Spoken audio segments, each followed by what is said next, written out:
physicalization of culture. Giving you the genes, and then you're getting it expressed because of your environment. So therefore, you're also, I don't know.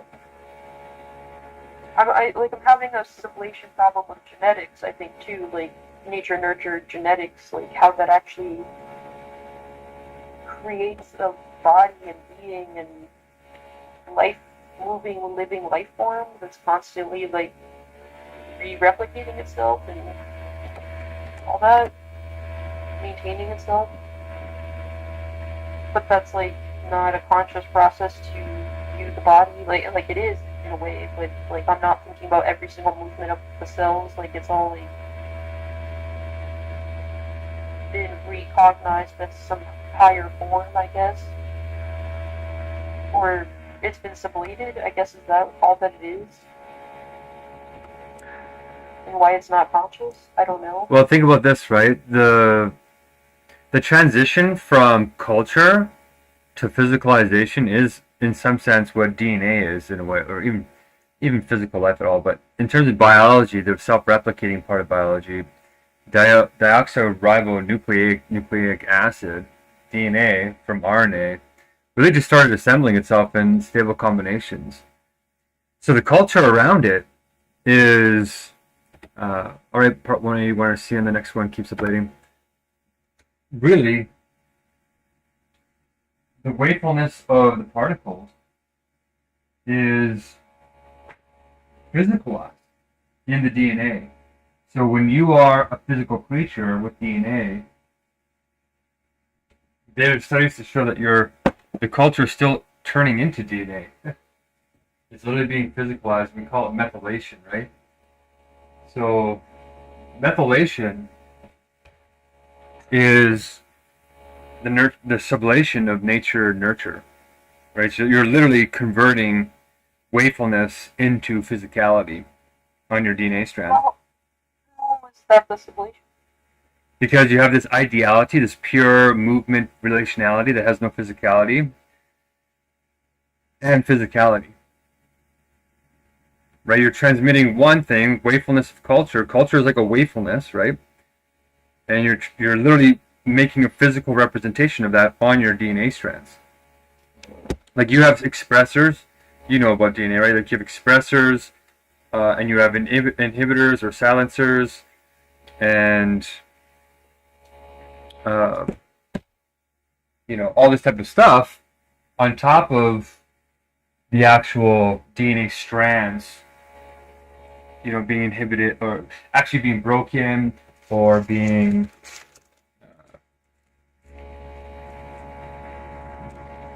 healed or having certain patterns that code your genes. So I think that is, and then when your chromosomes are being changed from your parents, that's where you can get mutations and then hard-coded, like, the stuff that we think is not methylation or from the environment is just from the combination of our parents trying to sublate us into being.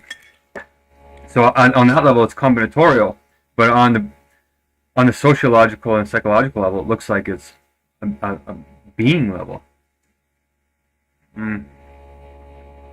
So that bridge between the invisible world and the physical world is happening on that level of sublation.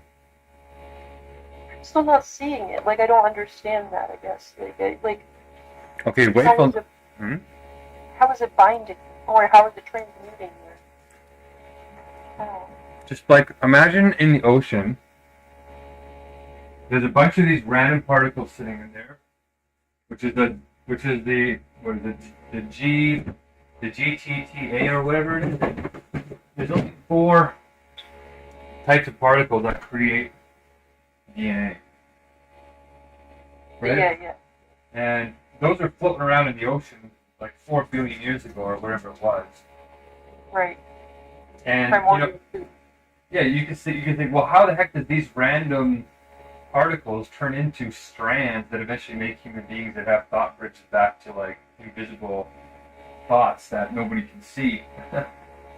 And it happens by the relationality. Like those particles eventually come into a certain kind of relationship right? They're at just the right space, at just the right time, that the electrons have just the right charge, and then they twist each other in just the right way, that one interlocks the other, and then all of a sudden they stick to each other. So now they're not separate, they're sticking to each other. And you get, a couple million years of these random combinations, and then all of a sudden a third little chunk comes in at just the right time, at just the right place, at just the right relationships, and then all of a sudden it sticks to the second chunk, and now you got a double chunk. And that's what's happening. But what is relationship? Like, what is the thing that's causing them to move at just the right distance, at just the right time? Is this mediation? Yeah, this is being mediated, exactly. So the physical universe. Because that's come up more recently. Like, someone made a comment on something I said, or on the Pure Being post, and they said, like, a side comment about a word, and they were like, oh, but this needs to be mediated. And I'm like, wait, does every thing need to be... this is getting to my codependent arising question, and also my sublation with, yesterday, that came up with language with, does everything need to be mediated?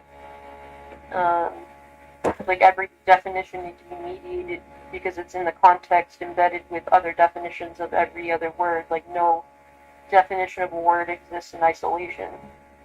Well, technically, pure being is that word. There is one word. Everything has its right place. So that's what I find that weird, because pure being itself, as a word, still feels mediated. Well, this is the thing, is it's mediated in a negative way by presuppositionlessness, which is the negation of negation. But it's not truth. You're coming out of the untruth to define it. But this is where this whole concept of self-determination comes from, because pure being is mediating itself from out of itself. Right? Its potentia contains within it, implicitly, the notion, but that allows it to move itself. That's why the negation pops out of it. Right? And then it literally defines negation right after it. It gives being, or the definition, to pure nothing.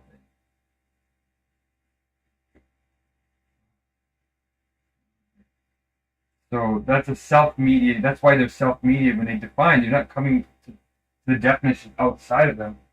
You're defining them from within themselves. That's why people keep calling them self-definitions. So that's why it's also called self-mediation. I'm not sure I understand that. So it's picture pure being as sitting there statically, immediately by itself, doing nothing, and then imagine an arrow popping out of it, ahead of it. It's projecting outwards, kind of like how your consciousness creates perception, right? That happens to pure being. It just pops out of itself. But what is in front of it is not another being. It's not something actually stable like it is. It's a moving reality that's constantly moving forever. And whatever is permanent and whatever seems to have stability that stays is actually just something in its own being or immediacy that is reflected out of it, back to itself and out of itself. So that's what pure being is doing, to define itself. So when your consciousness does it. So wait, you said the only things that are what are reflected back to itself? The only stable things are things that are already inside of itself. Its own laws, right? Its own laws, its own definitions. So only things that also have pure being. Yeah. Exactly. But is there anything else other than pure being? No, that's why it returns to itself. That's why in the beginning stages it's so immediate, the mediation, that as soon as it recognizes itself across from itself, it is itself again. There isn't a second being. It literally is just a sort of fake mirroring of itself. But is that reflection or that recognition of itself, how could that not be a higher being? It is. That's why as soon as you realize that pure nothing doesn't have its own being, that it's just repeating itself again, as soon as that happens, it sublates into not just pure being anymore, but into being across from non-being. So it upgrades. So is pure being and pure nothing the same? Yeah. That's In why the paradox. Or That's why the entirely. No. That's why the paradox is that they're the same, they're not the same. That's why it's contradictory, right? That's why it keeps moving. So I'm trying to really understand that. So, yeah, why is that the fun? Why is that the engine? I guess. Well, how is that? Why is that paradox even exist like that? How is that paradox functional? Because there's no predicate that separates them. It's only a difference that is meant. That's why Hegel calls it a distinction that is no distinction. It's only a distinction that is meant. Right? And you're going to say, well, what does that mean? What does meaning mean? Meaning is just negation. And that's why anything that you find meaningful is not really something solid. It's just something that belongs to you. And what you-ness is really indeterminacy. It's boundlessness. Right? And then we say, well, what is boundlessness? And then you say it's immediate indeterminacy of affirmativeness, which is self-contradictory, and you can't pin it down because as soon as you try to pin it down in itself, it turns into what it's not, which is the gremlin, it's the trickery, it's all that stuff that Alan Watts talks about. And then when you connect to your higher self through the nothingness of the boundlessness that you are, then you start determining yourself, which is another paradox, right? Because everything that is determinate that you think you can mediate externally to yourself is really an illusion or a combination of unknowableness with pure nothingness that just returns to the unknowableness as soon as you try and pin it, unless you see the whole. And then when you see the whole, you're able to pin it down without pinning it. Right? Because it's boundless. Like, in one sense, if you look at pure being from within itself, it'll always evade you. But if you realize what it truly is in its universal context, you realize it's boundless. Like, it's already everywhere. It's already everywhere. So in some sense, it's already static. But in one sense, it's completely unstable and then goes into the other version of itself. Wait, so like, if it's, yeah, so like, when a person is positive and I'm positive in relation to a person out of this field of pure being, I guess I'll call it a field that is no field, but whatever. Could you consider pure being as a field that is everywhere? You could, but you're mixing sensuous determinations with super sensuous. Yeah, I agree. So that's where I'm stuck. So can you clarify?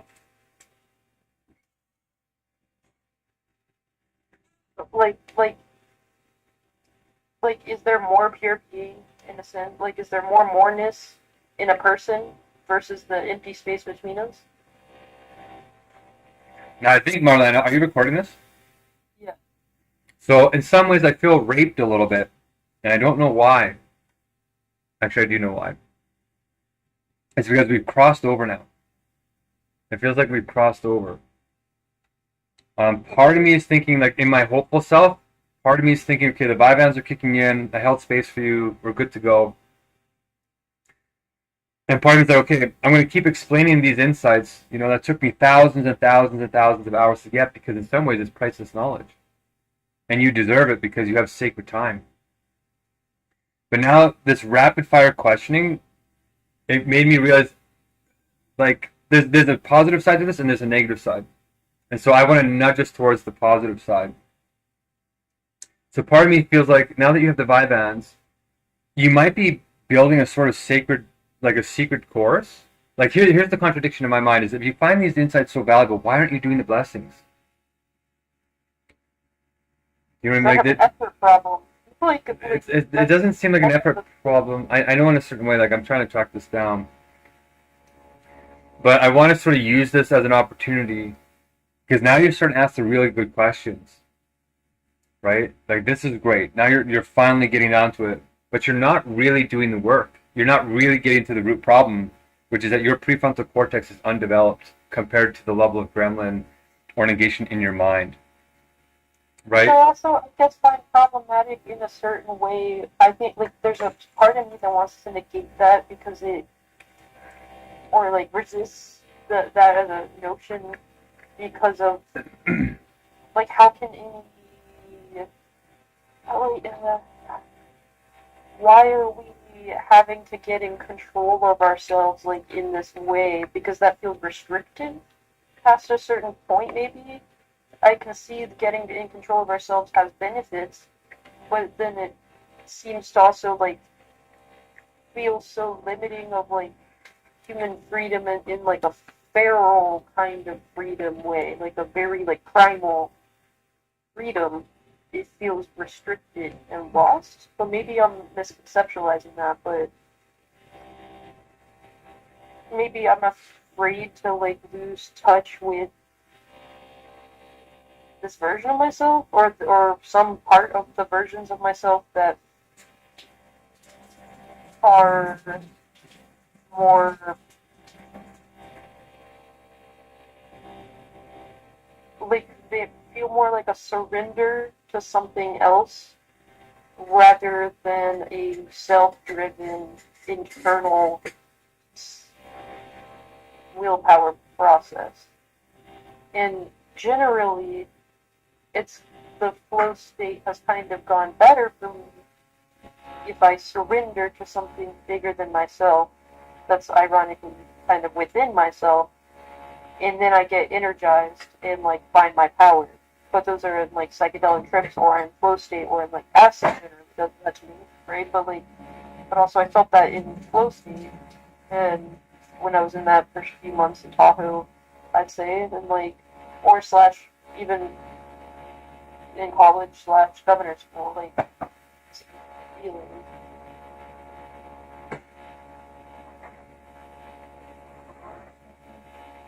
It's a tricky situation in your case too, especially. Especially. There's a right way to be in control of yourself, and there's a wrong way. The right way to be in control of yourself, or the wrong way. Let's start with that. The wrong way is this restrictive way that you're talking about. You're outside of yourself. You're constantly resisting yourself. You're against yourself. But not just your bad self, the impulsive, crazy self, but even the good self, the universal wise self. So I'm trying to eat at the same time. That's another reason why this is challenging. My food You is. need to, like, slow down the pace of talking.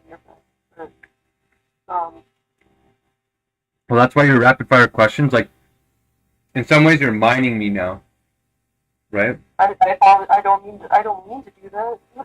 I know that's why I'm saying it's. I want to turn this into something more positive than just you falling back into your state and being selfish, sort of, because I'm investing in you right now, right? Right. And you're investing in me in a certain sense. And there's some kind of mystical potential here where now that you get the Vyvanse, part of me is thinking, man, we got to get a way to get those Vyvanse into you before you, like, wake up or something. Which is hard to do. Well, it's hard. Before I wake up, but also then I'm still left with the problem of it wearing off before the night ELM, and then during work, and then I'm checking out of work early, missing out on money that I'm then having to work harder for on other morning shifts. That while I might be more energetic, there's less money coming in, so it's, like, less. Like, I have to work more to make the same. Like, it's so silly.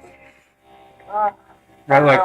The 12-hour window is a little annoying because, like, yeah, like, I did feel very dead during this morning's ELM, and it was totally the Vyvanse, the lack of Vyvanse, and, like, it made me not even want to talk. Like, I had thoughts in my.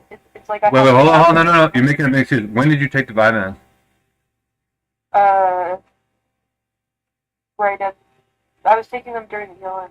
So why didn't you take them in our agreed upon time, which was an hour before? I got caught up in going to the bathroom first, and then didn't take the meds before I went to the bathroom, and then was stuck on the toilet, and then took them after I came back. Were you stuck in the toilet or were you stuck in the bathtub? Stuck on the toilet. Okay, I didn't so go in the bathtub today, no. But sometimes it does, like, because of bad eating habits, like before night or whatever, like eating and then laying down for 8 hours, I don't think, or like, I also sleep on my stomach, or in like very crooked positions, like with like T-Rex arms or whatever, like, I don't know, that's probably messing on my back for one, and I should really try to train myself to sleep on my back, but, I think it's also messing with my digestion, because I wake up in the morning and it takes a lot of times, like, sometimes the poop is, like, itself a quick process, like, done in 5 minutes, but then, like, sometimes it's, like, 45 minutes I'm stuck on the toilet trying to get one poop out, you know, or one session out, and then I'll have multiple sessions like that, like 3 of them in a day, or morning, afternoon. And that, like, actually, like, really throws me off from being able to do a lot. 3 sessions of what, sorry? Huh? 3 sessions of what? Having to use the bathroom, having to go poop. What did you eat last night? Last night it wasn't that bad, but I still had, I had, oh, okay, no, I do remember now. I think I know the thing that did it. Because I had some granola bars, which were just like nut and fruit. Like, they're actually pretty good granola bars for the most part. How many did you have? I had one of those, no, 2 of those, and then 2 of these smaller chocolate coated oat bars. That taste much sweeter. They taste pretty sweet. So I feel like those are not as, I mean, they're definitely not as healthy, but I don't know how healthy versus not healthy they are. And then I had like one of these ice cream, like, orange dreamsicle popsicle things, and I think that's what probably kind of messed me up. But I feel like I also had to eat something else. I ate a sandwich a few hours before that. What else did I eat? I feel like I'm missing something that I ate. Oh, yeah, I know. Four of these mini buttered croissants. Okay, we found the problem. We definitely found the problem. You know what the problem is. Yeah. Yeah. You're 200 pounds, right? Your parents probably shamed you in the past because you probably have a huge appetite. And the reality is, you're just eating too much. Yeah, I recognize that. That's why I'm genuinely questioning at this point if something like taking GLP-1 medication would be the right move, because my doctor was he was actually, like, pretty excited about it, in the sense of, like, he's like, it genuinely works, and it really helps a lot of people, and it works by reducing your appetite, so you just eat less. So it's not like, which can have its pros and its cons, because you're eating less, so yeah, you're losing weight, but then if you have bad eating habits, like, all you're eating is sugary Twinkies, for instance, like, if you stop taking those medications, for instance, like, all of your old habits will come back, so, like, you're kind of then chained to those medications for life. So I'm kind of hesitant, in a sense, to do that. I know that I need to just change my eating habits, like what I'm actually eating, as well as the amount, right? But I need to figure out how many calories is actually good for me, because I've done when I was, like, in high school, I did a really calorie restricted diet, and I did 1,200 calories a day for, and sometimes 800 calories a day. I tried that for, like, maybe a week, but that was a lot. But I think I did 1,200 calories for 2 or 3 months, and I did lose a lot of weight. I had a tendency to fluctuate weight a lot, I would say, like, depending on how depressed I was or how normal I felt. because I still like ran cross country and played tennis and did all this, and like I look at old photos of myself and I'm like, man, my parents really shamed me for being fat when I look like this. I look like actually like normal. I didn't look fat. But then there's other times where like yeah, I did look kind of pudgy. But like my parents would shame me when I look normal too, and that's kind of concerning. But then they shamed my nieces for not eating enough. Because they like my nieces were very picky eaters, especially Lexi, my sister's kids, and my sister was always very like oriented towards like intuitive eating, like let the kid eat as much as they feel is right as a kid, and don't like force feed them. And my parents force fed us all as kids, and forced us to finish the plate, right, and finish things we hated and all that. And they like I watched them definitely like shame the heck out of Lexi once for not finishing the food or just like or like many times, especially my mom, for like not like trying different things and like I don't know, but they're now like now that they're in high school, roughly age, they're like very I'd say very thin, but they're not like an unhealthy level of thin. They're like on the like a healthy level of thin, right? And they're looking very good. And I'm like, damn, I wish that was me growing up. But no, my parents force fed me. But then like there was a certain level where like I would get in control of it, and then it would fall away from my control, and then I would get in control of it, and it would fall away from my control, and like I think a lot of that had to do with shame cycles of like just like general like my attitude towards food is very shamey, even when I was like doing well. It was bad diets that were very restrictive, and I still wasn't doing like it wasn't coming from a place of I actually want to eat food. But like all my food, I feel like is an addictive eating like habit, unconscious like eating habit, like It's not unconscious, it's conscious, and it's within your control. And shaming is not a bad word sometimes. You say shaming as if it's a bad thing because you're too leftist right now. The way that the lefts mean it, yeah, it's a bad thing. But shame was a very positive defining force in getting humans out of animal monkey nature into higher forms of consciousness. If you pee the bed and you stink up everything and it causes a virus that can kill you, that's a bad thing. And it needs to be treated as a bad thing. But where conservatism goes too far is you beat the heck out of your kid and then they internalize that as an identity structure and then it causes a schism and bitterness for the rest of their life and then they can't grow. That's the problem. But like how, but like but like do you risk like that with shaming verbally as well? You have to risk it. Okay. But you got to do it the right way. It's the wayfulness. It's the logic of knowing when to do it and then when to change. Proportionality matters. If you do it too much, then it turns into a bad thing. You do it too little, I think you got it too little. I think your parents were old, tired, geriatric parents. They didn't condition your mind, so you're actually out of control. Which is why I'm putting a limit, right? That's why I said, Matt, Mariah, I think you're raping me. Because it's there's an out of controlness happening. Now that you got energy, now it's like it's the other side too much. Right? It's like before you were too lethargic, not engaging. I was holding the space for you as much as I could, and for the others. Because I was dealing with the universal gremlin at that point, like the Megacrisis gremlin, the one that's around the world causing all our lives to be unstable. But now that you have energy, right? Now you're almost like over talking me a little bit, and you're getting really myopic into yourself. So this is where I'm going to transition and say, okay, Marlene is healed up to a certain degree. She's back to stability for at least another 12 hours. There are people who are suffering way more than us, right? There's people who are literally starving to death right now.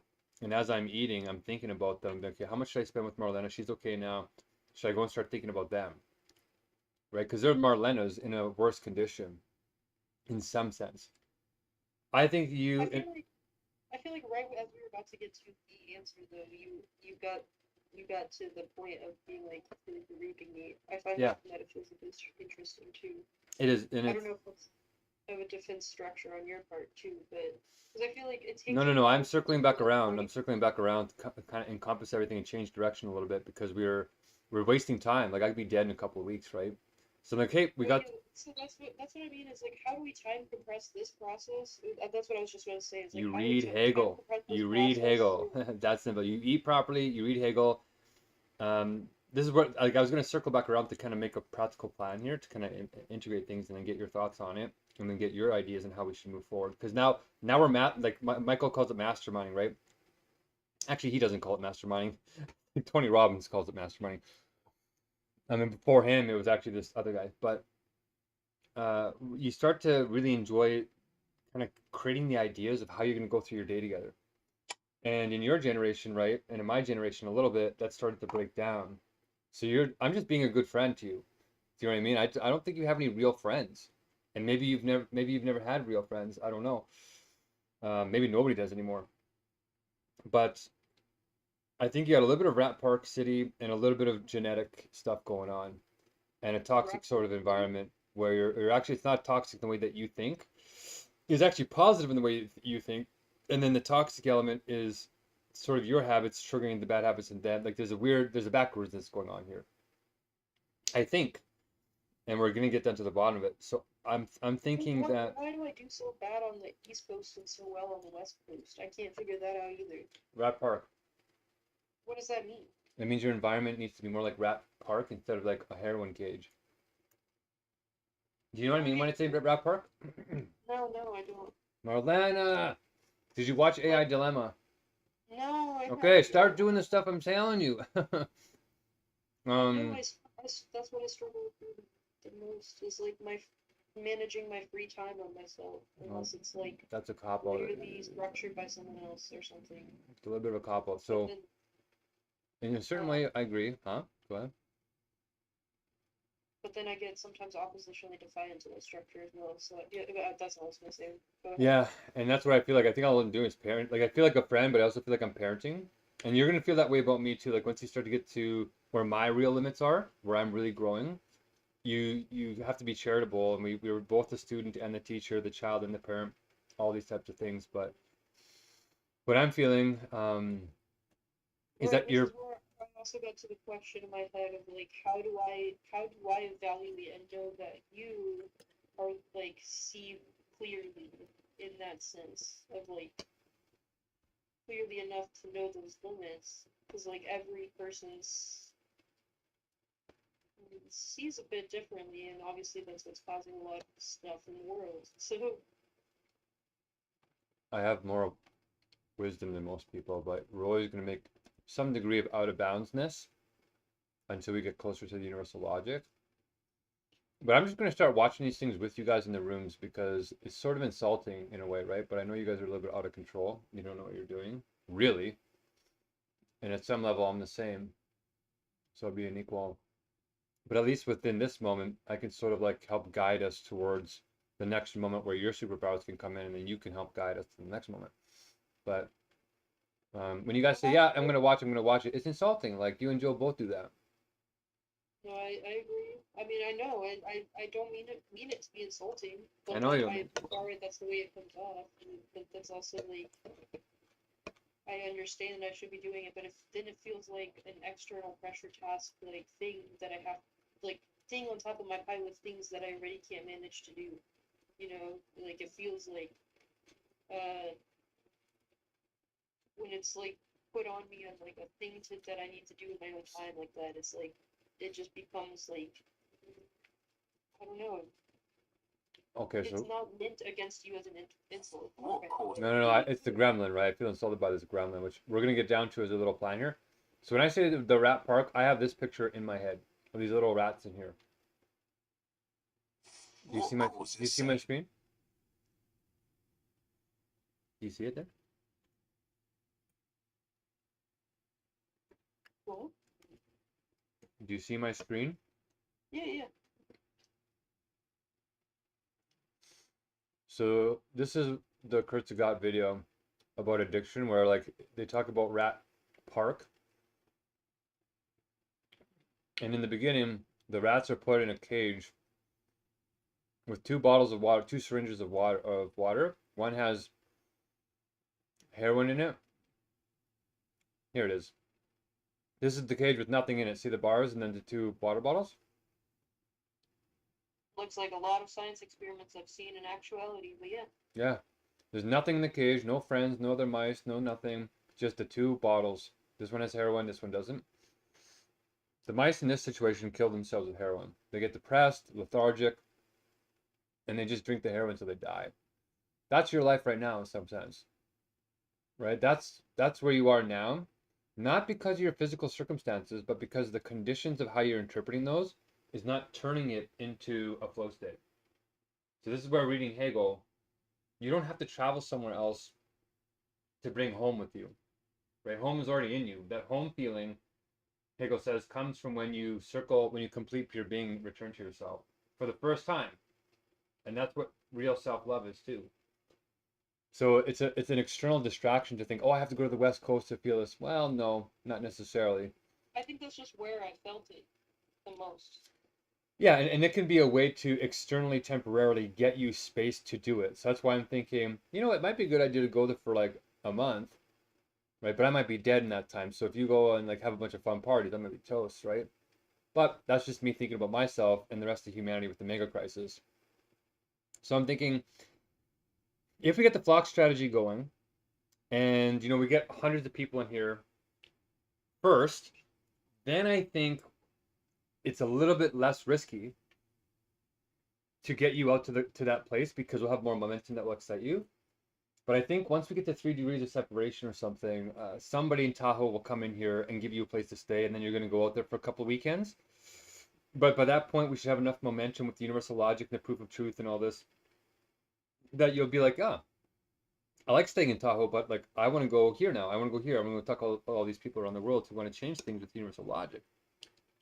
Yeah, I mean, I'm feeling, I don't know, yeah, I'm feeling torn on this sense about the Tahoe vision because I'm, in a nostalgic sense, could see myself literally settling down there for the rest of my life, but also in a certain sense, there's a staleness I feel with like every city kind of has its own spirit, right, of like its own energy and like, yeah, in a certain way, I fit in really well with their energy, and in another sense, I got really tired of like the constant party scene.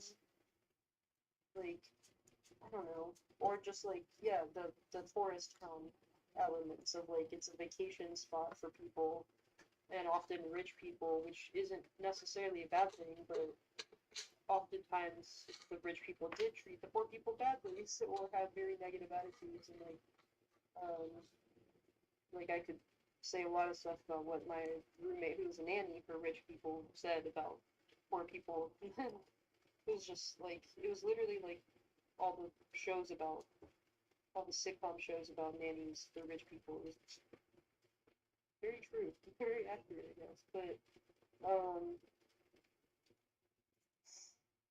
and even Mark Zuckerberg bought two different mansions on the edge of the lake in Lake Tahoe that he's have a summer home in or whatever it's like. But it's not a bad place to be.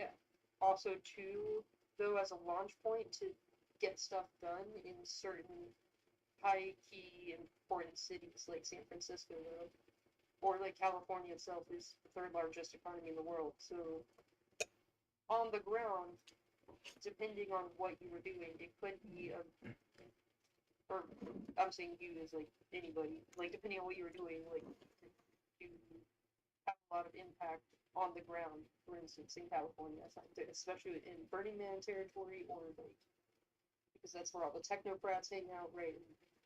Whatever you want to call them, I don't know. That's what people call them, like the techno bros that are in Silicon Valley working on this stuff. Um, they'll go hang out at Burning Man, right? And like they also hang out in San Francisco and like yeah. Um, I don't know if there's something like driven past the Google headquarters several times on the way to the concert. Silly or Grateful Dead concert. I don't know. Like that's how I met that guy that was working for Amazon, right? Like there's a certain level of like like interaction. Like, Michael Kersey is there too. He's in Tahoe or area, Tahoe area, and yeah, there's a certain level of like connections that or like on the ground work that could be vital, I guess, if you were placed well and knew what you were doing and had a goal in mind, right? But I'm also, yeah, feeling not like particularly I feel like I can navigate and handle that environment well, and that like excites me in like a gung ho huzzah, let's get at this adventure way. But Or it just might be the vibe ends a little bit more too. maybe no, but I mean that about the like that place. But like this place doesn't excite me in the same way. Like I do not get a I am not excited to get up and to go to the gym because it's like, okay, all I'm gonna do with my body is just be in this place. So like, it doesn't feel motivating. I don't know how to describe that thought process, but it just like it so demotivates me from like all of my physical structures and doing things to be in this environment compared to like that one. I like it just natural, like on the scale of like this is so such a suburbia and such a cookie cutter environment. I don't know. We've been through the negatives a lot. Yeah, But and then that's such a natural haven. So like that act that like the hiking itself is the thing that motivates me. yeah. The rock part I itself is think what motivates me. So like uh how do I like do you how choose. like how do I jump out of like hating this environment or whatever, or like how do I either accept and surrender to this environment or like be okay enough with like this environment that I can actually just be able to work out take care of myself and not like shame myself out of existence in this place just because I hate this place, and then I get stuck in this place without and lose my hope of the vision of another place in this place. And I don't mean to mind you if you need to go, like you don't have to answer that question. I know I've asked that several times, but yeah, Well, I want to go. I like, want to leave a plan so that we can stay moving forward and not fall back into um, a place where you end up becoming the opposite of what you want and what I sort of right. want too, right? My life is sort of tied to yours at this point. We all are. We're all in the mega crisis together. um, I did just get an email from the core, but that's Oh, okay. and then the other thing I wanted to say too that I just remembered was I do really genuinely think there is some connection to be made with you and that English teacher. And another weird thing is he watched my story again last night out of nowhere. Out of not he was the weird English teacher that watched my story for a year after I talked to his friend, right, his poetry friend, and then stopped watching, I guess, after he started rehearsing for his ska band revival. But the ska movie in the Epitones. Very interesting. Um, very interesting, right? But uh, he, yeah, after not watching for 2 years, he watched my story last night, and I don't know for what reasons because I did a bunch of strange things on Facebook lately, like post like pictures of my boobs with like a quote that said existentialism absurdity or no existentialism ambiguity and social risk in the collapse of civilization. And that's it. Actually, a lot of people liked it, and I was like, okay, whatever. But then, like, I also liked things like Michael Kersey's posts that were like, hey, I unplugged the system from the Matrix, and like, I don't even know. Like, it could have been a lot of things that triggered him to like watch the story. I guess is what I'm saying. But I haven't pinned down why he's exactly watching, but I do think it is related to dialectics, and I wonder how much he knows and what his role is, I guess. And like, genuinely, I have felt ever since I met this English teacher that like for some weird reason I got a spooky feeling that we would come back together later in our lives, like in a significant way, do something, and like maybe now's the time. But I'm also feeling a call to either. Well, yeah. Well, I'm definitely gonna email him with the other professor, which I know I've been saying, and still I'm making progress in the sense of working on the email, but it's not as fast as I'd like it to be in the sense that I can't just sit down, write the email, gosh, and just send it. But yeah, I think it's because my perfectionism is also fighting me in the process of writing, and when I haven't written for a long time and I start trying to write again, that perfectionism component really sometimes can be hard to let go of in a way that actually lets me write, if that makes sense. Hmm.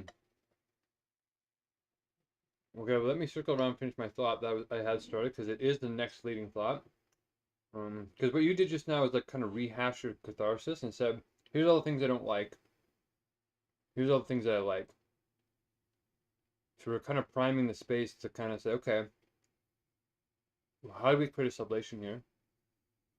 And maybe it is. Maybe it's time to reach out to this professor. It's kind of weird that he checked in last night. But the boobs, all that kind of stuff is really this Rat Park comment that I was making that you can see on the screen, right? Yeah. I did not, when I brought up this image, I don't remember it being a pearly gate situation. But another Yeah. Christian reference right there, Minimum number 2. But yeah, basically we're bringing heaven to earth, right? Minimum number 2 language. But when you're showing your boobs and you're doing all this is what you're doing. You're trying to build Rat Park around you, right? You're trying to get those little hearts through your sexuality, because it's easy. And it's also validating to stop the body shaming where you think that all shame is bad, which is actually your limit, right? You're shaming people for shaming, so you're actually becoming the opposite of what you intend, which is, of course, how you stay trapped, right?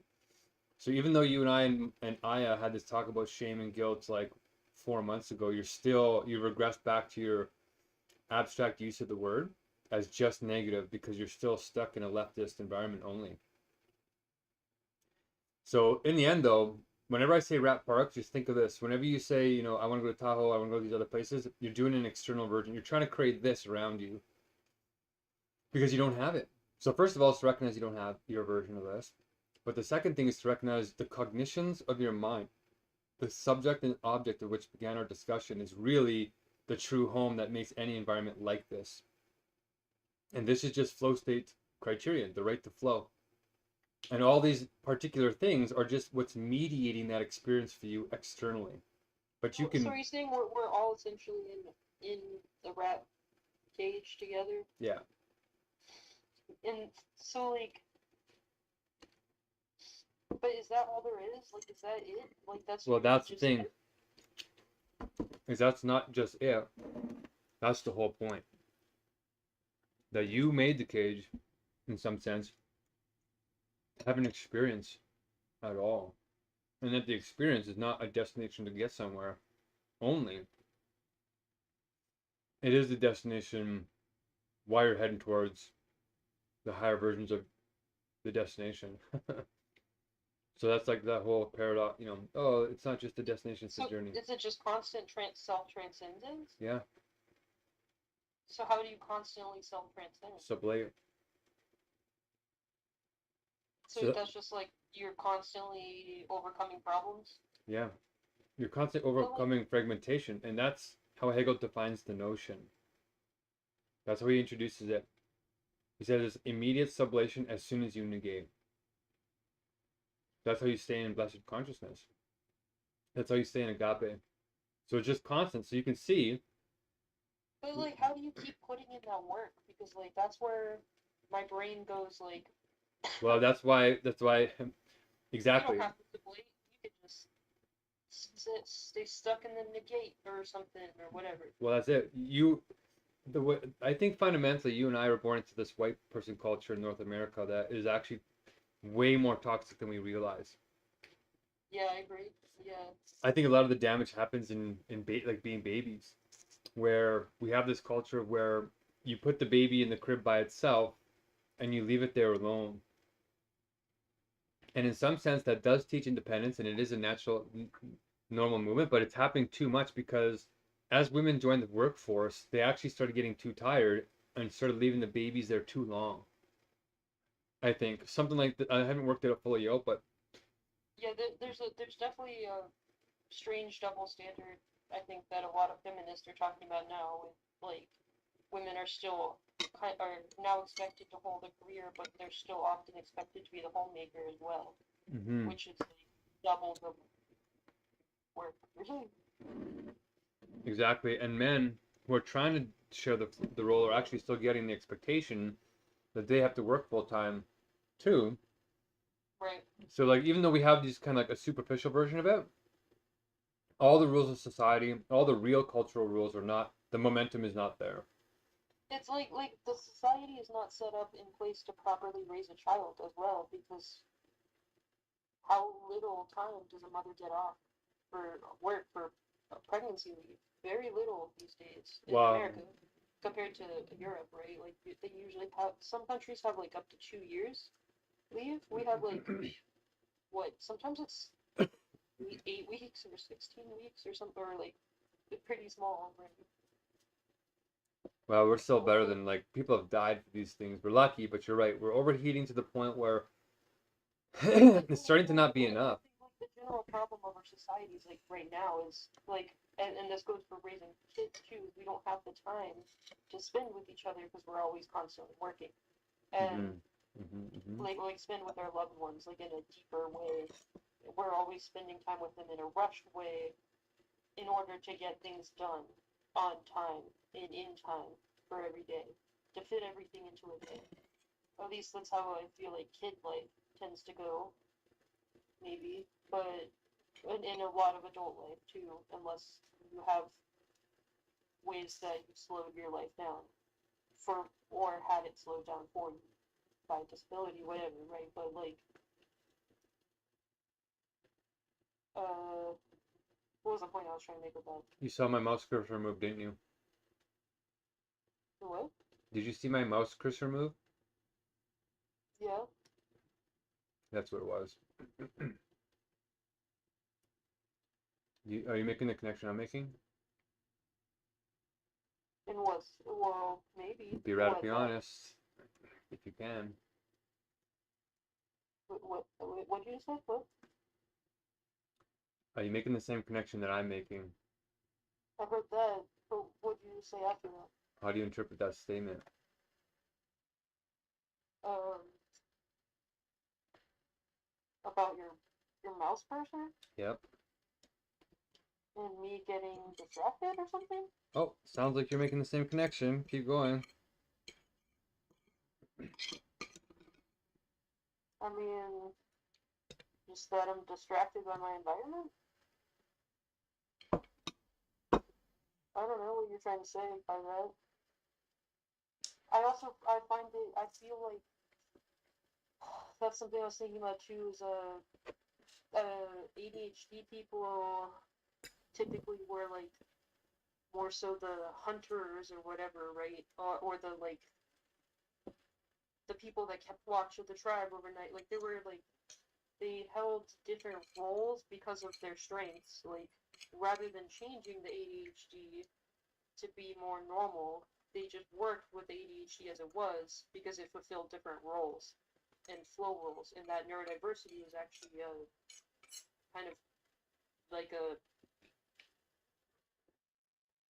I don't even know what to call it, kind of diversity, but like a, what's the word I want to use? It's not mutual. It's a very specific word. Oh my god, and I can't remember the name. It came from Sober and Wilson. Sober and Wilson. I remember the name of the author. The book was sitting on my shelf somewhere. I don't remember, but basically, kind of like compassion, but not compassion, like actual like care for each other.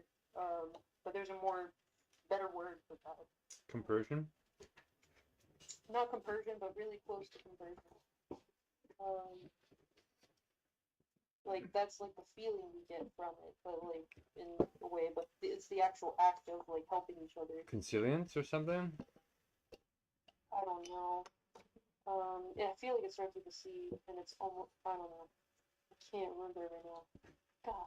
Well, here's what, just to rein us in a little bit, here's why I said that is because I noticed that, like, in one sense, it's insulting to you, right? If you see my mouse cursor move, your mind is like, oh, they don't care what I'm saying, they're moving on, which I was. I was like, okay, Marlene, it's sort of like you're going deep into the topic, but you're not moving us forward leading. And I'm like, okay, I know what she's gonna say next. I feel like I am. That might be an ego trap, so I'm gonna stay open to what she's saying, stay active listening. But I'm also gonna squeeze in a progressive element, which is How do you recognize forward leading and progressive? because we're in a mega crisis and we have to take Oh. action today. Like we got to take action, and like we have only like this 12-hour window. I really resonated with what you said. It's kind of annoying because it's coming so fast now. It's like it's almost like I don't have any time to do anything before we have a meeting again.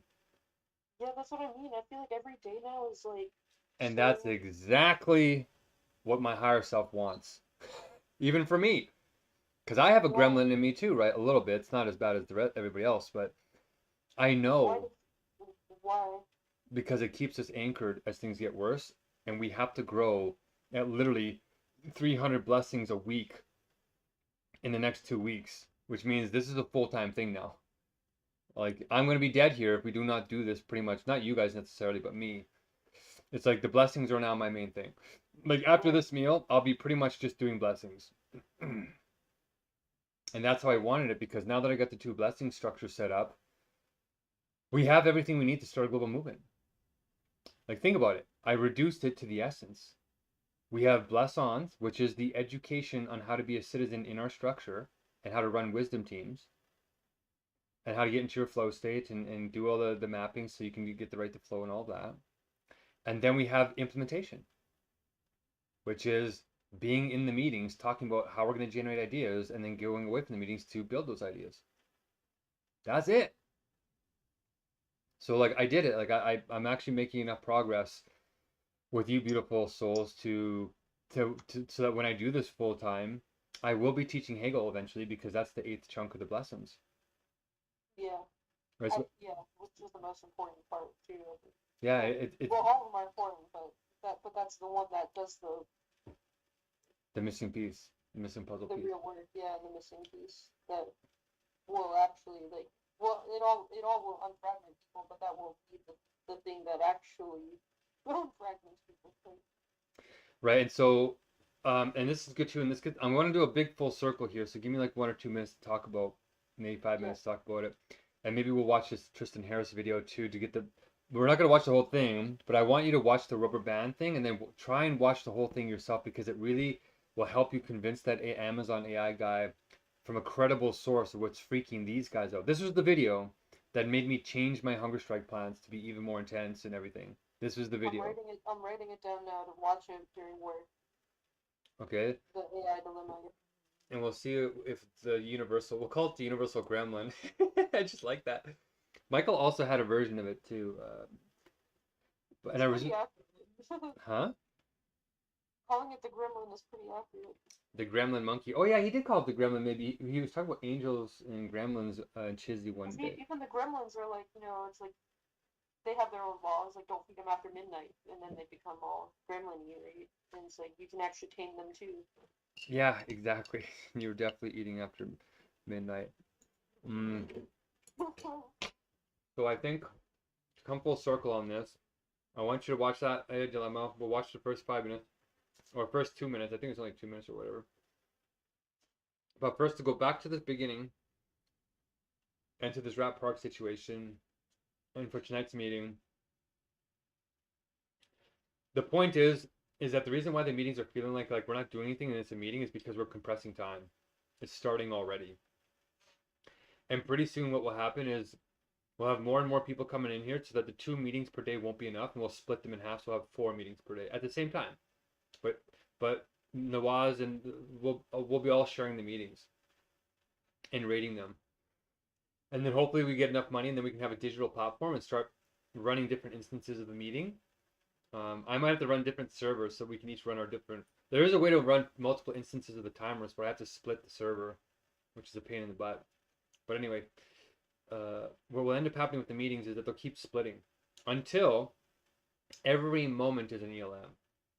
Everything will be like this, right? But instead of having like the choppy, I have to go get food out of the fridge. Oh, I gotta press my start timer and end timer. It won't be like that. That's the choppy version now of what we have. Sort of like how the first airplanes were like really rickety, scary, dangerous, like wire frames, or like Elon Musk's car, right? Like the first electric car was like a Ford like Civic with like the engine removed with a big battery strapped in the back that almost lit on fire with duct tape and whatever. So we're at like this sort of duct tape stage. Well, I think we're a little bit past the duct tape stage, but we're in the early prototypes where if you take our prototype and you try and launch it globally, it might light on fire, right? So the picture of the meetings being a lot better than they are now to handle that in the future. Where when we say that everything's going to be an ELM, it's not this horrific like, oh my gosh, it's painful like it is now. It'll be so fluid you won't even notice it. That's why today we were actually supposed to practice something called telepathy mode. Ooh, okay. Yeah, and I thought that would interest you because we got flow crystals and we got telepathy. It's starting to get into like that cool kind of mystical stuff you like. It's a little bit more superstitious, but there is some truth to that. Quantum entanglement is real. When you know the rules of the game, right? Right to flow, the fourth right to clear rules. Rules are universals. They allow minds to think together. And so if you know the rules and you know their nature and how they work, then in any particular situation you have collective wisdom. And when you're wise together, that's where you feel it. That's where you feel at home, right? So that's the metaphysics behind all that kind of stuff in 2 sentences. So the meanings are going to eventually duplicate and multiply. But the only problem with that before was the scalability in terms of the flow rules and the training, and then the sheer amount of information we need to process to make sure the Pareto categories are fair and rotated properly for the spirit license and the time compression, so nobody gets left behind, right? So that's what's going to happen next. If we can pull this off and I can get the 80 freelancers and you going and our flocks going and everything going, that's what's going to happen is we're going to eventually feel like we can't get away from the ELMs, but that's probably what's supposed to happen because here's to answer your other question, in order to maintain the rat park that we're looking for, it's a gestalt being. We have to do multiple life areas simultaneously. We can't just, let's feed Marlena healthy here, and then she works out over here, and then she goes to the doctor here, and then she goes and hangs out with friends. It's all got to be working at the same time to hold you. It's like reinforcing parts, like tensegrity. Like, do you know what tensegrity is, Marlena? Just quickly. I don't. Tensegrity is where tensegrity. It's tension and integrity put together. So it's where every piece is essential and it's holding itself in balance in what looks like impossible contradictory structures. So is it going to play this? Okay, well, we definitely dealt with that in physics. We haven't, like, named it as such. I didn't know that. Huh. Yeah, it's all about balance, right? So think about these as dialectics. Here's one side of the dialectic, here's the other side of the dialectic, here's another dialectic, here's another dialectic. Each one of these strings is like a dialectic, sublated. When the dialectics are sublated, the whole structure looks unstable, but it's actually perfectly stable. So that's kind of what we're going to be doing as a gestalt. A gestalt is you have to have all the strings moving at the same time, or they all have to be in position at the same time. If you come on, as soon as you change one corner, the whole thing falls apart, right? So it's tempting to say, well, why don't we build this life coaching program where we have everything except for this one corner, and then you think, well, at least half of this will stay up. Like we're not changing the bottom half of these toothpicks, right? So you're thinking, well, if I change this top corner, like this is annoying. As soon as I put my cursor on the thing, it falls apart. Let's see here. As soon as you, where's the image here? That picture that it has is perfect. Let's do this one. So you might think, let's get rid of this string right here, right? We're not changing these strings. We're not changing the bass. Nothing's going to fall apart. But as soon as you change this one string, the whole thing falls apart because of this tensegrity stuff. So think of this as a form of being. The whole is being. It's immediately holding itself together. So this is what we're building in your life and my life and everybody's life with the government, the inner government, is we're putting all the strings in place. I was trying to understand that the truth is the whole. Yeah. Right? Yeah, like think about it. Pure being is the whole in the beginning, and then it starts to kind of like subdivide itself, and then it reincorporates itself. So it's like getting these little strings. Like in the beginning, it's like a tensegrity thing in itself that unstabilizes itself, and then you get the next form of being, and then the next form of being unstabilizes itself, and it just keeps going and building these tensegrity structures. So I get that makes me question is why is there a life and death cycle, I guess? Like is a human life really their own in the sense of like is there a certain amount of life energy on Earth at once or in the universe? Like does it I don't know. It feels like there would be some sort of law around that, like that both maybe dictates how much life can happen at once before like the life itself leeches. I don't know, like there's something also weird about like the concept of Gaia, Mother Gaia, like Earth being like alive itself, and like yeah, you're kind of meandering though a little bit. yeah, I don't know what I'm trying to say, but I'm trying to throw out concepts if those stick together because there's something unsublated there. Yeah, you're trying Something. exactly. You're trying to find all these particular memories and find the universal of how this analogy works, but it's really just universal logic. But we need to do things in wholes, is my point. So as long as we get enough of your life areas supported, you should be able to maintain this level of flow.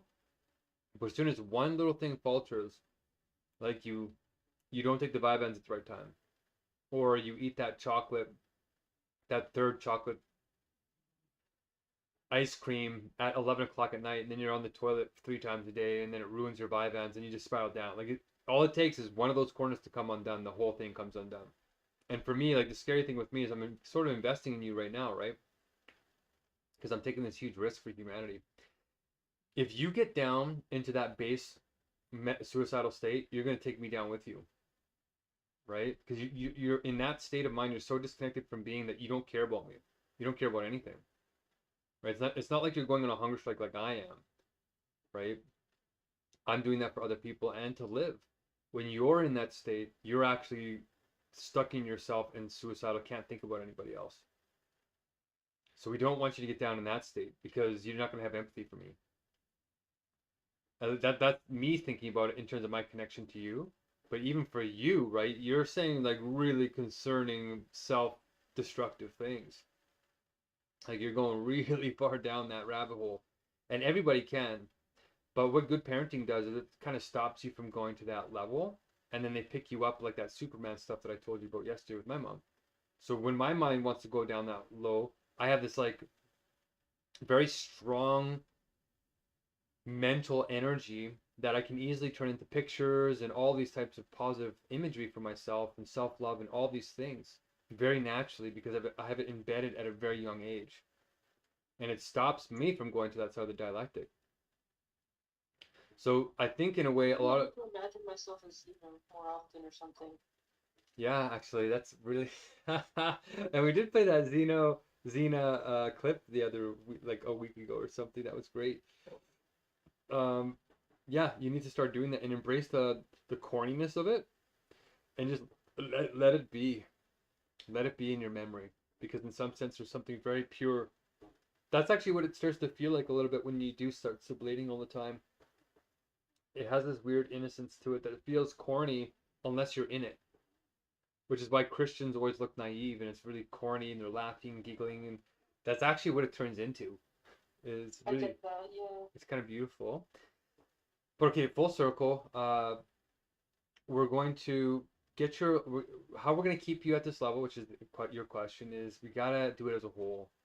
So like where I wanted to start this conversation was really about the subject object, addressing that, and then getting down into how do we get you to do the wrap park so that you have time compression enough to read Hegel but you still have Rat Park around you while you're reading Hegel. You're still getting loving text messages from somebody who's not abusive to you. Maybe it's Dre, but we're gonna bring Dre into this to get his Rat Park going, so he's not bringing you down. Or if we have to go on dating apps, okay, we gotta talk about that once in a while, get that going. Why you're reading Hegel? Why your mom's not throwing knives at you? Or you get a better job that's not getting cancer to people, or you got ideas generating, or you're able to make it to the ELAMs twice a day, or you're on a fast, so you're losing weight, so you get down, so your body, your back, and your joints aren't hurting because it is the overweightness. Like being overweight like that puts a ton of stress on all your joints, and it's like 2.5 times your BMI, or I think it's twice your BMI or something. So, all those types of things need to be happening at once in order for you to read Hegel, right? So I keep telling you, read Hegel. Oh, why isn't it happening? I know why it's happening. I'm not a fool. I'm just priming the space while I have limited energy to get my crap together, right? My rat cage together, so that I can share my flow state with you guys and get your rat parks going. And then when I say read Hegel, you'll actually go and do that. When I say go watch AI Dilemma, you'll actually go and do that. When you tell me to do something, I can actually go and do that. And I do watch. That's what I was getting at with the inspired to-do list. Like I think it would be impactful in a more embodied way, there's more of a chance that the person's going to do it if we provide at the end of every meeting an inspired to-do list that's actually written out, like sent to them somehow via text or email or given to them as a document at the end of the meeting. Or even just text that they can copy or whatever have. Yeah, as long as it doesn't start to feel corporate. But in some ways, I think we are going to end up doing that, but just in the right way. And we did try it last night. We did try it when you weren't in the meeting once with me, Uswa, and Nawaz. And that was last night. That was our best meeting. I gave it a 6. It was our best meeting. And we did leave with stuff we were supposed to do, which we didn't cover today because I burnt all my time in that fudge timer, right? Yeah, if I had noticed that, I didn't notice you had lost your time. Sorry, I would have donated you more time. Yeah, but you were lethargic, so I was like, I wonder if we'll leave that to the end. But it's okay. And in terms of like, I just want to make this point too, is getting distracted, ADHD, the hunter-gatherer thing, that's right. But it's also a distraction away from Hegel. So you had earlier said in the conversation, maybe there's some kind of evolutionary thing where people with ADHD just have like methylated into their DNA, right? Right.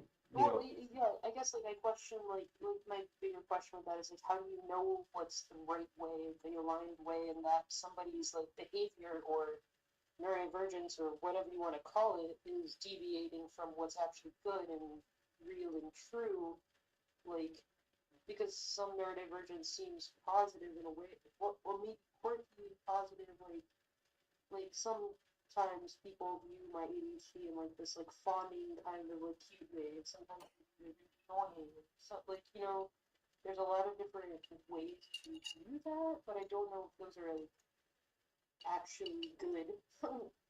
But how do you still like know what's good in terms of like a brain, and how do you not like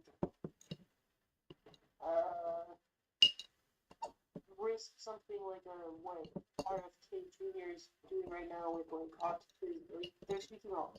I don't even know what they're speaking out, but doing something with the people with autism, like an autism registry kind of thing. And a lot of people are getting really scared about that. Well, think about it this way too, right? Like, there's usually a grain of truth in some of these things. These guys are not fools, right? Like RFK's a lawyer who's been dealing with the biggest corporations in the world for like years on veganism and animal farming, which is kind of crazy. I didn't realize that. Like, oh, there's a sublation right there. I was not expecting that, but there probably is a link to Tylenol. But right now, they're going up against a huge pharmaceutical company who's probably pumping millions or billions of dollars into marketing campaigns to confuse the public right now and to slow things down. Just like tobacco companies do, just like the milk companies do.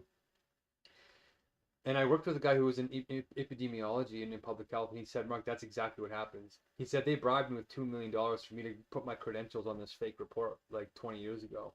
I was like, really? He said, yeah. He says, I was the only one that didn't do it. All my colleagues did it. I was like, what? He's like, yeah. And that's why if we get him on board, that would be a big deal. I have really powerful people around me. But anyway, There could actually be a link, and if there isn't a link, then that would be pretty shocking. But I don't think it's like as dumb as it looks on the outside, right? These guys were really intelligent people that don't act on information that doesn't have some kind of kernel of truth, and that's why Donald Trump keeps winning, right? People just keep underestimating him and think he's a dummy. Verbally, he's not the highest verbal IQ, but he's clearly acting on. He's very cautious in what he's doing. Right? He doesn't. If you really look at it, everything that he does usually has a backup plan with a couple of lawyers behind it, and that's how these guys succeed. That's why you can't ever beat them. Is they have 3 or 4 contingency plans, and their enemies usually underestimate them, and then they usually like surprise their enemies, and then end up winning. And their enemies are too far behind, and then they can't catch up. So, but I agree with you that if you that's just to balance the left-right partisan dialectic again. But in terms of the bigger message of, well, how do you measure things? Measuring is a big problem. Well, that's quality and quantity, right? In the universal logic, you have to sharpen the dialectics or recognize the essence through the universal logic and which stage it's at. Because the universal logic, there's multiple purposes to them, right? Where it is in the system determines how much it's grown or how developed it is and how developed it's supposed to get compared to its notion. So consciousness reached its full notion.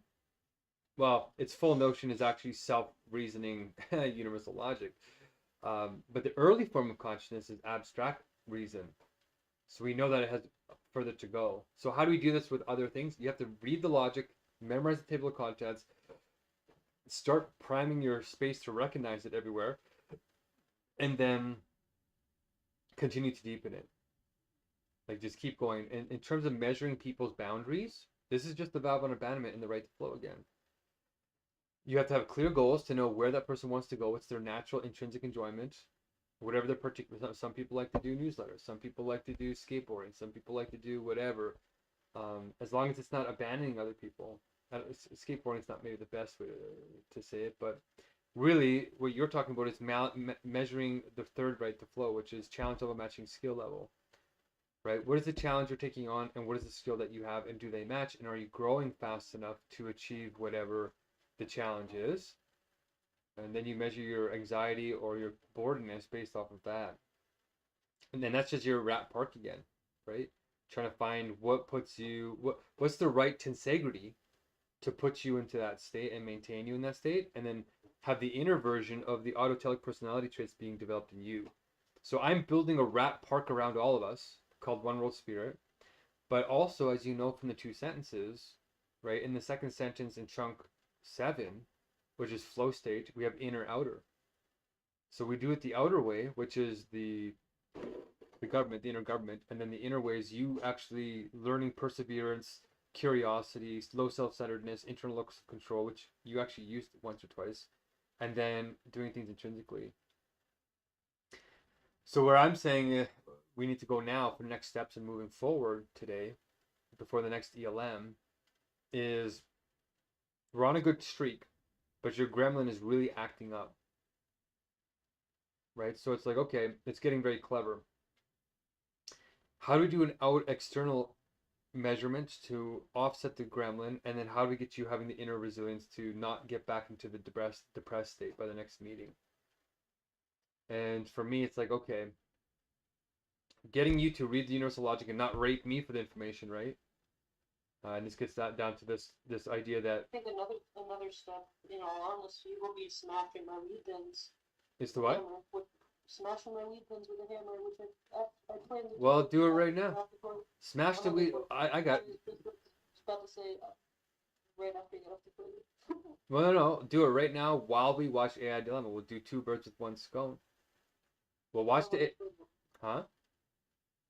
You somehow keep not hearing the fact that I'm on the toilet. How long have you been on the toilet for? About 10 minutes. So how much longer do you think you're gonna be on the toilet for?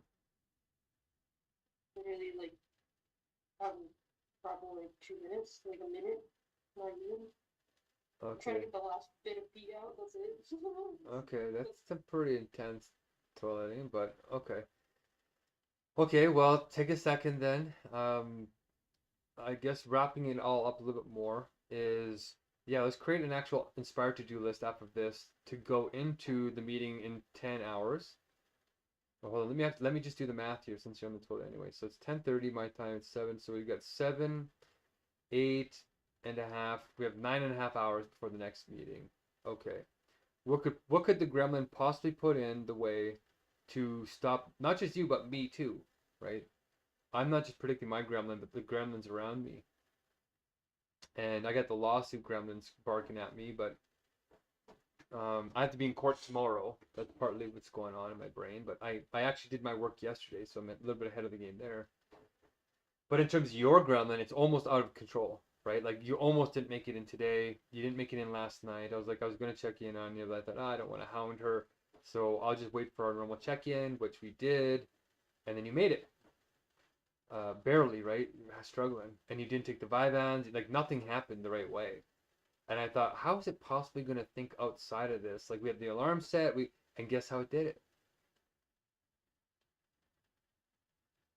Right? You're doing it right now. Like that's kind of funny. That's ironic. That's the cosmic giggle right there. Right? It found a way. And it was the toilet. It made you eat so much garbage food yesterday that you literally pooped so bad it disrupted the timers. Right? That's how clever it is. I never would have thought of that. Never. But now we've learned. But I because of the universal logic, I was waiting for it, and that's why I was curious, right? Instead of being, But like, what is the gremlin? Like, it's the negation, it's the trickster, it's the negation that you can never get rid of. why But can't you get rid of it? because It's always there. because you're in the created world. Yeah, you can get rid of it. You can go back to God and be timeless. Yeah, you can get rid of it for sure, but then you'll be abstract. The deeper reality is to keep the gremlin, but the gremlin, when you know what the gremlin is not the gremlin. It's the it's the it's the play buddy. It's the I don't want to say trickster, but it's like it's somebody you play with. Right? There's constantly something new, but it's always good natured. The gremlin is more like undermining. Right? It's when the negation's not serving you properly. But when you're playing, you're still being negated, right? But you're doing it in a way that has an element of positivity to it. Like there's an unknown. Like you'd be playing around, it's spontaneous playing, and you have roles that are conditioned the game or whatever. But then after, like if you really get into the moment, you show vulnerability and you have true being, like the artists always say, right? Just be, just be, just be. Don't think. Then something spontaneous always happens that's unpredictable. That's why improvisation therapy is so powerful, is that it emerges things. So that's what I'm trying to do with the ELMs, right? I'm trying to do improv theater basically from Viola Spolin and trying to do improv games. And even as I'm saying that we should incorporate some of the games into the core or wisdom teams. Yeah, that's what I was wondering. How much can you borrow from the pedagogy of English classes? Well, we're gonna Or be borrowing. or things like that. Well, yeah, we're gonna be borrowing from all of them, right? Because it's universal. But I really do think that as we're building trust to get vulnerable, that's one way to do it. And your example with that professor who was trying to get you guys to talk, if you could write down 2 or 3 things that he did to get you guys to open up, maybe we can try some of his stuff so that you can contact him and be like, hey, we actually did 2 or 3 of your exercises in our special meetings. Do you want to come check it out or whatever? That might be I'm not sure if it works that well. I can try it, but I'd have to think about it for a minute see if I remember. Yeah, so try it. I'll put that on your inspired to-do list to see if you can give us an update tomorrow. Yeah, I'll build our inspired to-do list right now. Okay, so that's 2. There's a couple of things there to do. But in terms of my bigger point, because I don't want to get too ADHD with you, I want to bring us back to because it's opening up. We're flowing pretty good. Like I'm surprised. I don't know why I'm feeling so good this morning. Flowing pretty good. Maybe it's the adrenaline, knowing that I need 300 blessings here in the next 6 days. And I also ate kind of properly last night. Oh, Matt G's just came up. Matt Geeler just came up as an inspired to-do list, so maybe he's supposed to be in here too. Kick him in the butt. Like, hey, you're raping Mark. What's going on? And back to that. Wait, what do you mean he came up with that? Or like, why did you come to mind? So, Because when I typed in your name into Google Docs, I typed in Marlena's inspired to-do list to open it and actually start editing your list directly. It pulls up in the suggestions in the search bar like all the to-do lists, and Matt was up there, and my mind looked at it really quickly without me trying. that's interesting to get just texted me. So, Are you kidding me? very interesting. Oh, that's Because synchronicity. I'm supposed to be in a writing meeting with him. I'm in 2 meetings a week with him, and I'm actually supposed to start getting paid to help him build an app now. He's building like a synchronicity app, synchronicity tracking app where you can put in your synchronicity event that you've experienced into this app, and then it uses AI to like collectively look over everyone's stuff and look for connections and like Yeah, that cross synchronicities and things like that. And Yeah. they're trying to launch it, and they're trying, but like he's trying to figure out like the best way, and I'm helping with the branding of like I'm supposed to be researching just different apps, what they look like for like 2 to 5 hours a week, but it helps give me a little flexible income that I can do while I'm not feeling great. I can still like scroll around and look at different apps, and it's kind of like interesting for me to look around and see what's out there too. There's like a bunch of AI dream apps, but there's like no young apps, and there's like some synchronicity apps, but there's like I don't know. It's a weird world of apps. Interesting. Wow, that was a totally unexpected. Look at that. We're getting deep enough that we're triggering the real synchronicities. Like, think how crazy that is, Marlena. A drop-down menu. I looked at it on a whim. I mentioned it, and then all of a sudden, you mentioned this huge big thing about him, where he is raping me. He's taking the idea. He's coming in here to build his own app to challenge me and everybody else in the world as the king. Right? That's what's happening. Or the queen. He might be transgender. Who knows? But what he's doing, right? They're basically building the GSD synchronicity system. So what is he paying you? And then maybe I'm supposed to match that. That was a question that came to mind. Maybe I'm supposed to match that. Because he's just using his Pareto categories now, right? He's not using universal logic or wisdom. He's just beating me because he has more luck. Go ahead. Yeah, well, this has the resources to pay me for now, but for now, $10 an hour, which isn't very much, but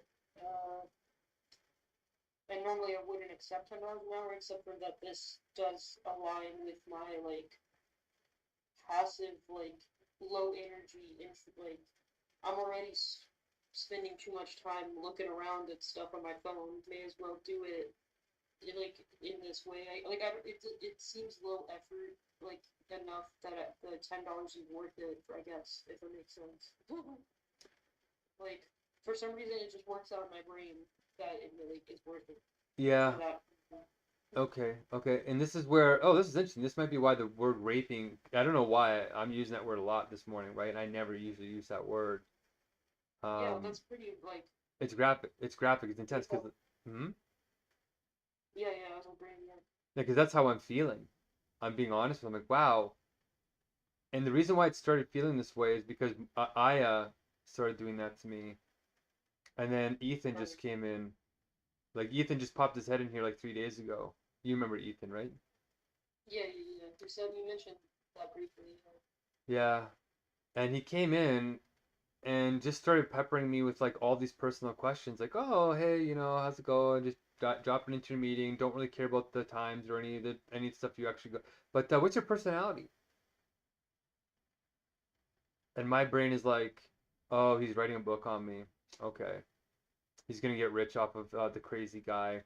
And oh, yeah, that I'm a cult leader and all these things. And so I challenged him a little bit in the vow of abandonment, which he said he took, or at least tried to take, or he had a better definition. He said that to me and Aya. He said, oh, I have a better definition of the proof of true, the vow of abandonment. And back when Aya wasn't raping me either, he's like, we're like, okay, well, what's your thing? Like, why do you want to work alone? And then he started crying, and then he started calling us gaslighting him. Like, what the heck? And so Ethan's trauma started coming out just because we're like, hey, we want to work together on the vow of abandonment instead of like running off. And it's because we're building a singular structure called an inner government. And if you want to lead it, then you have to show the same level of self-sacrifice as Mark or somebody else who's literally taken that vow. or else you're going to turn into your opposite with this power and then turn into a fragmented version of yourself. And in the end, Marlena, the hunger strike will be one of the determining factors. Because if they don't want to go on a hunger strike or make any kind of self-sacrifice, then all they're doing is perpetuating draconian capitalism or hyper-competition through their centrist categories. So the reason why I'm using that is because I'm on the verge of death and technically given tens of thousands, who knows how much information I've given out. And nobody's here. They're all doing their own things in a selfish way too, using the Pareto categories. And here I am working with the actual global poor. So I'm sensing that happening more and more. It's like, wow, they're actually going to abandon me. So I'm sitting here being like, okay, well, maybe what I'm supposed to do then is draw a boundary. I'm not a fool, right? It's like, okay, now we're supposed to tighten it up a little bit and say, okay, well, if you want the information, you're going to have to pay for it. Right? I'll give a little bit as a teaser, just like all corporations do. Oh, I'll give you a little, like, sample bit. And then once you're like, oh, this is what I want, then it's like, okay, well, if you want it, then you got to participate in One World Spirit or be reciprocal, not rapey. And then Matt came in and did it to me. Aya kind of did it to me. Ethan just came in and did it to me. And then you just started doing that. And now you're working for somebody else, right? Matt, who's being superficial and, doing this dream thing where I've already filed the patent. Right? I have the prior art. Anything you build will eventually have to come into lists, and human beings hate lists. So eventually you're gonna get into this list problem, and then you're gonna have to make a visual representation system. And then you're going to do some kind of version of what I or Microsoft did like 25 years ago. Right? And it's like, okay, why is he doing that? And it's like, well, because he doesn't like Mark. Okay, well, why don't you come and talk to me about that? Because he doesn't have to. His life isn't at risk. He's in a soft Pareto bubble that he can coast on. And it's like, okay, let him do that. He's got his own mental issues going on. He's fighting a battle none of us know about, right? So instead of gossiping about him, being negative, let's say something positive about him. He's got superpowers, right? He's really supposed to be a guardian. And we need to get that out of him, but not in this rapey kind of way, because then it's going to create resentment with other people who aren't as compassionate, and then nobody's going to want to work with him either. So for me, I'm like, okay, well, maybe I'm supposed to draw a boundary a bit and say, okay, maybe I'm supposed to entice you guys a little bit and say, all right, you're not going to help me anyway, so I might as well put you to work. If you're going to come in here and we're going to do some chizzy and stuff like that, well, you actually got to come in. And then if you have extra questions, then maybe I'm supposed to do some kind of like forum, or I don't know. Maybe I'm supposed to do that. Like in my eyes, like, my questions come out of like a curiosity, like a childlike innocence, curiosity. Yeah, you're I agree. As well as a interest in sublating like problems that hold me back, that therefore will be able to help like liberate. But I was gonna say something else. What was it? I don't know.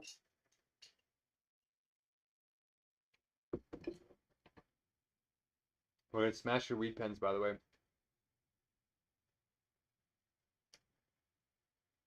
Oh yeah, yeah. I thought you said something else. Your audio like sounds funny to me in a way. Like it kind of distorts what you're saying. Yeah. It sounds like you're saying something else, but you're not. Yeah, I don't have my headphones plugged in. I'm on my father laptop. But yeah, I sense that you are not as rapey, right? I think that to be honest, I feel like you're here for self-survival. I think you're actually asking the questions because you know as soon as the vibe amps are off, there's something wrong with the rat park and inside of your body that could literally be life-ending. Like we're playing with fire here. What you're saying is not normal, Marlena. Right? If you're in bathtubs, shaking to stay alive, do you know what I mean? Like you're on the edge like I am. And everybody around you is underestimating it, sounds like.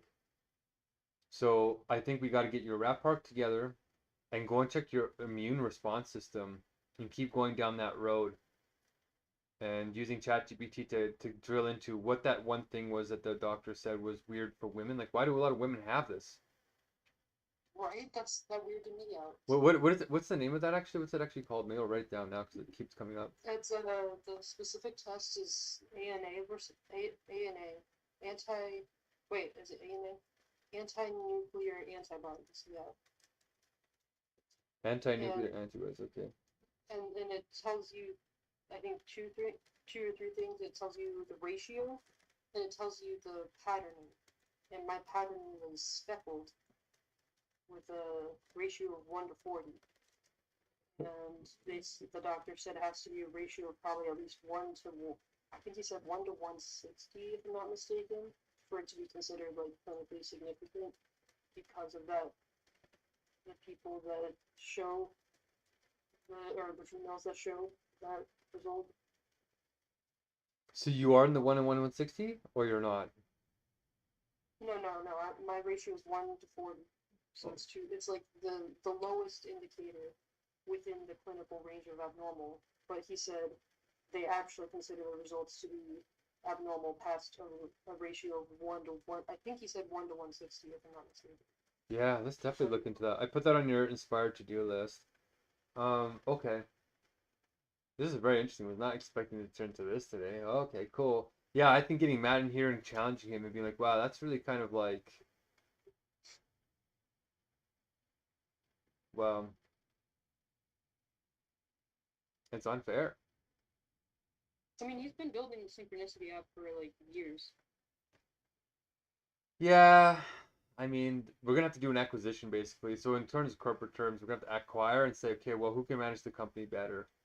Which is not just a company, but a governance model.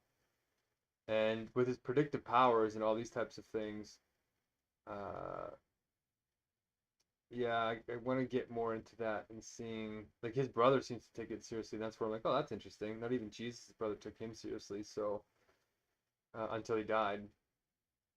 So we got to get these heavyweights actually working together. And if it's if Yeah, I agree. There's this ablation there, and I'll keep working on it. I just don't know what it is yet. well, it's Or probably how. it's probably the fact that I already invented the system that he's making, even though he's been doing it for years. I've been doing it since 2011. So I mean, I worked on it for 4 or 5 years before I even tried patenting it. And we ran it as a group of 60 people for 4 years too. And that was by 2014, right? And then I tried coding it for 5 or 6 years by myself and paid 50 grand and, and did research and the Hegel and all that kind of stuff. So if he thinks he's put work into that system, you know, if it's not like 50,000 hours, he's probably just reinventing the wheel and wasting our time as AI is going to take over anyway in like 6 months from now. So he's being foolish. Nobody's dreams are going to matter if we're all trapped in an AI nightmare. Wow, that's a really good marketing. Tell him that. Yeah, nothing. Your dream catching a synchronicity app's not going to matter for an AI nightmare. If you can't code an AI with universal logic, your app's not going to matter. That might be something to say to him. So I'll write that down in the inspired to-do list too. Matt, super ego, but also investment. So now it's like more rational, right? So we're not just gossiping about him. He's actually got a rational investment in there. So when we do the acquisition on a sacred time level, who put more time in and stuff like that, I'll still probably come out and say, yeah, we need to get serious here. If you really want to have that power, you have to have great responsibility. And I think he will rise to the occasion. I think he actually will. We just got to do it quick. Well, side, that may, I don't know why they're even thinking this again. What do you think of this, the last thing I sent in the chat, what AI wrote about Hegel? Oh, I had it open. I opened it up, but I was reading it, and then it got stopped by some. Because one of the people that commented on Instagram was like, I like for the photos, I dislike for the creepy AI comment. And it did kind of come off as a little creepy, not gonna lie, but it was supposed to be Hegelian, but I'm like, it literally says calling it creepy is exactly the wrong point, so it's kind of ironic, but Okay. Wow, we're actually covering everything. We're actually going back now, right? Like we're actually pulling in stuff and solving it. And I just added the map thing to your inspired to-do list. So this is pretty good. So I did start reading it. Let me get into it here. Get your weed pens out while I'm reading this, because we're gonna smash them while watching the AI dilemma. See, it's starting. We're starting to we're multitasking the right way. That's kind of flowing. I'm definitely gonna watch the AI dilemma later, but while I'm at work because I only have. Let's see. What time is that? I think it's 1 on my phone. My phone is smashed. It's noon Um, your time. but yeah, it's 1, and I have to leave for work at 3:30, and I need to incorporate some movement in the sun outside. So I'm gonna try to hang up my silks instead of my lyra hoop, and that way I can deeply go into my muscles. So I'm gonna try to work out for an hour if I can, but smash the pins first as a ritual, and then just hang the silks and get out my anger, I guess, or whatever comes out. My urge to smoke. I got an idea that came to mind too. Because I have a writing meeting with Matt. We're supposed to, and I'm actually kind of looking forward to that. It's and with another writer that where we're or 2 other writers where we're getting together just to co-create to write like a Pomodoro session on writing. And I used to have that with another group from Mad America actually, but it fell apart. In the Megacrisis.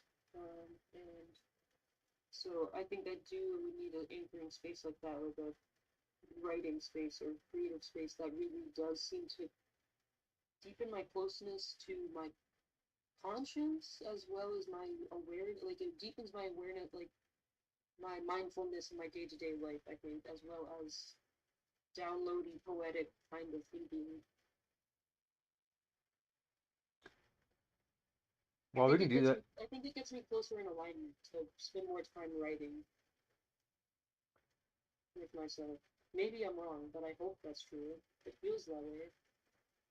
Like I feel like I'm missing something, in my day or my week if I don't spend at least a little bit of time journaling. Yeah, well, technically you're journaling right now. Like that little bit of where we start to flow for a second, then you put the brakes on, right? Like, wait a second, we're running out of time here. No, I don't want to smash the pen. Your gremlin is putting brakes on as I'm pushing, right? And even I got a new idea. I'm like, oh, actually, smashing the weed pens probably doesn't feel totally right. It does if we kind of have to it. My brain thought, why not sell them?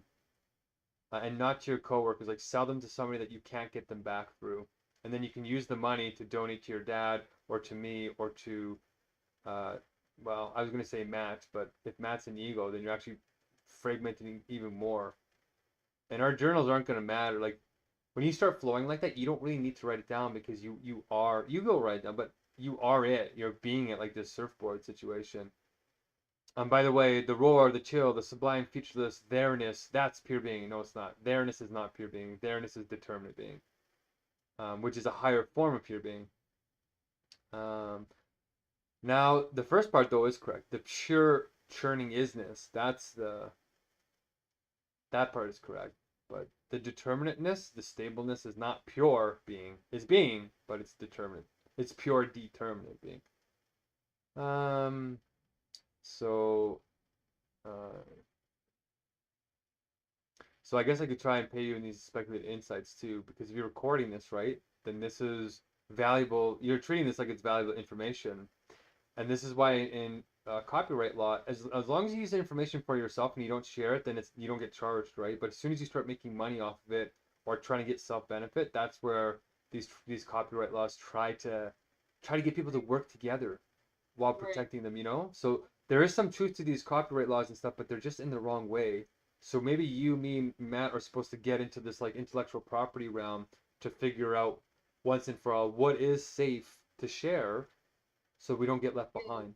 That's actually something Michael Kersey framed in an interesting way that I've never heard before.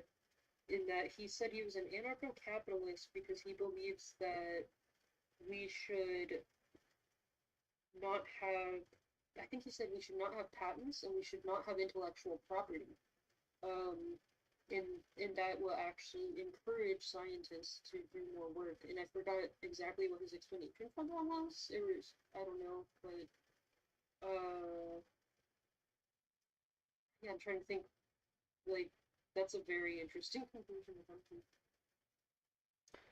Yeah, he's going a little too abstract though, because he's going too universal. And if he's hiring you too, right, we're gonna pull these dudes together. No, uh, he's not very. What's I don't that? know what he's doing with this audiogenomics thing. He claimed that he's got MAK Ultra Baby basically technology that somebody tried to like make him use for the evil of humanity, and he's trying to free humanity. I don't know what his whole thing is there, but he's also got weird stuff going on. He's like a descendant of the Medicis, apparently. Like, I don't know. Like, there's a lot of interesting weirdness with his lineage that, like, from historically rich families, but historically in the past and not now, rich families, I guess, because of the way the wealth got divided. Um, but they still had like access to weird like government structured kind of knowledge, I guess in a way, and familial ties, which is weird. Yeah, he's supposed to be here too. Like these guys, they're like Marlena. If I lived the way that these guys lived when I was poor, you get destroyed. Right? There's no way. Like if I tried to go around and do that, you just get wrecked. So that's what revealed to me right away that Matt and Kersey here, they're not from normal creator categories, right? So they are gonna play special roles because they're like the fact that Matt's working for McDonald's, that's a crazy privileged role. You know how many people compete to get those positions? It's insane. Like work for what? Work for McDonald's. What do you mean? You don't know about the McDonald's thing? I don't know. Oh my gosh. Oh man. Okay, well, shoot now. I'm in a valve on abandonment bind, a little bit of a double bind. You can tell me another time because I should go. Yeah. And but I should also smash these pins, so I can send you a video in a second of me for smashing them. Well, you can smash them right now while I'm reading this, and we watch 5 minutes of the thing while you're smashing them. You could sell them. Like, if you tried to sell a weed pen. But the only thing is that would delay the process of me still having them for now, and I'd really just like to get rid of them now. And there's not much left, I don't think, to sell them, really. Really? Okay, if you don't think there's a way to make money, then okay, then I'll play the AI dilemma, read the rest of this, because yeah, this being the wave thing is the same as writing the story while you're in flow. So let's do all three of these things at once, and then process what we're gonna do, and then yeah, we'll go. You can relax. I can finish eating and doing this law stuff. Okay, so let's do it. About not relax, but I'm about to smash a pen and grind it out on silks, and then write and then go to work. How many? Not relaxing, but yeah. How much do you have? Like, how many of them do you have? 2. Oh, that's not a whole lot anyway. Is there no other positive way to make these things like, do they destroy people's lives? Is there no way to make them a positive?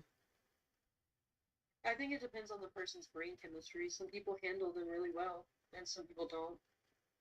It just doesn't, like, flour matches my brain much better. And I think there's a lot of people like that too. But some people, like, the heavy hit of THC is exactly what they need. Like, my roommate with lead poisoning, he said that was his only cure for lead poisoning was weed. So, like, that really, like, I think it just depends on everyone's needs and specifically the neurochemistry and like just environment flow state. Like if people are shaming you constantly for your use, you're probably gonna feel worse about it. Like in this environment, every time my parents see me smoke a joint, they shame me. So that makes me like automatically feel bad about this thing that was more or less neutral in its inherent existence, right? So like, Well, they should shame you, and then say something positive to balance it, right? Like, Marlon, you don't need to do that. Why don't we try and do something with Tahoe, or like something that actually moves you? yeah, I wish that happened. Well, it probably can if we start getting them into the fold too a little bit here. Okay, so there's one more comment I want to make as I'm pulling this up.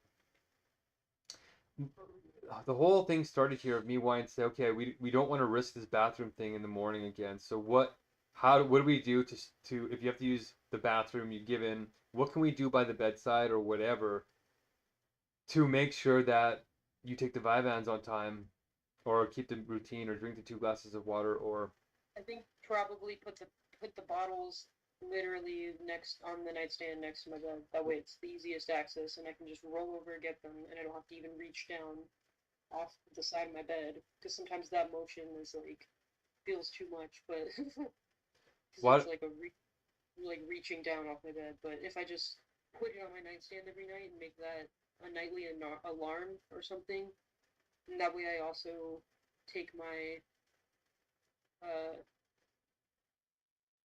antipsychotic at the time of the alarm that tells me to put my meds by my bed, then I'll be golden, because I'll be taking my antipsychotic on time, because I've been messing that up lately too. I think I missed a few days by accident, just purely because I thought I took it and then I didn't. It's kind of, And yeah.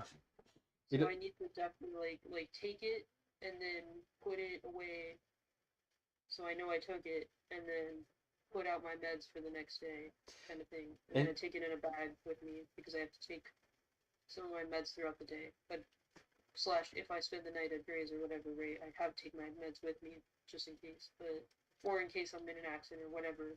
I don't know. I just take my meds with me as like so I have them on me, kind of thing. But I don't know if that's a good or bad thing to do. interesting. But Yeah. yeah, I just said, but yeah. Okay, so a couple of visions came to my mind, and I know we got to go here in a sec.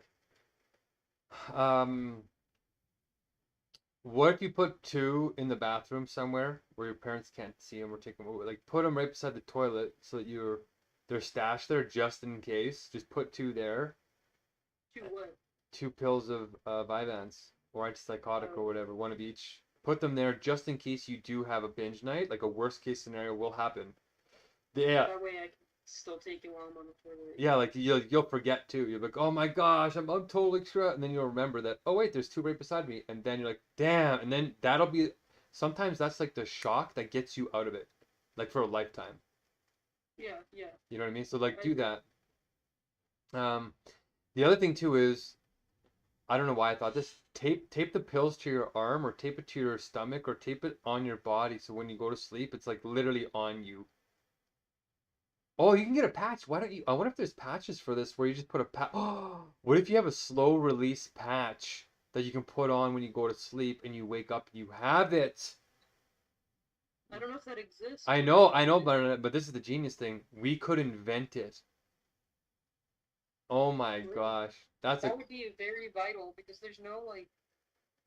I feel like yeah, there needs to be a more perfect ADHD med. Like they're working on it in a way, but they're like in terms of timing for the whole to last a whole day.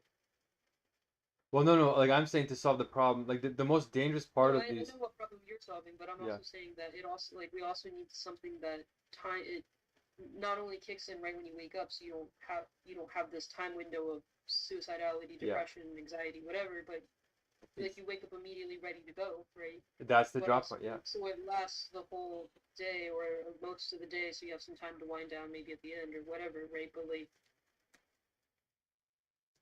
because the Vyvanse lasts 12 hours, Adderall lasts like 3 to 4, and then the extended release version also I think lasts 10 to 12 hours.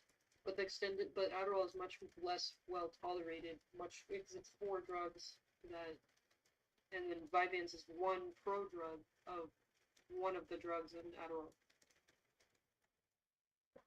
Okay, sorry, I'm writing this into your inspired to-do list just in case. So look into that. What has anybody done this? And somebody's probably filing a patent right now because it's usually 10 years ahead. But What I also find interesting, I wonder, because remember when I briefly took the mindless drug, whatever it's called, what was the drug? Modafinil. yeah, I almost immediately quit weed and went through the withdrawals, and I was just like, whatever, I'll keep going. This is fine. And like it gave me it gave me a lot of interesting motivation that didn't feel like rushy in the same way that this motivation from Vyvanse does. This one feels a little scattered and rushy, and I think it can increase your energy, but it doesn't help you like get clear on what to do and what to focus on, and like there's still anxiety and executive dysfunction happening, and so then I have this energy, but then I can't put it out, and then I think I smoke weed because I'm like, oh my god, I need to like relax, and then from the anxiety, and then I don't do anything after that. But like, I'm wondering if modafinil. I already asked my psychiatrist if I could take both at the same time. I can't. So I'd have to do one or the other, so that would be kind of a harsh switch, which switching up meds is also kind of rough, because it has a withdrawal plus a come up on another. The withdrawal from Vyvanse is usually 2 to 3 days of blobness, depressed blobness. With literally, it feels like moving concrete in your body, like in your muscles and everything, like a fluid of molasses that's holding you down. That hurts. Wow. It's weird. That's how I describe poverty. Okay, well that's interesting because yeah, so the thought that came to mind is really universal logic makes me feel that way. The combination of Vyvanse and modafinil, my brain chemistry makes me feel like I feel like I'm there right now. Like I know what I'm Yeah. gonna do. We're in flow right now. This is great. So I think all we have to do is stabilize you. And one of the biggest problems with my grandmother was the scheduling of the pills. Like in some ways, do you have anybody that reminds you when to take the pills, Merlin, or is it just you? It's just me. Yeah, so in some ways, it actually increases the feeling of rat cage rather than rat park because every time you look at those pills and nobody is there caring about you taking them, it feels like a reinforcement of, oh, I'm alone, nobody cares about me. Yeah, Like, I can see that. because if somebody cared about you, they would care that you took the pills. And you said something earlier the other day that was very brief. You said, like, you did something and nobody called you. Right? None of your friends, like, nobody, you didn't show up for something, or you didn't show up for work, and nobody at work messaged you, Oh which is yeah. hurtful. Like that's rat cage. Like it's like, oh, you're in a cage by yourself. Nobody cares about you because nobody returned to you, right? Nobody embodied the vow of return. Not even your employers. It's like what? You have a legal responsibility to care. And when you do have people scheduling your pills for you in the psych ward, then it's a reinforcement that you're mentally ill in the wrong way, not a spirit ward. And then it has the same reinforcement that you're bad, the wrong kind of shaming. So if we just do the healthy kind of reinforcement where okay I can help you, right? I'll be like, okay, if you want me to help you do the pills thing, which we're doing right now, right, which is just a one reminder in the morning, then oh you're coughing, so that doesn't sound right to you. No, no, no, you're good. What was the coughing? Hitting the pen. You hit the pen, Yeah. so you were so stressed you did the thing. No, I have been all day. I've had been for days. That's what I'm saying is like once I have it, I can't stop. So I need to You can stop, snap you can stop. by literally smashing it. Yeah. Okay, so let's we're bleeding into our time quite a bit now, so it's like okay, are you, if you smash the weed pens, I don't know why I'm getting this feeling that if you smash them, you're just gonna end up buying another one and wasting money on it. I don't know why I'm getting that feeling. Is that what's gonna happen? That's what I'm afraid of happening. But I got enough stockpile of flour on me that I'm just avoiding the vape store for now. Like for honestly, I feel like for me, avoidance is a good strategy just while I'm in the trigger Why don't you do time this? period. Why don't you do this instead of the all or nothing thing? Go ahead, finish. I cut you off there. Go ahead. Yeah, no, so I have flour that I'm gonna smoke as much as I want to, whatever.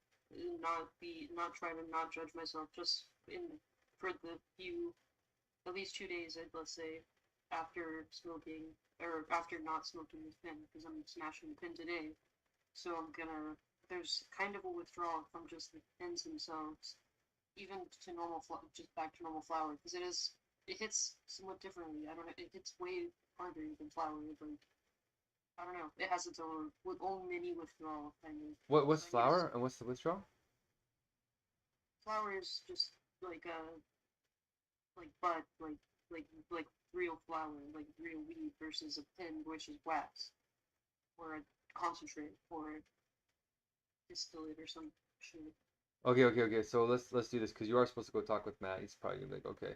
Um, my intuition is saying no. Let's not do an all or nothing kind of situation. You are supposed to judge yourself and shame yourself a little bit, but not throw the baby out the bathwater. Just go in a little bit more moderation, right? So, for example, my mind saying let's not smash both weed pens. My mind is now saying smash one of them and keep one of them somewhere where it's hard to get at. So you're still avoiding it, but you still got one. I don't know. I'm kind of motivated to smash them And then then waste just. money buying another one. Yeah, you're just gonna go waste. They're the least. That's I'm motivated to not. So that's. Yeah, why but I'm doing it. motivation's not enough. So my intuition is saying let's just be smart about it.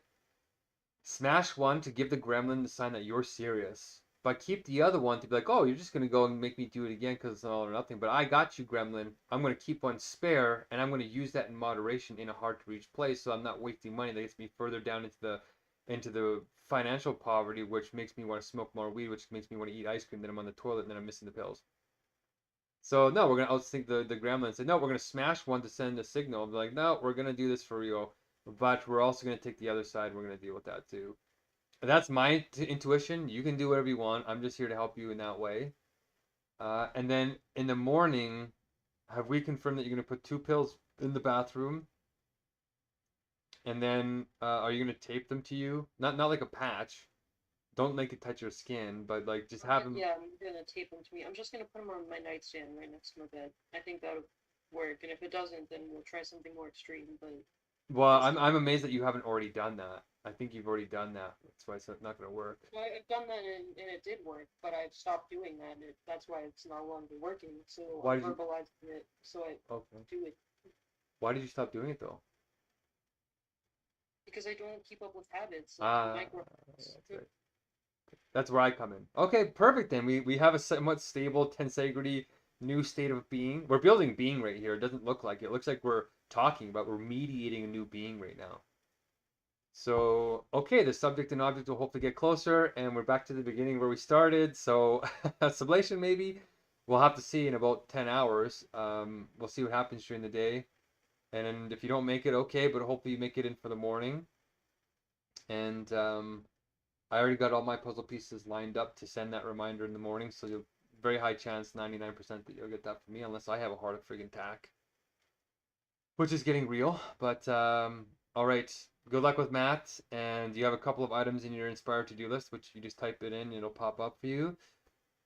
And I think we pretty much covered most of it. So good luck, I guess. Oh wait! Shoot, we were supposed to smash one of them while we watched this video. Oh, okay.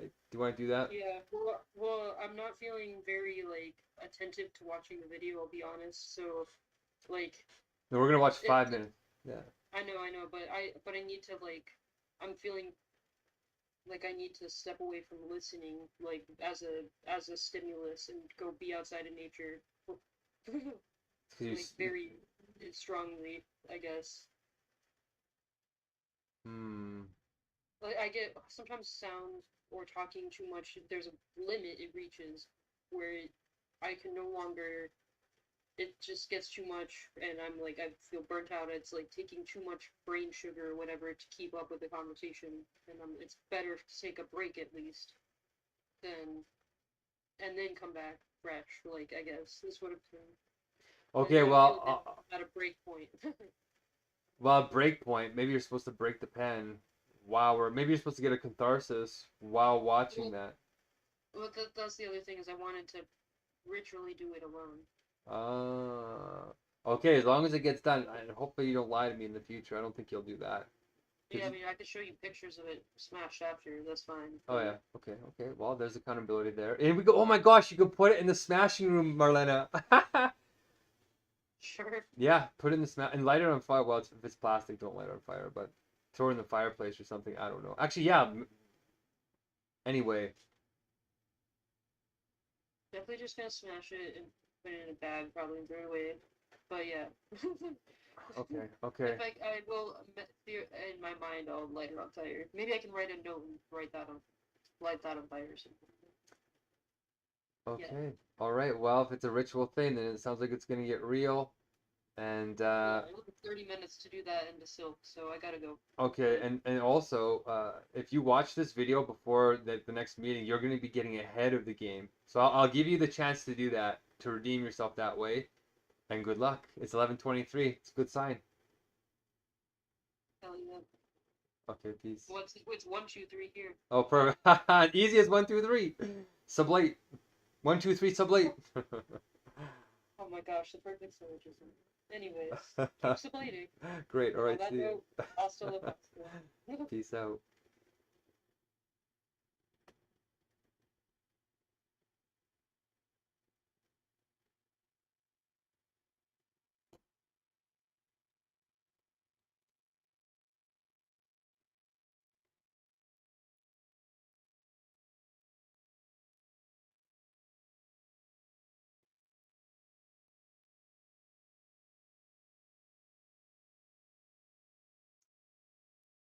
Okay, that was very interesting.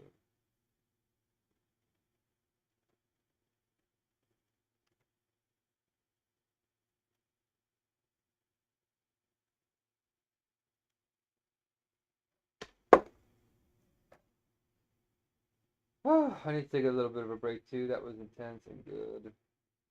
Also,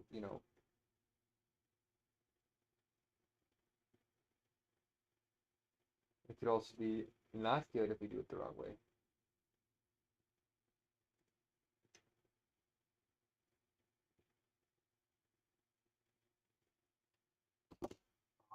Do the topics. Okay.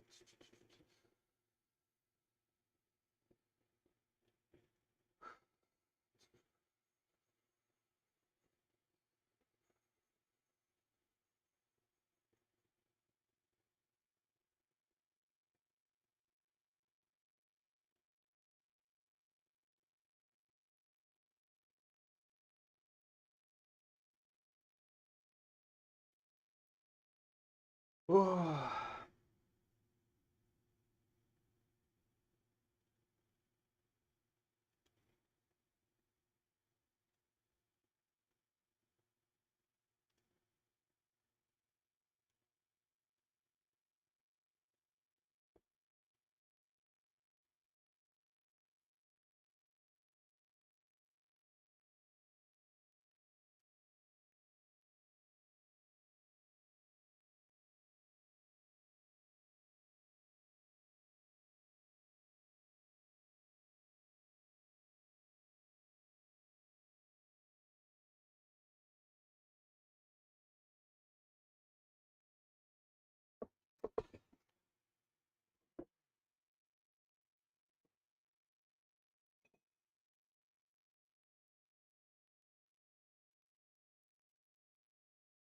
'Cause I feel a little bit full.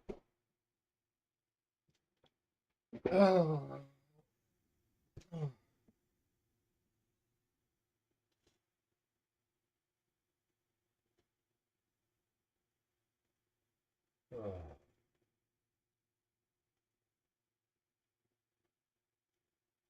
11:26. So it's been. That's kind of what a life coaching session kind of looks like when you stop fooling around and you start facing death. Oh, we gotta take a break. Um, if you want to get your life on track, we could start doing this for you too on TikTok or if you're on YouTube.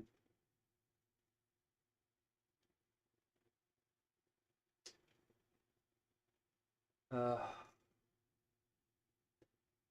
that was with somebody who's suicidal, right? Very extreme situation. So if you're less than that, then it's going to be easier to help you. You're looking at an extreme case of a very beautiful person who's having big problems. You guys can listen to this video with me though if you want. This is the AI dilemma we need to be listening to. 1944, and you get a call from Robert Oppenheimer inside this thing called the Manhattan Project. You have no idea what that is. And he says the world is about to change in a fundamental way. Except the way it's about to change, it's not being deployed in a safe and responsible way. It's being deployed in a very dangerous way. 50% of AI researchers believe there's a 10% or greater chance that humans go extinct from our inability to control AI. And submarines adrift in the cold and I'll find That's not good, is it? the road, waiting to see what unfolds. Harris and Asa Rappermaple. I'm here to introduce Tristan Harris and Asa Raskin, and they're the co-founders of the Center for Humane Technology. They were behind the Emmy-winning Netflix documentary, The Social Dilemma. The Social Dilemma reached 100 million people in 190 countries in 30 languages. And they've also advised, the heads of state, global policymakers, members of Congress, national security leaders, in addition to mobilizing the millions of us about these issues and some of the dangers that we face with technology these days. So here they are. The reason why we started with that video is, well, one, it was the first time I'd seen AI that made me feel something. And that was a threshold that we crossed. And the second is there's a very curious experience that we had trying to explain to reporters what was going on. So this was January of last year. At that point, there were maybe 100 people playing with this like new technology. Now there are 10 million people having generated over 1 billion images, and trying to explain to reporters what was about to happen. And we'd walk them through how the technology worked, and that you would type in some text and it would make an image that had never been seen before. And they would nod along, and at the end they'd be like, cool. And what was the image database that you got your images from? And it was just clear that we'd like stretched their mind like a rubber band. And then because this was a brand new capability, a brand new paradigm, their minds would snap back. It's not like dumb reporters, it's like a thing that we all experience. And even in making this presentation, so many times realizing we have to expand our minds, and then we look somewhere else and it snaps back. And we just wanted to name that experience because if you're anything like us, that'll happen to your minds throughout this presentation, especially at the end when you go home and be like, wait, what did we just see? And I think because artificial intelligence is such an abstract thing, and it affects so many things and doesn't have the grounding metaphors, like the kinesthetic experience in our lives, that it's so hard to kind of wrap your head around how transformational this is. So when we call the presentation a paradigmatic response to a paradigmatic technology, what we really want to do is arm all of you with maybe a more visceral way of experiencing the exponential curves that we're about to be heading into. That's a reality. So if you want to help us, please help. Tabibi, oh, you changed your picture. I didn't recognize you. Okay, great.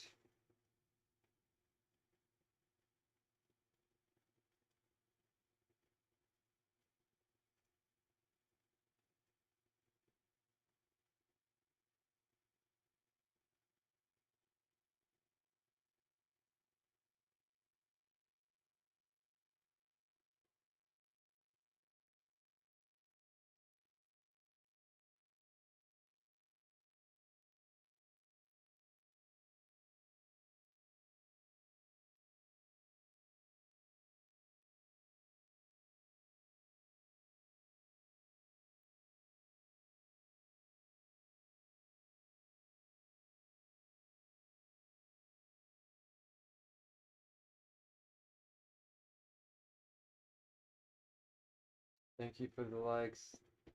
Appreciate that, Tabibi. Do you want to help? Do you want to send some gifts? Do you want to help pay the poor, the exploited in Pakistan, Bangladesh, India, to help make these blessings? We need 318. If you go to GoFundMe and you type in "Learning to Bless Again" or Mark McCormick, I should pop up. That would really help. I'm out of funds. I can't pay them to do it. Not yet, anyway. So that's where it's going. It is 11:30. Oh. I need to look at my to-do list and figure out what is a priority right now. The lawsuits.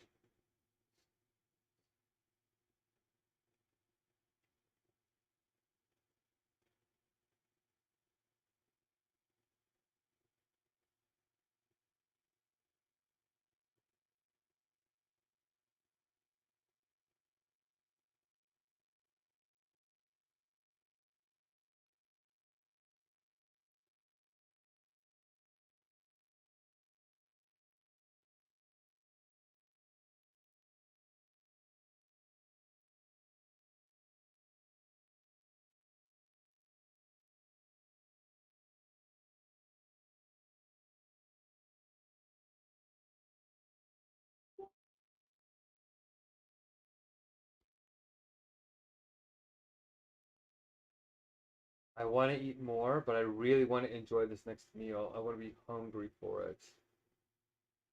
I'm gonna eat today. Oh, excuse me. I'm gonna do a little bit of a hummus tribute. Hummus masala mandala. I'm gonna make mandazi. I'm gonna make mandazi masala, chana masala, with a little bit of hummus tomorrow. Tomorrow morning. Yeah, I think I started eating at what time?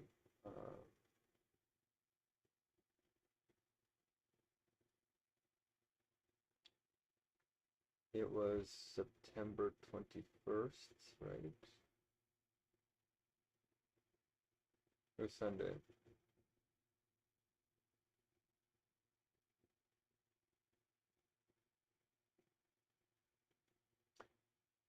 4,000 likes. Oh, almost 5,000. You're a good man. Thank you. Tabibi, I wonder if you're Kenyan. We have a Kenyan guy, Sahan, helping us. I know you're in Calgary. Cool.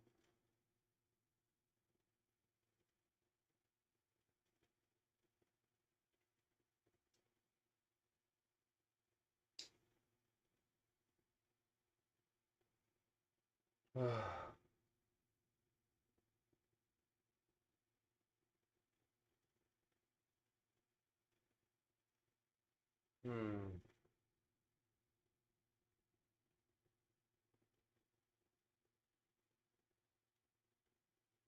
Hmm.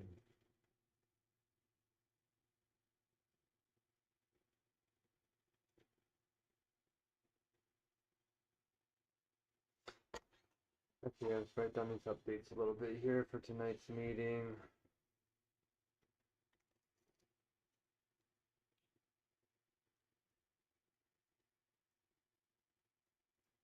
Uh, oh,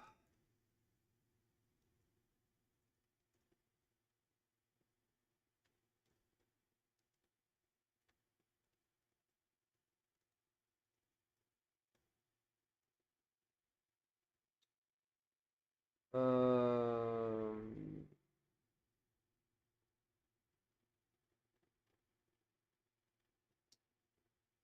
Marlena, weed pen smashing room.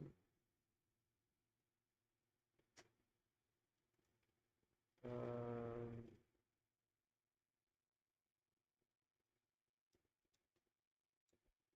Blessings 318 up there. Okay, I gotta. That's what I'm gonna do. I'm gonna calculate the blessings.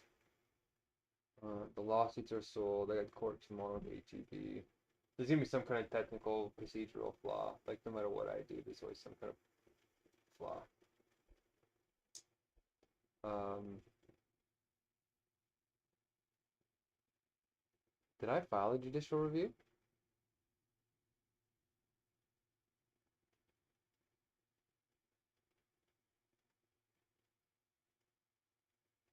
I think I did, but I didn't make an injunction. Yeah, I need to review that lawsuit.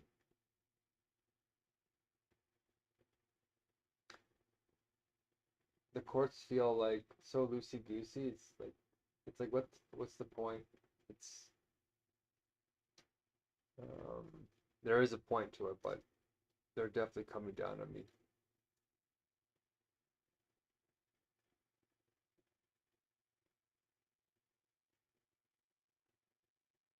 Uh,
Okay, the agenda for tonight is kind of half set. Oh yeah.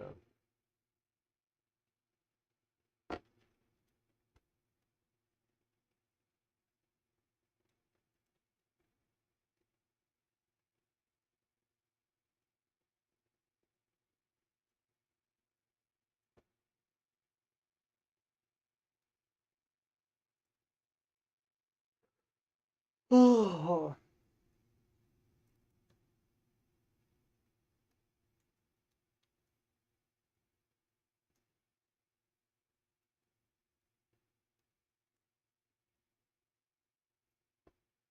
Okay, great. That got updated. Oh.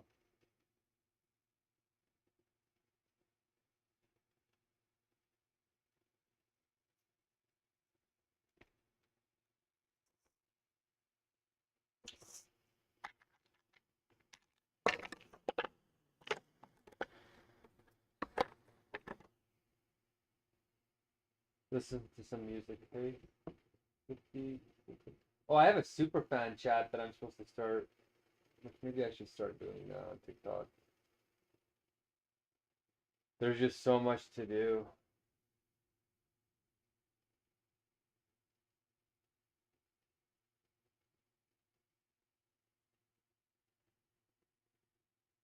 Okay, let's listen to.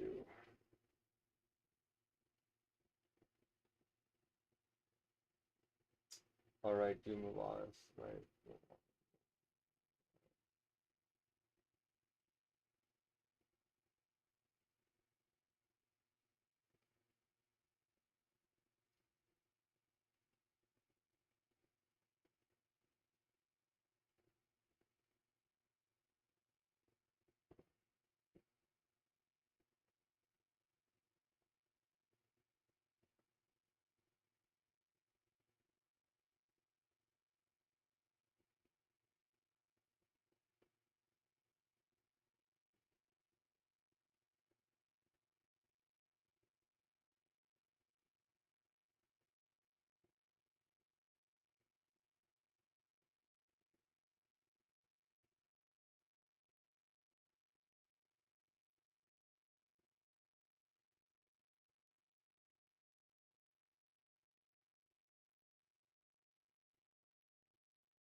There's a Reddit posting happening here that Milana started.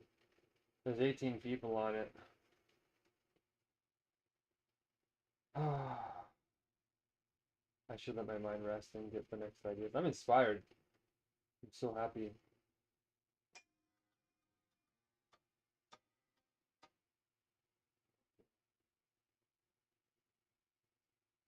Who joined us here? The BB and who's the other one in the room? If you guys are gonna help, now's the time.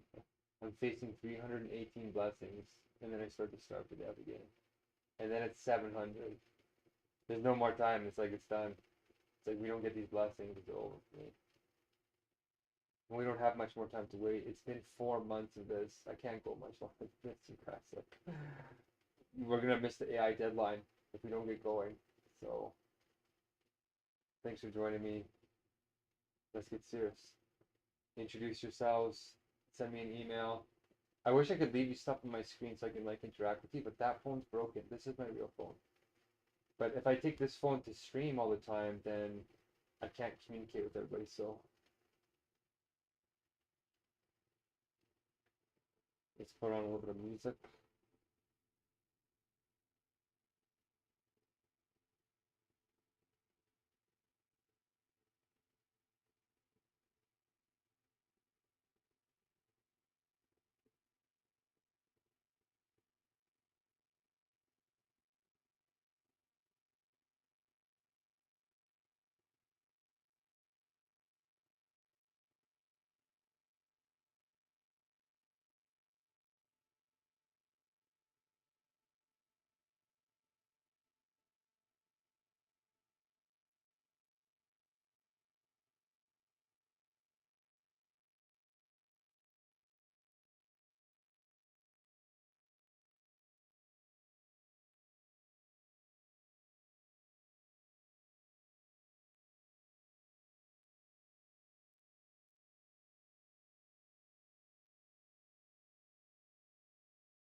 This isn't a real song.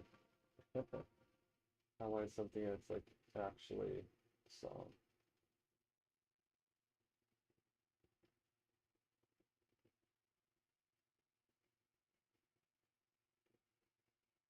We need our restaurants and our kitchen.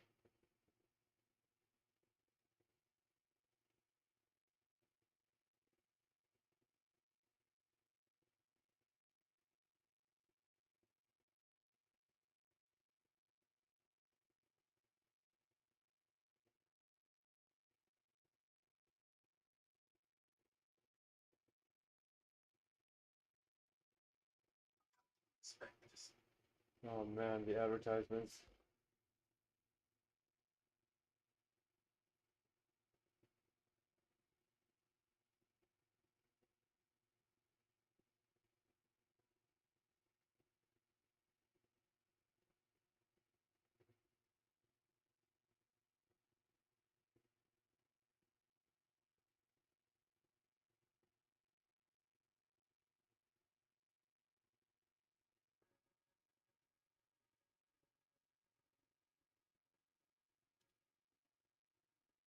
Okay. I'm starting to feel hungry. I'm excited. I want to eat.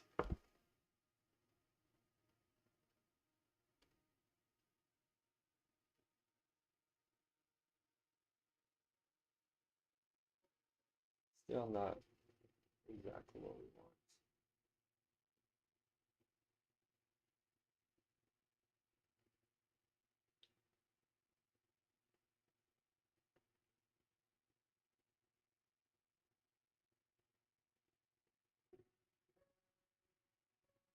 want. I like this song. Oh, YouTube, we gotta meet you.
Okay, I just did a bunch of excuse me, legal work.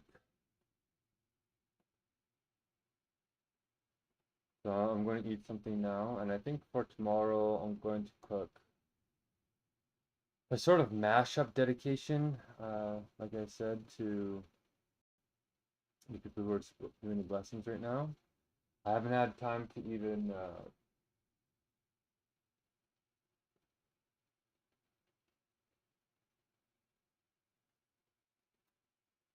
message them.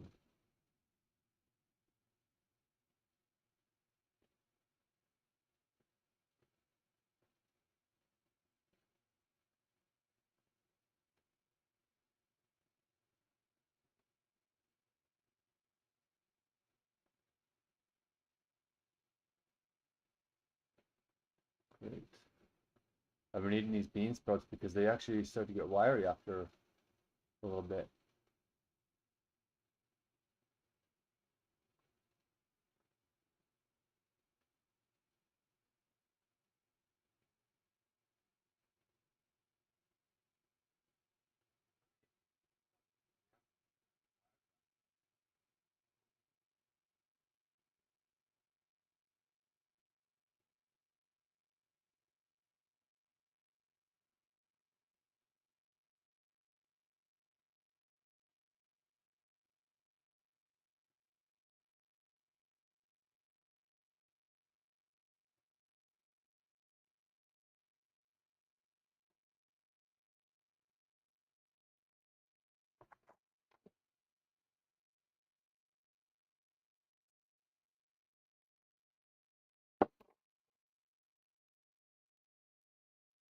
Okay, let's make some noodles. Well, my intuition will think this is these guys right now.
Uh, uh.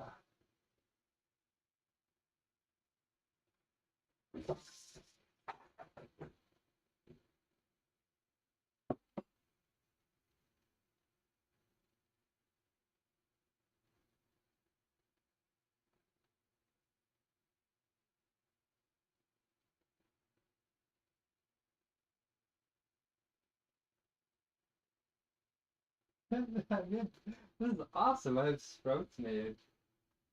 Cool.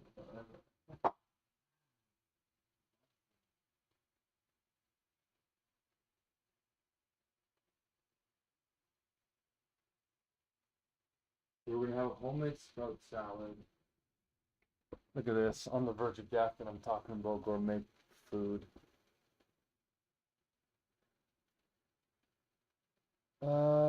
So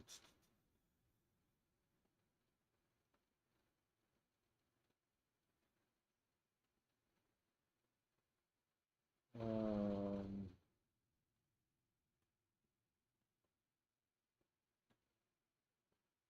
there's homegrown Mung bean.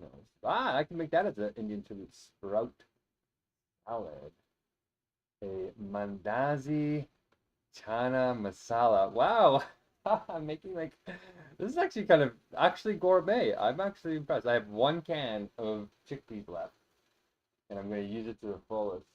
I have a gourmet cooking show with no resources. I'm in the poverty trap, and I'm cooking to come off legally these hunger strikes so that One World Spirit can be a non-political nonprofit. Well, New World Spirit's the Supreme Court of Canada case. So it's pretty intense what I'm doing here, right? Despite my looks, right? I'm looking like what 85% of the world wants me to look like because I know about marketing, right? So 85% of the world is religious, and half of that is Christian and Muslim. Muslims have long beards, right? Jesus had a smaller beard, but most of the people associate wise men with beards. I'm a little bit young to be competing with these 60-year-old gurus. So I look the part, and I'm turning red. There we go. And I have enough age to actually have the wisdom. But I'm doing a gourmet cooking show, so I'm smelling the flowers and trying to enjoy the food I'm eating when I'm coming off of feeding syndrome, which is technically a medical emergency. So I have to do a lot of medical research to make sure I don't die while cooking gourmet food to support sustainability and gender ethics so that men can get in the kitchen too and enjoy it so we can address patriarchy but at the same time affirm gender roles because they actually promote the species development from our reproductivity collapse that's happening because everybody's despairing because AI is taking over everything. So while I'm doing all of that, I'm fighting a Supreme Court case against 7 elite law firms, which are the best in Canada and Alberta, where I'm at. And I'm slowly winning that in the Supreme Court of Canada case, while also learning to program artificial intelligence to solve the singularity and alignment problem through something called universal logic, which requires having a breakthrough in speculative thought with Hegel, of all people, who wrote what is widely regarded as the most difficult book ever written by a human being called The Science of Logic, which is actually God's being, which is theology, but in a scientific, rational sense. So all of that is what I'm doing while I'm cooking my mung bean sprout salad and planning my meal for tomorrow. That's a sliver. We're also starting a CRISPR lab for genetic editing, solving universal diplomacy, World War III, developing divine decrees. I'm in the top 100 magazine as well as one of the top 100 entrepreneurs in the world, which is kind of nice, which should hopefully come out in 3 weeks. If I get the next meal, even if I don't eat again, I should live to that point. I should, even if I'm on my deathbed, I should have enough fat to get 1 more week with food and then 2 weeks without food. I'll make it. And then hopefully we get a big investor to come in, hear all the stuff that I just said, understand it, and say, wow, this guy's not crazy. This actually could save the world. And then invest with all his heart, mind, soul, and spirit so we can change the world like a flash from east to west. Revelation. So we're going to make some mandazi chana masala, and we're going to make some homemade hummus.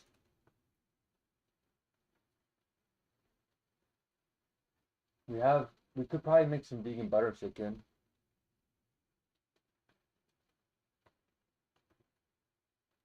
You know what? We could make some homegrown mung bean achar sprout salad, which is kind of intense.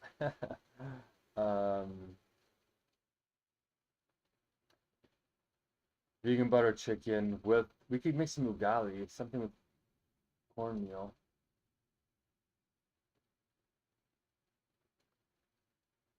I already made biryani for the Pakistanis.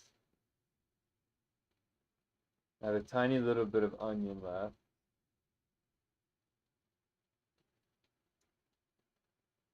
Hummus, chana masala, butter chicken. There was one more thing I was supposed to make. What was it?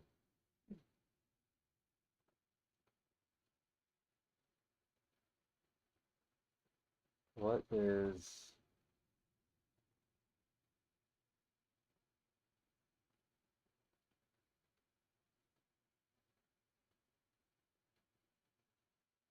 I was supposed to make Greek food.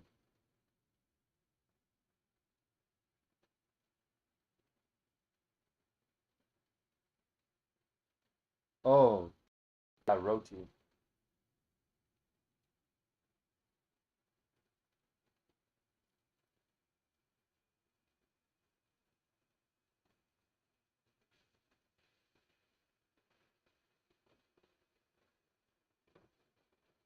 Right. Yeah, let's do something here. I gotta scan these documents.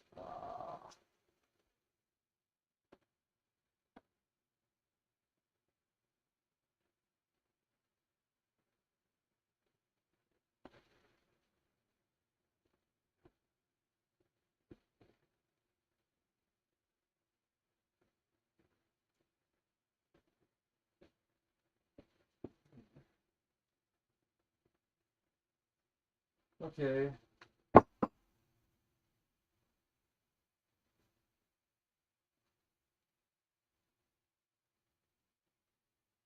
What do we want to do here? We want to make a little bit of rice, maybe. My stomach is like really exploding a little bit here. Ooh,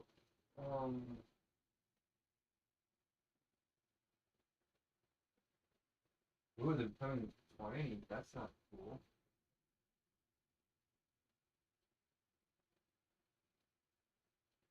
They're actually getting wiry, so I might have to screw them in the fridge to slow down their sprouting. Oh, okay. Oh, we also have seaweed, so we can make some seaweed, something seaweedish. Seaweedish.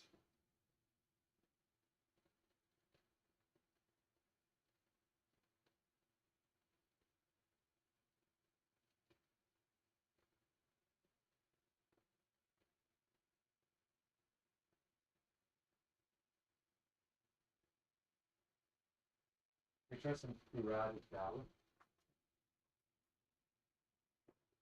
We're gonna make a different kind of dal.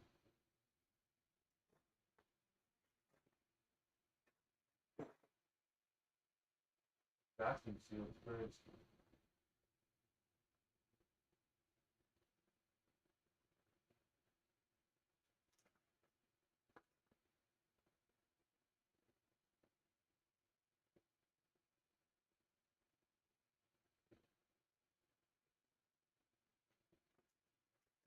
Let's put it in.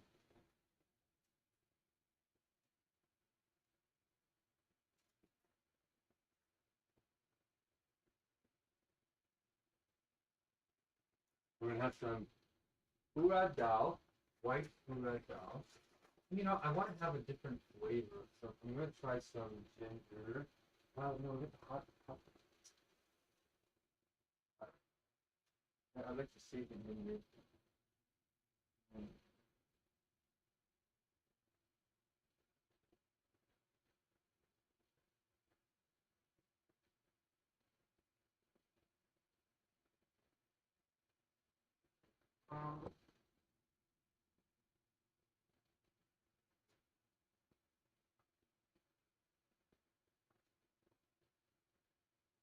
Okay. Looks like it went over. Okay.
thin stuff lasts forever. Oh, turmeric in there. There's a lot of different stuff to push. Wheat fennel seeds. And star.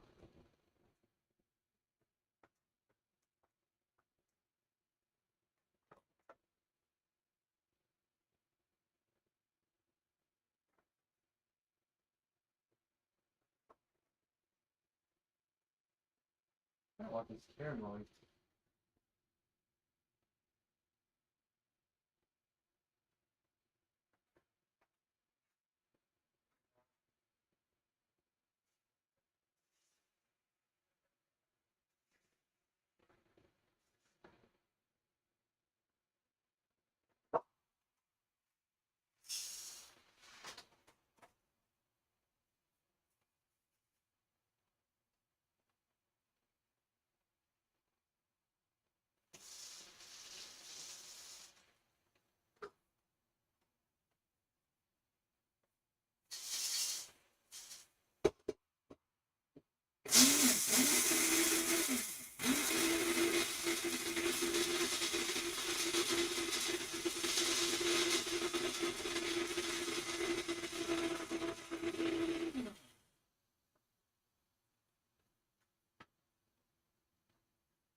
Okay, let's get a package of this stuff right here.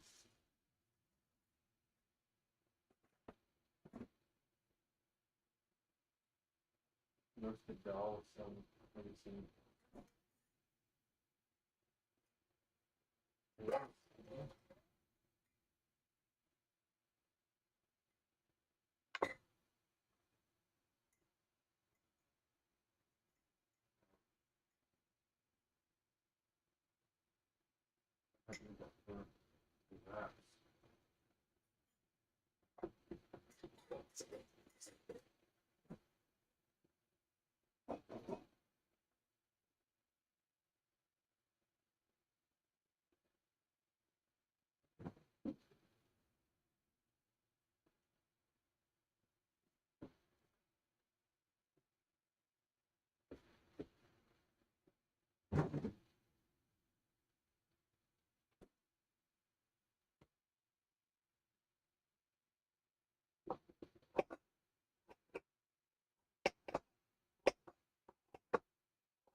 Ooh, it's kind of cool. I'm trying to make my dishes look different.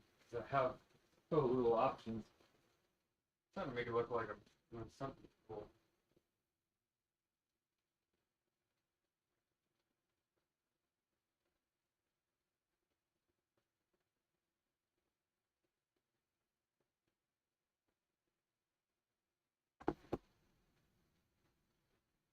Oh.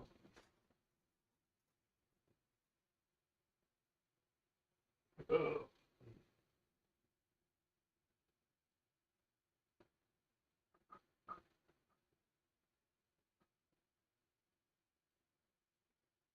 All right, I already have noodles in here.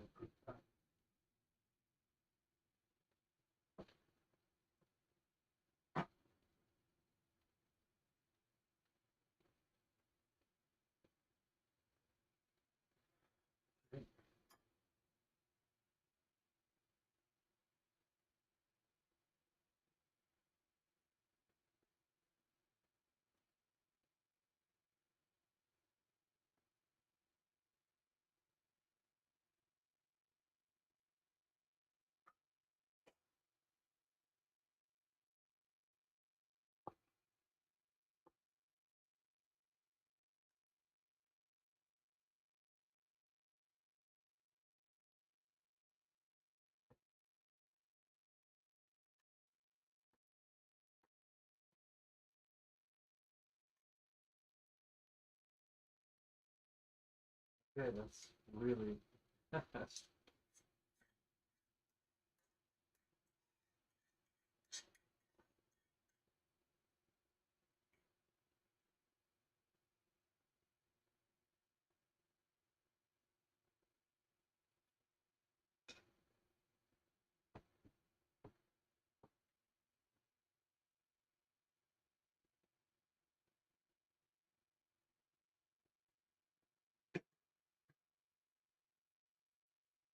Now that's interesting. Hmm.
Okay, bon appetit. Let's eat. Let's try something, right?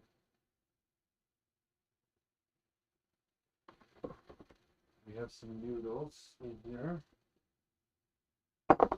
some hot sauce, but I'm debating if I should use it or not because it's pretty gross. And it's not the same taste as it used to be.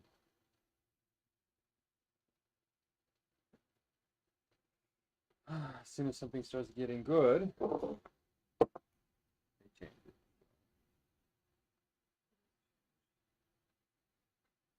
You want some Scrubs though? Maybe we'll have some of this guy.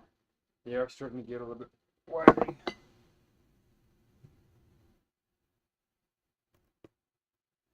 Okay.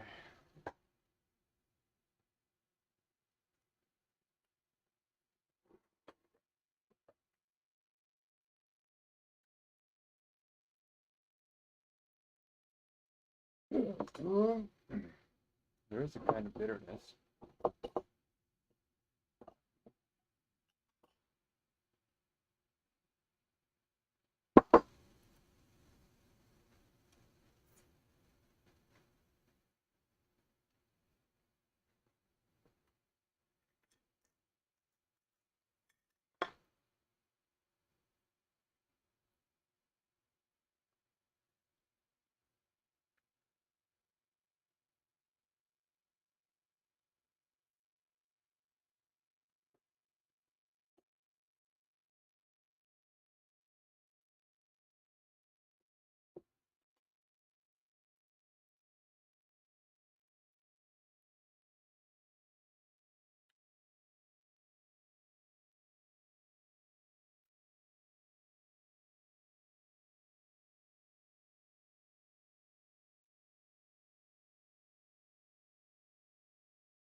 I'm gonna eat those Scrubs right now.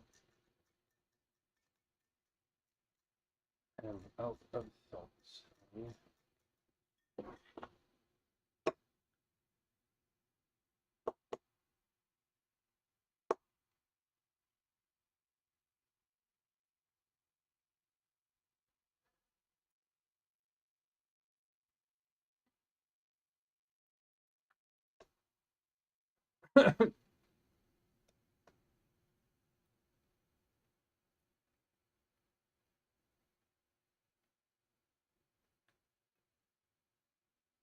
Ew, the sauce is gross, actually.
Oh boy, I gotta serve these guys now.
Not only is the UN not solving the problems it should, too often, it's actually creating new problems for us to solve. The best example is the number one political issue of our time, the crisis of uncontrolled migration. It's uncontrolled. Your countries are being ruined. The United Nations is funding an assault on Western countries and their borders. In 2024, the UN budgeted $372 million in cash assistance to support an estimated 624,000 migrants journeying into the United States. Think of that. The UN is supporting people that are illegally coming into the United States, and then we have to get them out. The UN also provided food, shelter, transportation, and debit cards to illegal aliens. Can you believe that? On the way to infiltrate our southern border. Millions of people came through that southern border. Just a year ago, millions and millions of people were pouring in. 25 million altogether over the 4 years of the incompetent Biden administration. And now they have it stopped, totally stopped. In fact, they're not even coming anymore because they know they can't get through it. But what took place is totally unacceptable. The UN is supposed to stop invasions, not create them, and not finance them. In the United States, we reject the idea that mass numbers of people from foreign lands can be permitted to travel halfway around the world, trample our borders, violate our sovereignty, cause unmitigated crime, and deplete our social safety net. We have reasserted that America belongs to the American people, and I encourage all countries to take their own stand in defense of their citizens as well. You have to do that because I see it. I'm not mentioning names, I see them, and I can call every single one of them out. You're destroying the countries, they're being destroyed. Europe is in serious trouble. They've been invaded by a force of illegal aliens like nobody's ever seen before. Illegal aliens are pouring into Europe. Nobody is, and nobody's doing anything to change it, to get them out. It's not sustainable. And because they choose to be politically correct, they do just absolutely nothing about it. I have to say, I look at London where you have a terrible man, terrible man. It's been so changed. Now they want to go to Sharia law. If you're in a different country, you can't do that. Both the immigration and their suicidal energy ideas will be the death of Western Europe if something is not done immediately. This cannot be sustained. What makes the world so beautiful is that each country is unique. But to stay this way, every sovereign nation must have the right to control their own borders, have the right to control the borders, as we do now, to limit the sheer numbers of migrants entering their countries and paid for by the people of that nation that were there, that built that particular nation at the time. They put their blood, sweat, tears, money into that country, and now they're being ruined. Proud nations must be allowed to protect their communities and prevent their societies from being overwhelmed by people they've never seen before, with different customs, religions, with different everything. Wow. Interesting. Rise of times, that's for sure.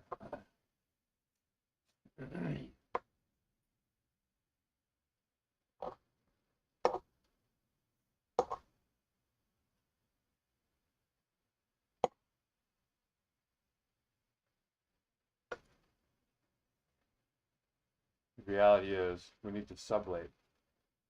Keep things protected, but at the same time encourage humanity collectively through universal logic.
Ugh.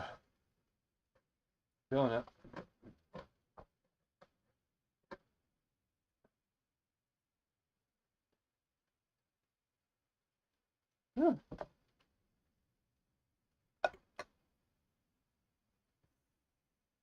Hmm.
Mm.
Done.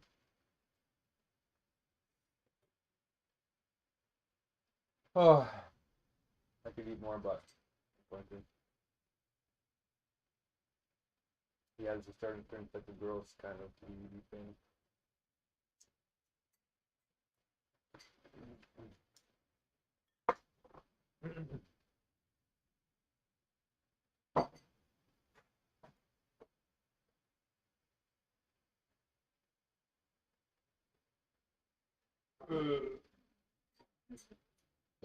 Oh.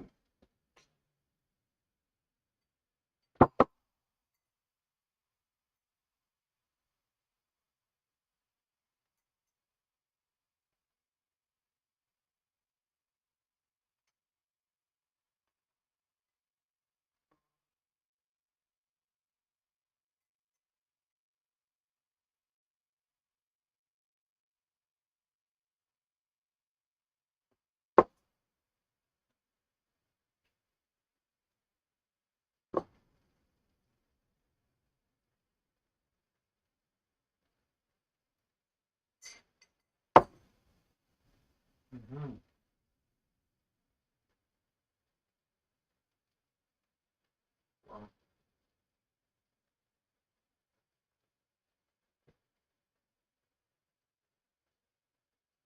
Wow, these are like flowering. What the heck?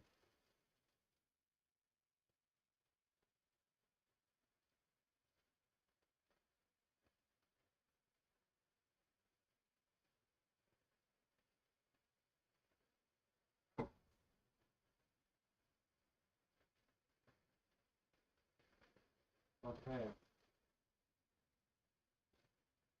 Weird, they're flowering.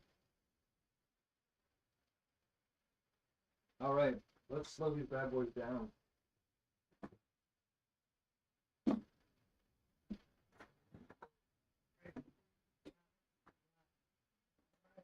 Ah. Slow this down a bit.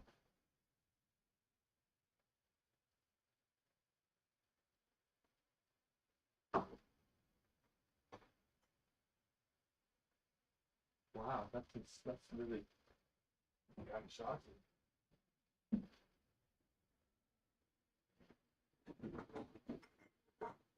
So they were perfect last night, so 8 different perfect.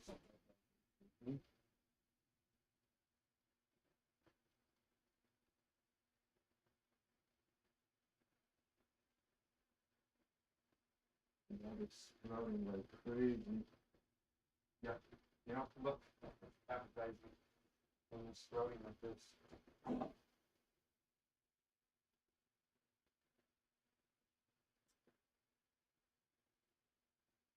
Okay, well, we might as well mix them in since I'm clearly eating one gas. You know?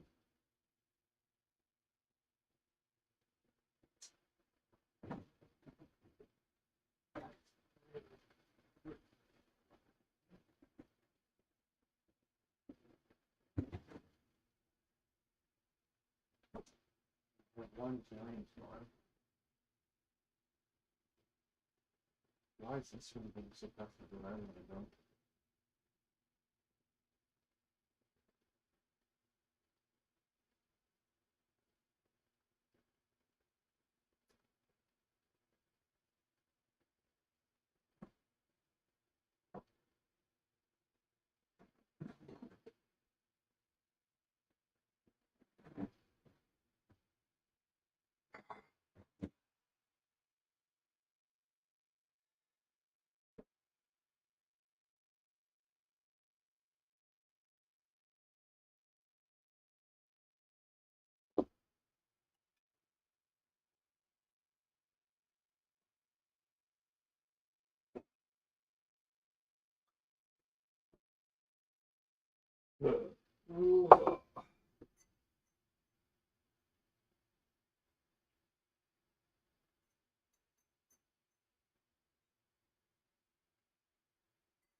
We got one thing done that was important, and the phone is still not charging properly.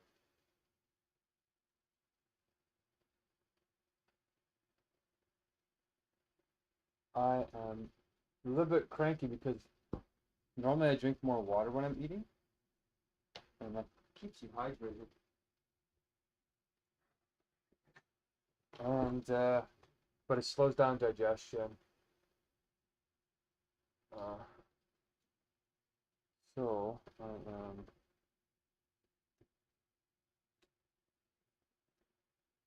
trying to do that.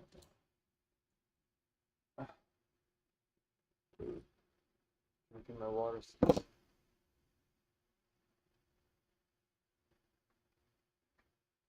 There's a chip problem.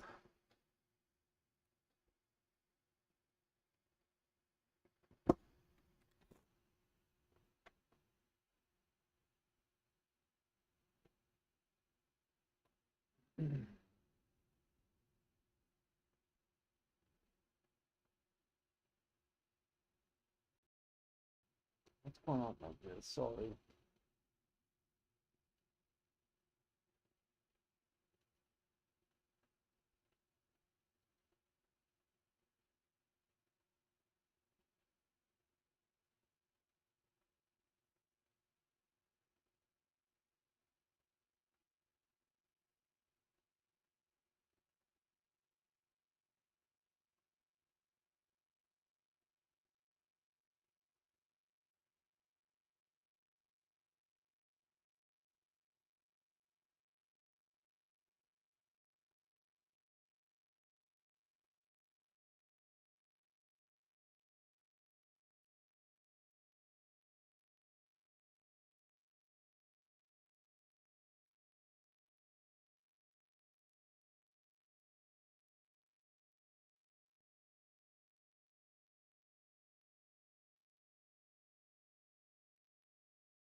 I need sleep. All right.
I think I made it too.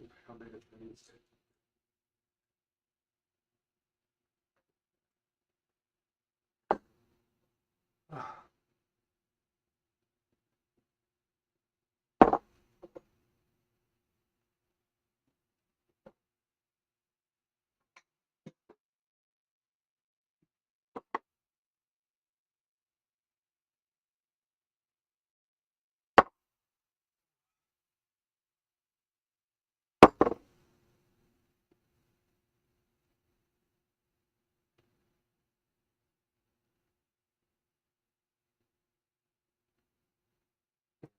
Why am I going to start again? Oh well. We'll have to scan these other documents here soon.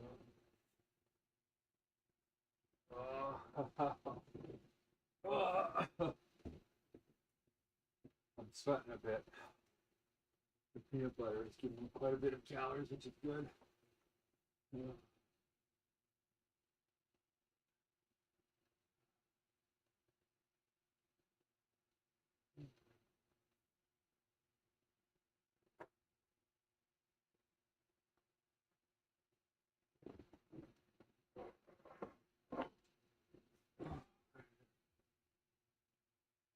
Oh, my goodness.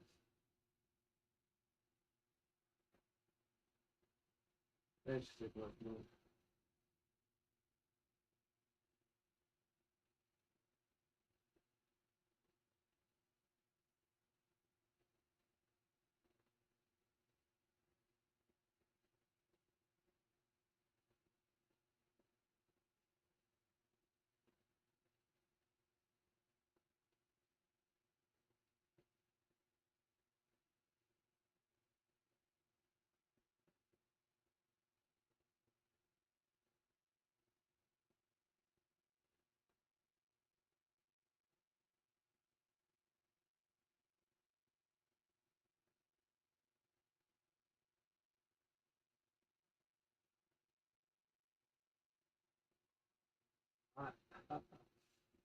Yikes.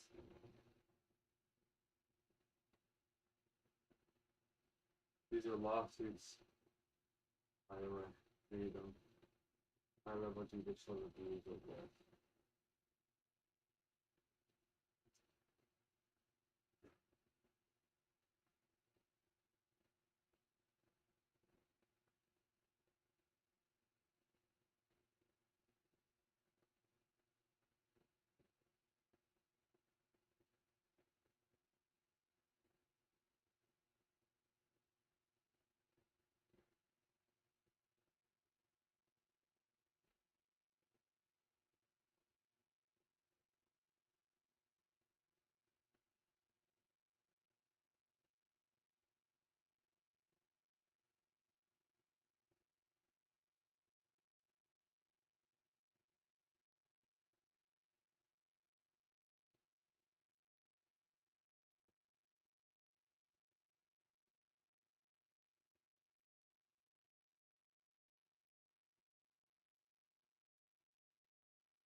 Okay.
Alright.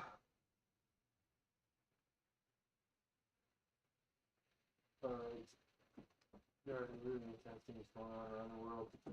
Both my phones aren't charging. Both the charger cords I have aren't working.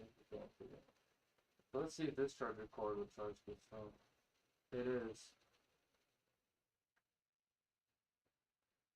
So the charger cords, I heard this, the tracking of the phones, it seems like there's a chip matching thing that goes on.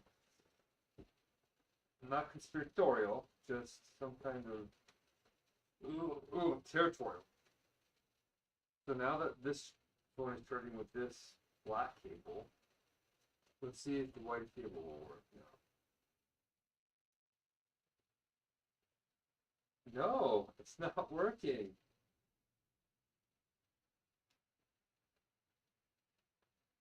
Oh, that's really frustrating, you guys.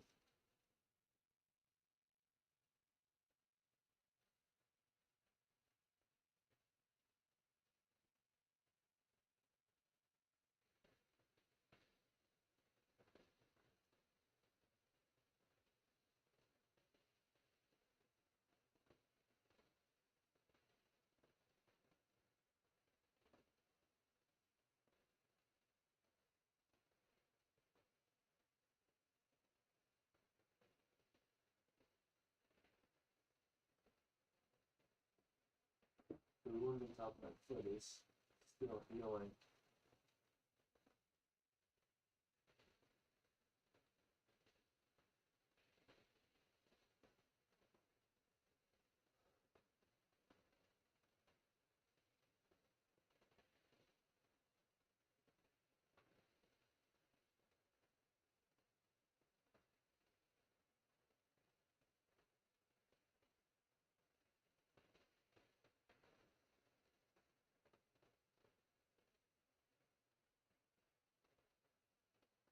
Mm. Wow, that's really unfortunate. Okay. So now we're going to charge this phone with this cable. Yeah, look. The white cable is charging this old phone. So it's not the cable, it's the phones. Or the cables are storing the information in the chips, but nothing changed. So the change is probably the phone. Guys, I'm getting tired of the popping shop. Okay, so we need some tape to keep taping this properly. So we're gonna change this cable with this computer up here. Okay.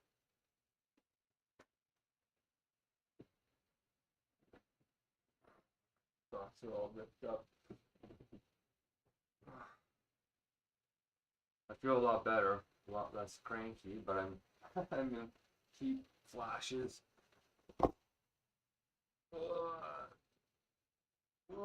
My guts are full. You can see I have a pillow here because my butt is sore. Oh, I have no padding. Okay. So this cable's not really long. Actually, it might be long.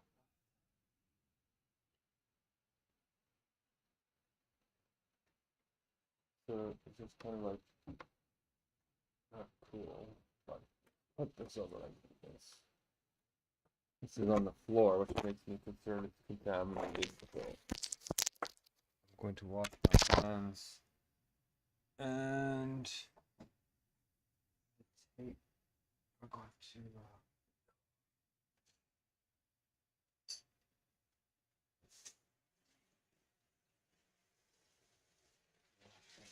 A little bit.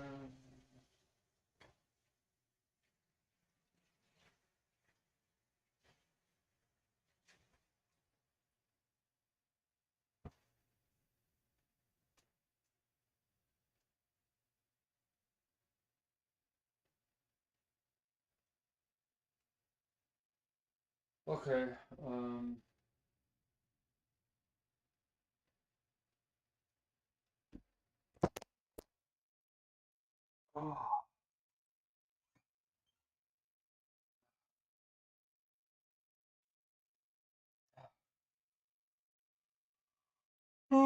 I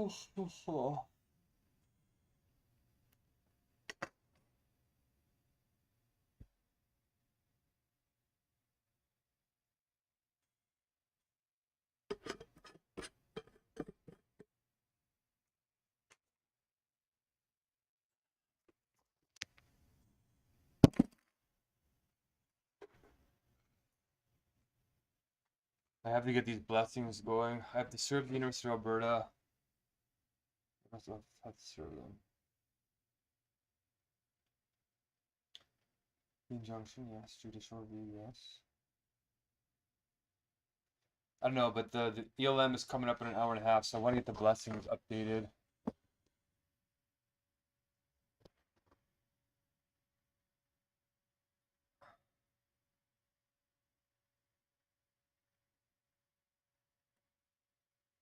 I posted on this forum and it posted back. They posted their community guidelines, so they're probably trying to eject me. Because there's nobody else that would ever risk $12,000.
Okay, both phones are charging now.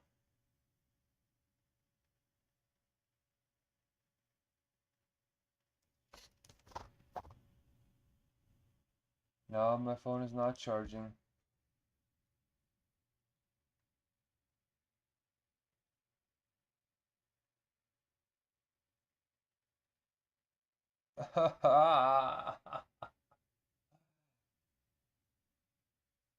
Really? That is shocking. Oh man, you guys. Look at how many minutes it's been. I've been up for like 50 minutes, and I'm still messing around trying to get my phone's charged. Okay, so that computer won't charge this phone, but this computer will charge this phone. Okay, they're charging, bizarrely. So something changed in the last 2 hours that makes my phone charge on one phone computer, but not the other.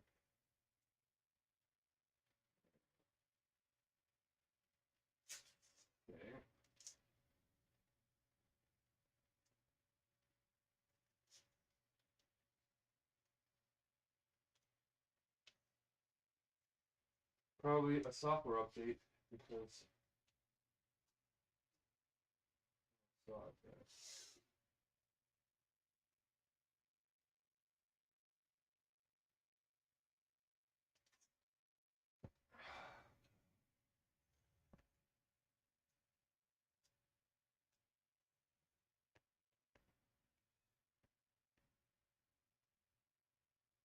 We have court. I have court tomorrow. We have court tomorrow. I'm talking like.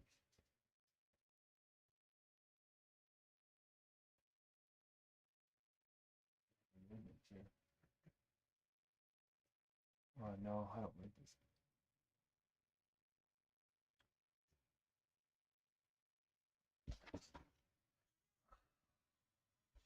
Okay.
Oh, I see. Okay. Shut down that.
Okay, the blessing calculations are going.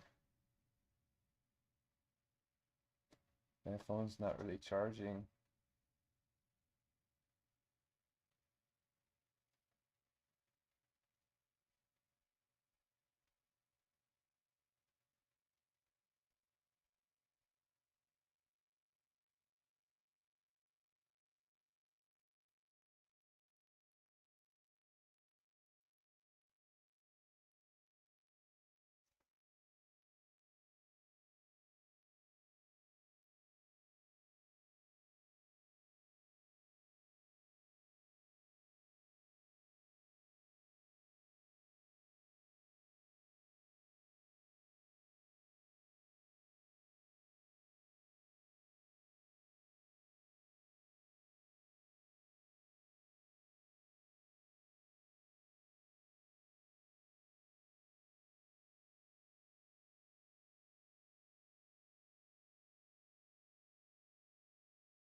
Okay, we're gonna turn down the sound here. And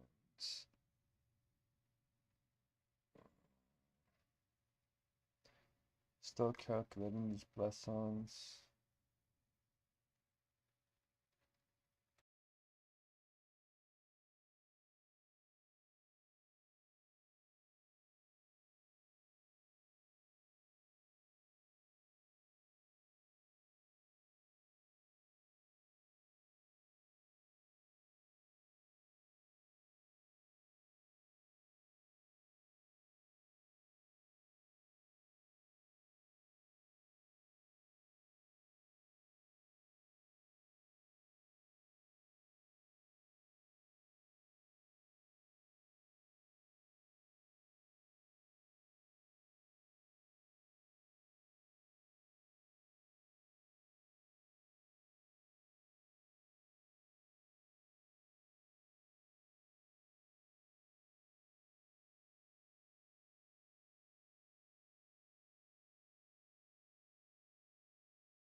Okay, the ever living meeting is going to start here. It's ELM number something. or other.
Okay, guys, excellent. Thank you for coming on time. As you know, we like to start and stop on time every time because we respect your time and we think that self metaphysically is time.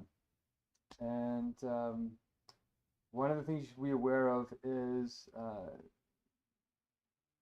when you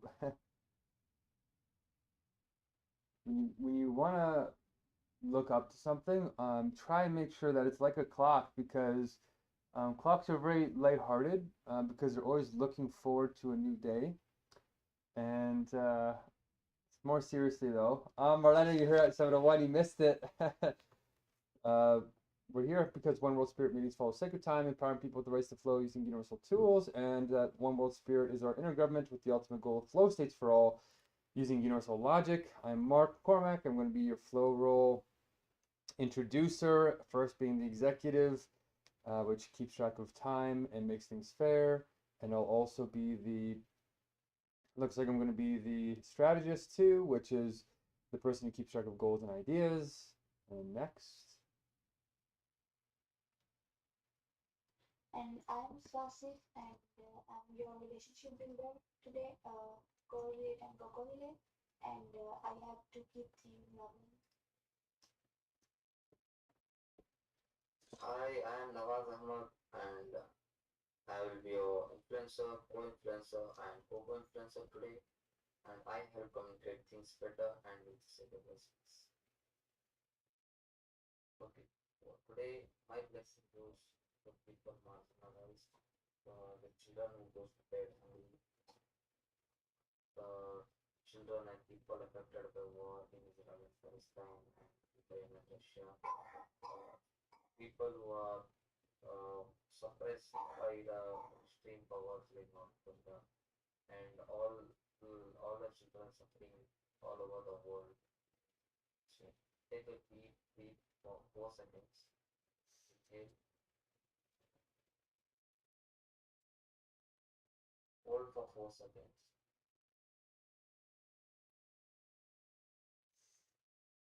Exhale for 4 seconds. And let go what no longer serves us. And so it is. Thank you. Excellent, guys. Great job. All right. So we're going into 2 minutes of a check-in. It just means, say how you're feeling from 0 to 10. 10 out of 10 is the best day of your life. 0 to 10 is not the best day of your life. And we're going to go with directive, starting with Nawaz. Go ahead, Nawaz. How you doing? I'm doing really fine. It's early morning and I feel fresh. Uh,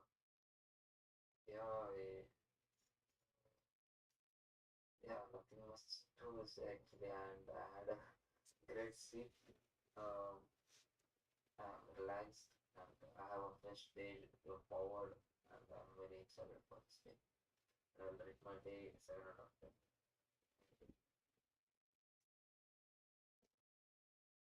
Awesome. Who goes next? It's, uh, it's 10 to 10. I'll choose someone next. Go ahead, Tamana. 2 minutes.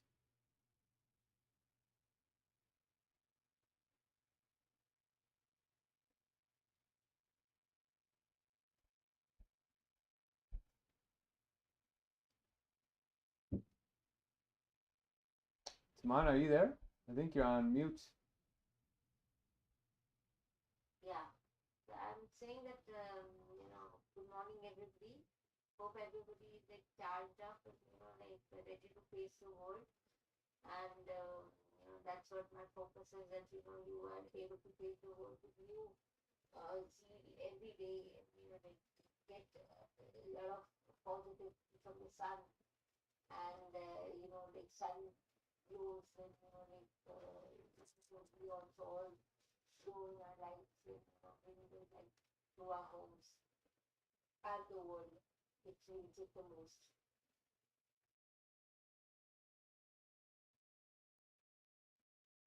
So you got a minute, Tamana, or who goes next?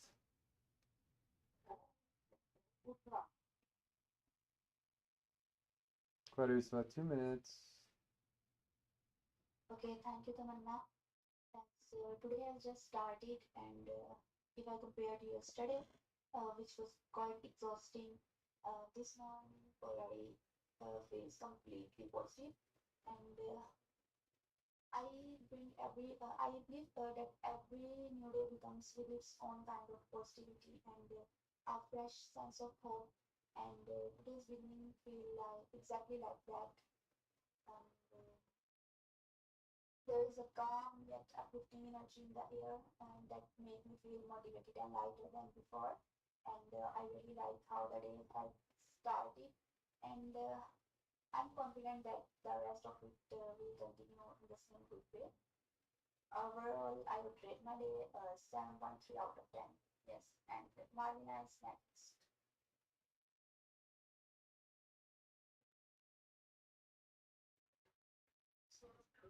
Well, hold on. Yeah, go ahead. Sorry, go ahead. Go ahead. Sorry, go ahead.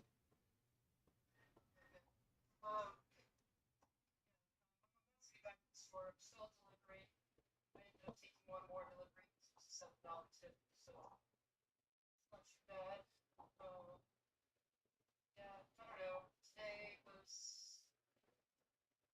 I don't know, a bit of a weird day, but I feel like I'm constantly just not having enough time in the day to do everything. By the time I get myself like energized and ready to go, it's like the middle of the day, and then I have to go to work, and then all my energy goes to work, and then I don't want it to be that way. Like I want to have energy for my life and other stuff, and doing tasks and mentally and physically. So I don't know, just trying to re-energize myself, but I'm trying to give myself some grace because I smashed both my weakness thing, hammer. So I think my motivation will just take a little time to come back slowly. And then, yeah, like a few days, hopefully, actually, it probably won't be that bad. I only smoked the things for like a week or two. Yeah. What else happened? I've been at work. I went to a writing group today. That was good. I wrote about smashing my weekend and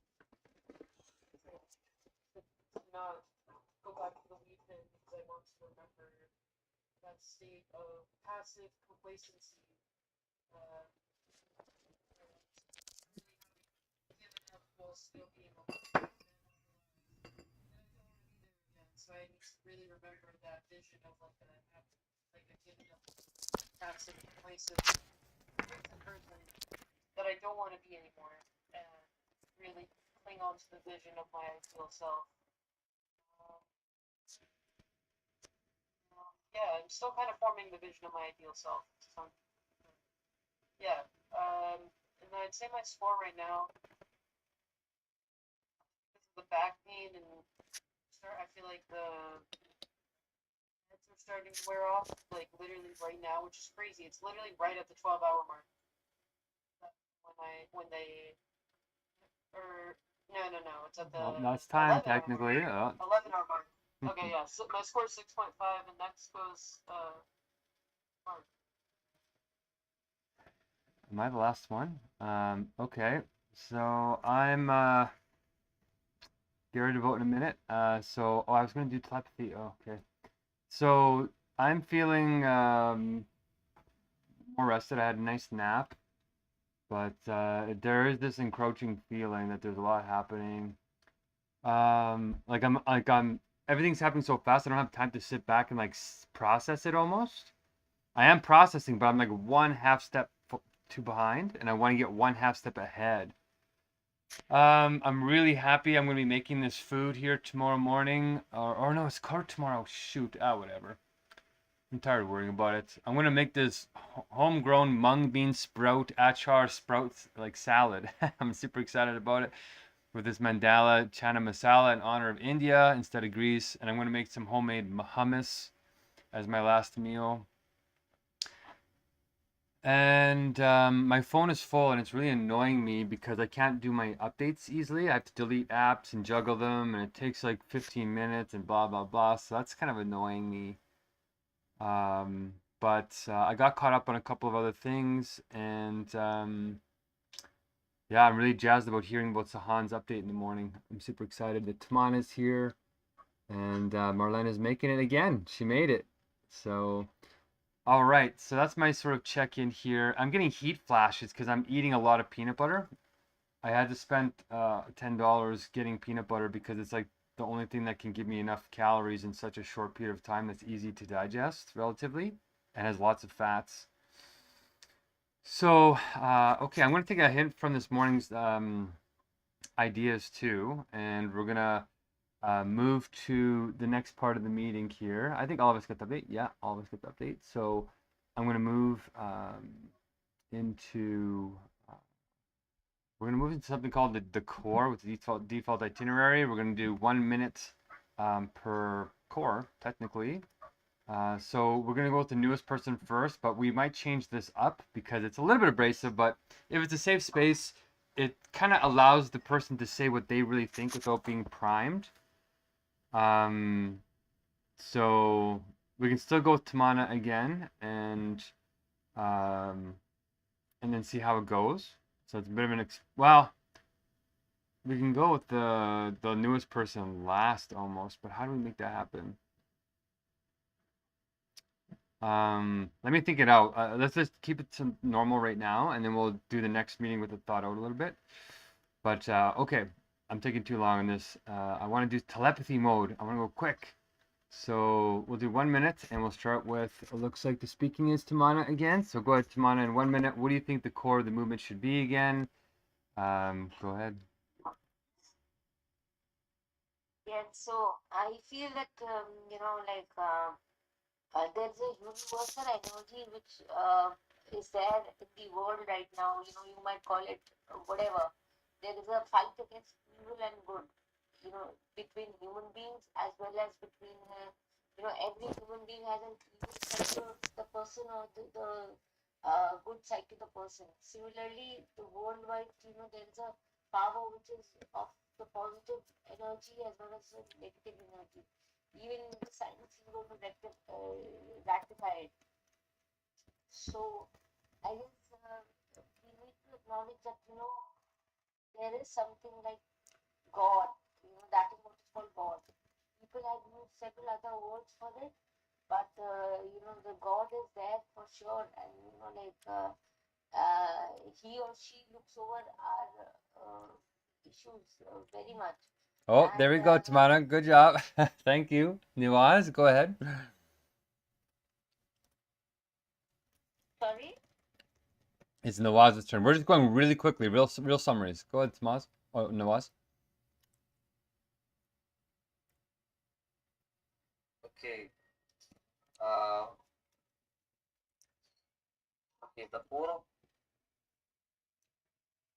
time compression to clearly defining ecosystem, problem, solution, and finally implementation. Problem is the megacrisis, solution is the two separate sentences, and finally implementation is through flow rules. Core 1 is the problem in 15 points as the megacrisis is nested two metacrises as the heart of the crisis and polycrisis. Under metacrisis, we have decline in agency, decrease in meaning, decrease in trust, decrease in coordination, decrease in community spirit or love. The heart of the metacrisis is fragmented consciousness. Polycrisis or most urgent is AI, CRISPR, World War III, natural climate change, mental health, and 115 is the rule solution to all of them as universal nature. And core The rule solution is the in two image plan into sacred sentences. Empowerment sentences, one word spirit meeting follows sacred time, empowering people with the rights to flow using universal tools. And content sentences, one word spirit is an inner government with the ultimate goal of flow state for all using universal logic. And core 3 is implementation through flow roles and flocks. Flow roles are executor, which keep things fair, relationship builder, keep things loving, strategies keep things trapped and are just and goal trapped, and influencer keep things blessed. And the flock strategy is to reach out to 28 people we already know to get 37% success, and to help six or nine of them to build their flocks to reach the goal and start blessing exponentially. So to fast to beat AI, which will be coding itself 100% in next 6 months, and so it is. Darn, that was really good. Wow. Okay, that's right. Exponential blessing. That's the first time somebody said it that way. Okay, so we're moving to the next part of the default itinerary. Great job in the core. We're going to spend 9 minutes, it looks like, on fast free flow. In the wisdom teams, guys, you just say what you think is the biggest problem as an individual, universal or particular. And wow, we voted the exact same thing. Great. So, So go ahead. We'll start with Tamana, who has the most amount of time, and speak your hearts out.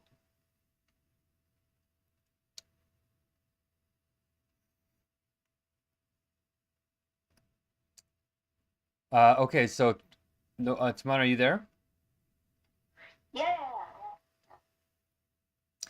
Okay, so when we do the core, right, we're just going really quickly, like we're compressing the beginning so that it's really fast. We're not having a big discussion about what the core message is.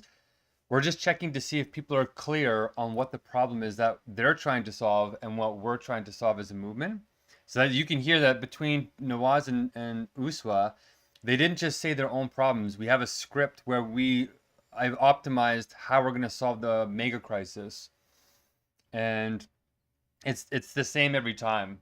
That's why, if once you know it, you say it within a minute and a half and it's done.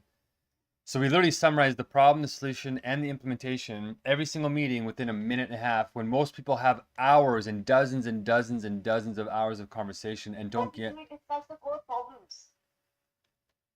What's that? No, we discuss the core problems.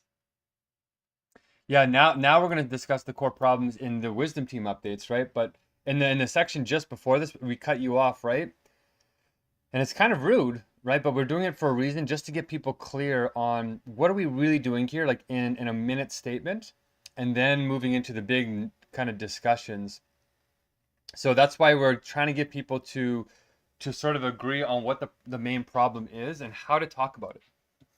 And so I agree with you that the main problem is to talk about, well, fragmented consciousness and this God problem that is ripping us apart. But let me give a couple of quick little practical updates for the team sort of here, and then I want to do some chizzy. I really want to do the chizzy with Tamana in here because she's so loving about it. So I just want to say Sahan is really pushing the proof of truth. So he's trying to get it academically published by big Catholic universities and his priests. And I wonder if Tamana, you want to help get the proof of truth published with them, because one of the guys, yeah, go ahead. Were you saying something, Tamana? Yes, I said yeah, sure. Let's go. Okay, then maybe I'll put you guys in touch in a WhatsApp. Super exciting, because that's pretty much the thing that's going to save, I think, my life, really, besides the flow rules. The other thing too is, yes, I did spend the day doing some legal work, and it's good. I'm prepared. I'm a little bit prepared for court tomorrow. I got to send one more document tomorrow. But I actually spent the rest of the day catching up on the blessings because I was behind on calculating them. So great job catching the video freezing too, Noaz. So the blessings, we are at 41 on meal number 13 or 14. And this meal, I'm going to make, this next meal, I don't know, I might make it in terms of a blessing towards, I don't know. But I'm making this one right now. My last meal is tomorrow morning. And I might make like a mashup of India, Pakistan, Kenya, like I said earlier. Because that's all I have is leftover ingredients. I'm running out of food. So I bought 1 jar of peanut butter, which is 4,000 or 5,000 calories. So I'm going to try and eat that. But we have 41 out of 318 blessings. So technically we have 277 more to do before I'll eat. So it's quite high. It's more than all the blessings we did last time. and we've already done 41 of them. So it's going to start getting pretty scary high. And I'm not going to turn back because we're pretty much out of time. It's been 4 months of this, and just nothing's happening. So the only thing that happened is be prepared for these blessings. So I'm happy about that. So that's sort of my kind of scary update. That I think that's kind of the biggest problem, at least for me.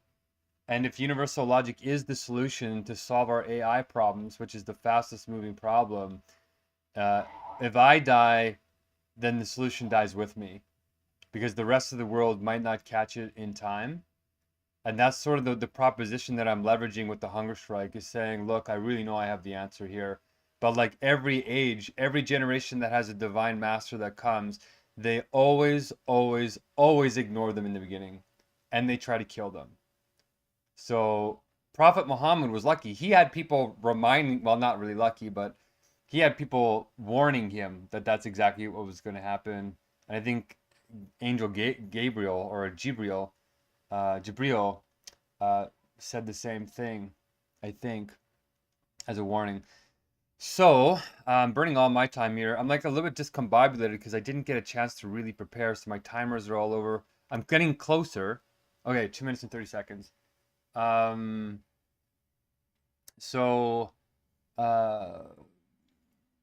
yeah, I'm basically going to try and survive, you guys. Well, it looks like you're getting a wrench there, Nawaz.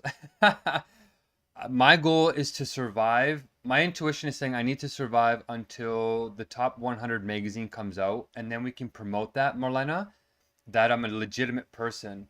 And we're going to load that website up, and then you're going to send that around with the proof of truth with Nawaz, with Sahan and you, Mavali, with Sahan, Tamana, and Mavali, and maybe you, Marlena, so that'll be like the more credible thing, because my social media is killing me. So yeah, the top 100 magazine I think comes out on October 12th. So I have to survive roughly 3 more weeks.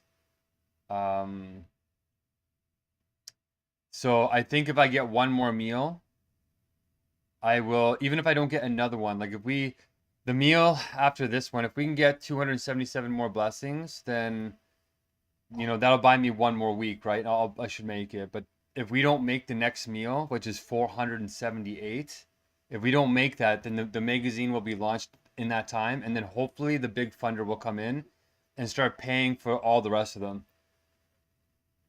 Because it's not, even if I had paid you guys full time, Uswa and Nawaz, we wouldn't be able to make that many blessings in like maybe in 2 weeks, but you'd be doing it full time, right? So like this is the turning point. This is where we make it or we don't make it. And I'm very glad you guys are still here and you're spiritual. Why is my time out? What's going on here? So that's my big update. And Marlena, I'm super happy you smashed a weed pen. You smashed one. I don't know where the second one is. But here are some priming questions to engage you guys. What's one thing we can do to maximize the compressing of your time? Has anyone done their flocks of like 2 people and asked their friends, do they know somebody that works as a female AI coder? That was sort of a Tamana inspired thought. And I'm actually thinking that when we bring people in here, there's something in the how to win friends and influence people where you get somebody to say yes, yes, yes 3 times, and then they're more likely to get on board. And as soon as you negate them, I'm out of time. I didn't even realize that. Oh, okay. So, no, Tamana, you still have the most time? I just thinking that when we talk about the biggest problem of this generation, there are too many names that come to my mind, like things like AI, the threat of World War III, and even advanced genetic technologies such like CRISPR. So these are without doubt serious global concerns. But in my opinion, the biggest challenge of our time is actually mental health. And I think the simple reason is simple because if our mental health is stable and stronger, then as human beings we have the ability to face and overcome the challenges like AI CRISPR, and global conflicts. But if our but if our mind are not in healthy state, then even small issues beginning to feel like mountains, and bigger problems become impossible to handle. And I think what made this situation even more alarming is how common it has become, especially in Gen Z. And it feels like every second person is struggling with some of form of stress, anxiety, or depression, and social pressure, and competition, and loneliness, and all the non-stop digital lifestyle are only adding to the weight on young people's mind. So while the world debates about wars, technologies, and scientific breakthrough, I personally believe that true battle of our generation is the one inside in our own minds, and only by prioritizing mental health can we truly build the strength to face all the other challenges surrounding us. I think, yeah. And what do you think about it?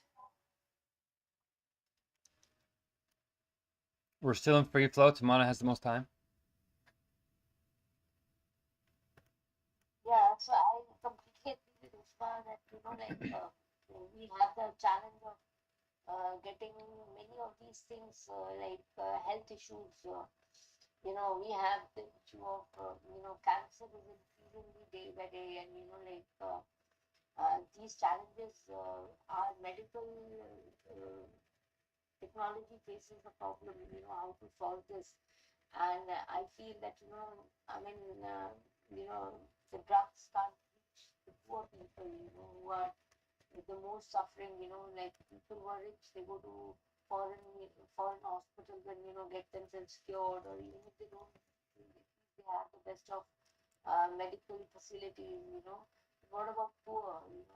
Where do they go? There's no place for them to go to get treatment for such kind of elitist diseases like cancer. So I guess these things should become less expensive, and I guess NHS, as far as in UK is concerned, we should have something like that world across the world in different countries, and which countries should they owe debt to other colonized states, to provide them with health facilities and technology rather than saving for themselves, and not showing it to people who are like belonging to different worlds. And I feel South Asia, Africa, they are under the risk of poverty. So we need to have people who can afford these diseases. Mental disease in itself, it's an expensive disease, and people have to work outside. They have to study. With this pressure of mental head on their head, how would they even do it? I mean, how would they manage to face the challenges of the world?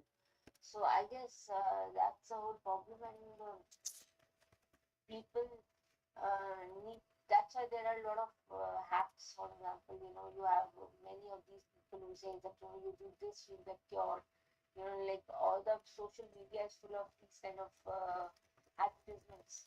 So I guess we need to have a transparent system whereby people know what kind of diseases they need to get cured of, and so mental diseases gone, and we as a community have to come together and not stigmatize such diseases, and make it love is something which can only cure mental disease. And when we love somebody, be it anybody from our community or international body, we should support them and help them get out of uh, the cycle of mental disorder. Thank you.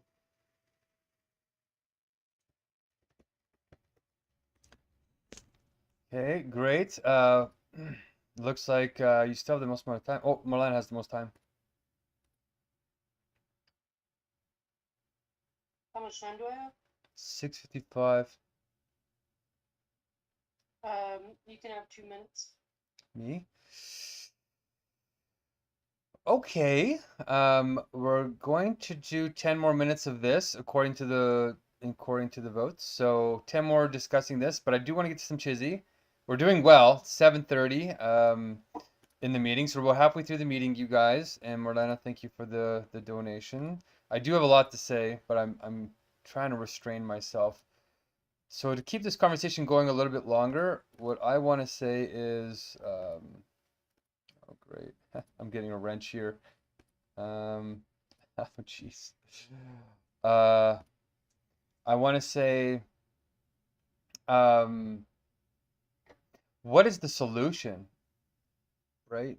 What is the big, like, this is a great problem, because you can't even really do chizzy if your mental health is so bad that you can't focus on it, right? And this morning, Tamana, we had everybody come in with the worst meeting we've ever had in terms of check-in scores. We were at something like 4 people out of 6 had scores below 6, which means that our minds are on fire, right? We're having a hard time talking about this.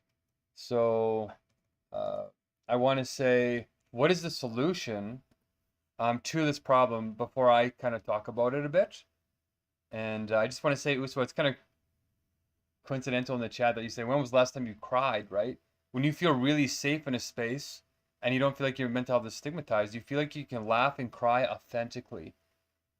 And okay, so maybe with that little primer, what do you guys think, Tamana and Uswa? And Tamana, you still have the most amount of time.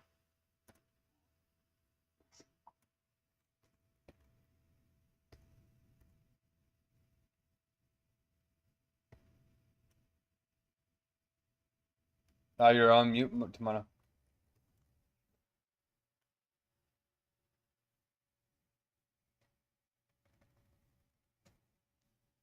Oh, we can't hear you for some reason.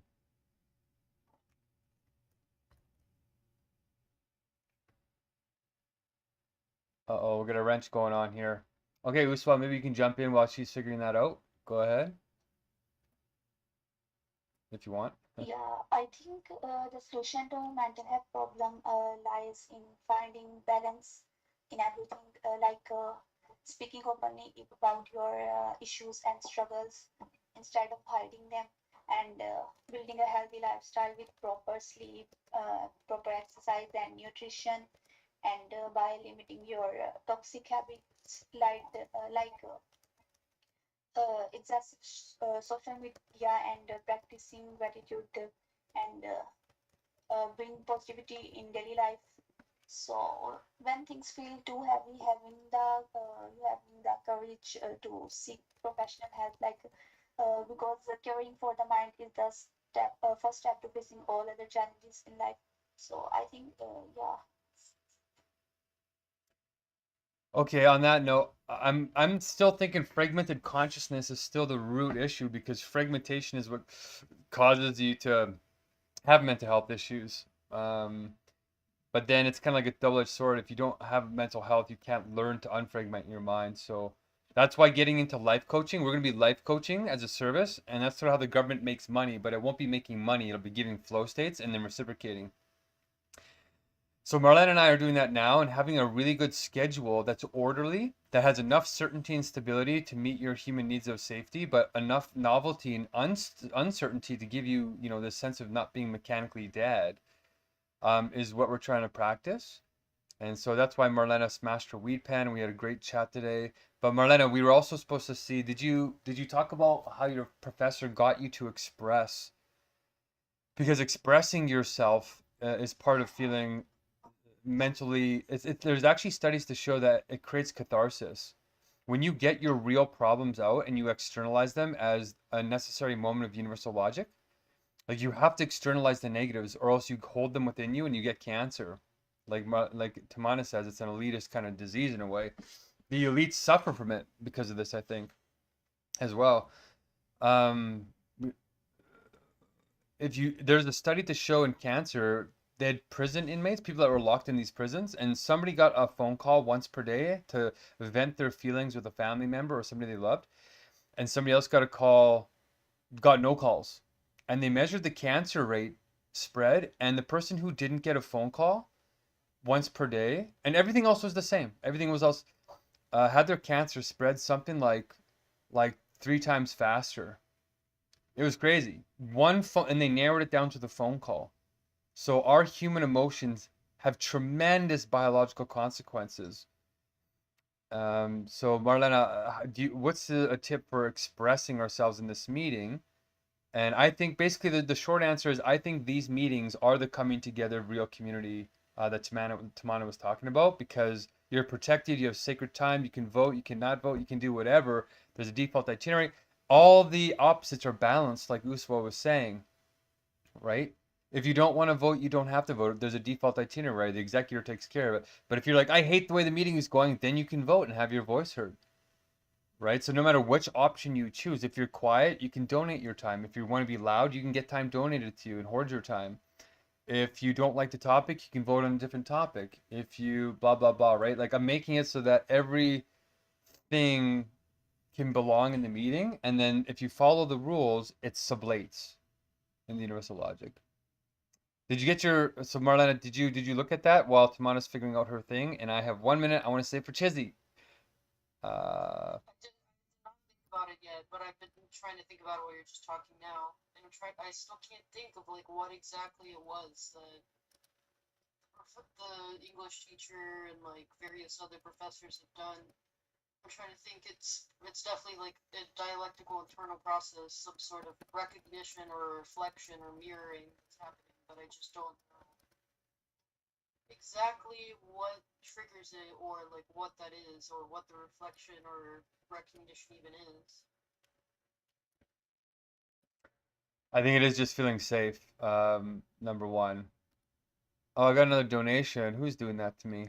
Usfa. Didn't Usfa donate to me already? Oh, she didn't. Okay. All right. So Usfa, like I said, remember when I first opened up these meetings, the number one thing to having a high performance team before anything else is that you need to have psychological safety. And if you notice, like Nawaz said earlier, he said, you know what, it actually feels kind of comfortable in here. We literally have Christians and Muslims and now Hindus with Samana, and nobody's ripping their throats out, even though we're talking about where do you position God. We're literally opening up, hey, we need to be in the same tribe. You can tell each other you're wrong. Whereas in the United Nations, right, they're like, no, no, no, they pitter patter. No, no, no, everybody's is right, but they're, don't talk about wrongness. No, no, no, but kill each other in these like holy wars between Palestine and Israel and all this like, in China there's the Muslim Uyghurs, and we have 58 wars around the world. But no, no, no, don't talk about that. No, we need to express that. We need to get the anger out in a different way, and it's going to come out no matter what, right? No matter what, it's going to come out because it's a necessary moment of God's thinking. You either repress it and it comes out the evil way, or you accept it, embrace it as a moment of self-discovery, and then you turn it into discernment and wisdom or self-development or self-transcendence, which is what all the masters teach. They all teach that, right? If you look at what jihad means, jihad is supposed to be first an internal battle. I think my friend just told me that.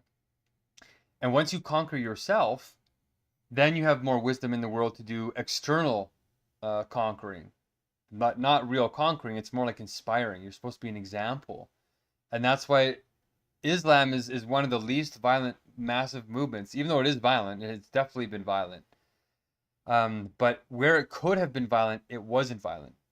And, there's examples of that all through history, but we need to embrace this nuclear dialectical process to have that psychological safety, to get that catharsis so that the cancer culture, like literally culture that creates cancer in our bodies can get out and we can flow. And our natural immune system, both physically and spiritually, can come into harmony. And with that, I kind of want to say maybe we should do a little bit of chizzy. But I'll before I do that, we are supposed to do another vote. There aren't any votes because I forgot to remind you guys. Sorry, my telepathy game is off today. Jeez. But I'll open up to Tamana because she has the most time if she wants to make a comment. Can we hear you, Tamana? Yeah, I guess it is a lot of love which we need to have in the world right now. We have a lot of hatred against each other in families, in international community, in national nations. I mean, on small pretext, people are murdered and, so much of hatred we have against human beings. Animals, for example, so much of hatred against animals. why, you know, you have people murdering them, like, why, you know, that, you know, when we have in Christianity as well as Hinduism, that, you know, animals have a separate heaven, you know, where they go, and, you know, they are also considered to be some of our ancestors who protect us, you know, like dogs, etc. So I guess we need to resolve that particular aspect first, you know. And how do we do that? You know, like that's a major problem because till the time we don't resolve our internal battles, we would not be able to win external battles. So internal battles are something to do with anger, issues of loneliness, issues of you know, drives which are unknown to other people, you know, triggers which are unknown to other people. And so many of these problems are there, you know, the mental health issue. And I guess most of the people in the world must be having a mental health issue right now when they kind of, you know, they have excessive anger. You know, when, you know, Zelensky and Putin, you know, like what kind of, you know, even if they don't have mental health problems, they are giving mental health problems to others. So I guess everybody somehow either they are facing it or they're giving it to somebody else. So I guess we need to solve this issue first, and you know then we'll see a world which is more peaceful and which is something which is more you know, like people friendly. Right now we are not people friendly. They're like half of the 1% of the world is extremely rich and the other percent of the world is poor. So how do we resolve that problem? You know, like poverty leads to a lot of crime. Similarly, white collar crimes are there. You know, so which are majorly problematic. You know, like they are like sophisticated crimes. So those crimes have to be also looked at. You know, and you know there have to be people who are like not attracted to wealth, and you know they're not like um, they're not you know impressed by people who have wealth, and you know so they can give judgment rationally. So I guess that is what my take would be. Thank you. Okay, wonderful. So we're moving into the next part of the meeting, the default itinerary. So we're going to do 9 minutes, technically of Chizzy, but I want to do a merge actually. So if you have a final comment on the wisdom teams, what Samana was talking about, go ahead. And then try and also do your Chizzy update, right? The Chizzy tribes are in the chat there if you forgot yours. But number one, say, do you change your tribe? Why and what is your tribe? Number two is, have you changed where you place God or pure being? And have you, number three, do you have a question for somebody else's tribe? And number three, is there something that really is nuclear that bothers you about how somebody's talking about language?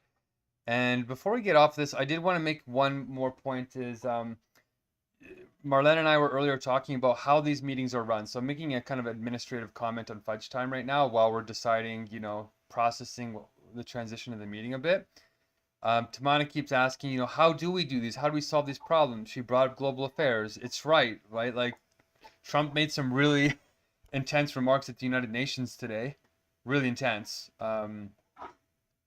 So when we're transitioning here, try and do multiple things at once. We have 16 minutes left. I think instead of just talking about the problem, the solution really is, I think, this Chizzy stuff. So let's try and get into it faster each meeting. But I want to say you might find yourself experiencing what Marlene and I are experiencing, which is like these meetings are starting to feel like they're taking up all of our time, right? It's like Marlene and I were like talking. We talked for like 3 more hours after, and it was like we only had something like 9 more hours or 8 more hours before the next ELM, and then we're back in it. But that's kind of intentional. That everything should become a blessed, ever living meeting. Everything, and you should be planning for the ELMs now a little bit. Like that's what I'm starting to do. so that we can start to anticipate something exciting, like plan, hey, I want to do something that excites me in the meeting, to make somebody smile, to make somebody laugh, to, oh, Mavali almost cried last meeting. Let's check in with him in a special way. I'm going to send him an email ahead. Like, if you're the relationship builder, try and take the flow roles to sort of the next level so that it's engaging for you, because it's supposed to be like a full on sport where we are going to compete to see who can create the best meetings on earth, to create the most psychological safety, to have the newest people feel like they want to come back, to get all the problems out in catharsis. Because Tamana is right. If you're not feeling troubled, then you're probably passing it on to somebody else, usually the poor. So I'm actually starting to come in pretty early, like a half an hour early, and I'm starting to plan out the meetings a bit, and like what I'm going to do to smooth things over, predict any wrenches that are going to happen. If my phone's going to die, I get a phone charger. Like, I'm starting to prepare to start creating meetings so good that we will want to bring our friends and start building our flocks. So with that said, nobody did talk about, did you actually contact anybody in your flocks and ask them about the AI question? So try and answer that maybe before you give your chizzy answer. And I will use my next 23 seconds to give my chizzy answer, because I already talked about how I think how we should answer these problems, right? Because the blessings are freaking me out a bit. So, okay, with that administrative comment, we're going to try and merge everything in the next 13 minutes. So let's see what happens. All right, here we go. So, I don't need another 2 minutes, Timar. to me, okay. All right, so I'll try and keep it short, but save those two. So thanks, Marlena. I am not going to change my tribe. I'm going to try and put it in the chat, but I can't paste it in time. So I wanted to get that done when I was practicing earlier. So that's one thing I will improve for next time. But anyway, not changing my tribe. Tribe 5, logic, nature, spirit. Number 2, not changing pure being or God, even though Nawaz made some really good comments um, about it that I want to pick up on. With Marlena's 2 minutes she donated to me. And I'm technically out of time, so my comment is to actually, I am going to burn Marlena's 2 minutes, except that it needs to be seconded. So until 70 seconds, it's to Tamano.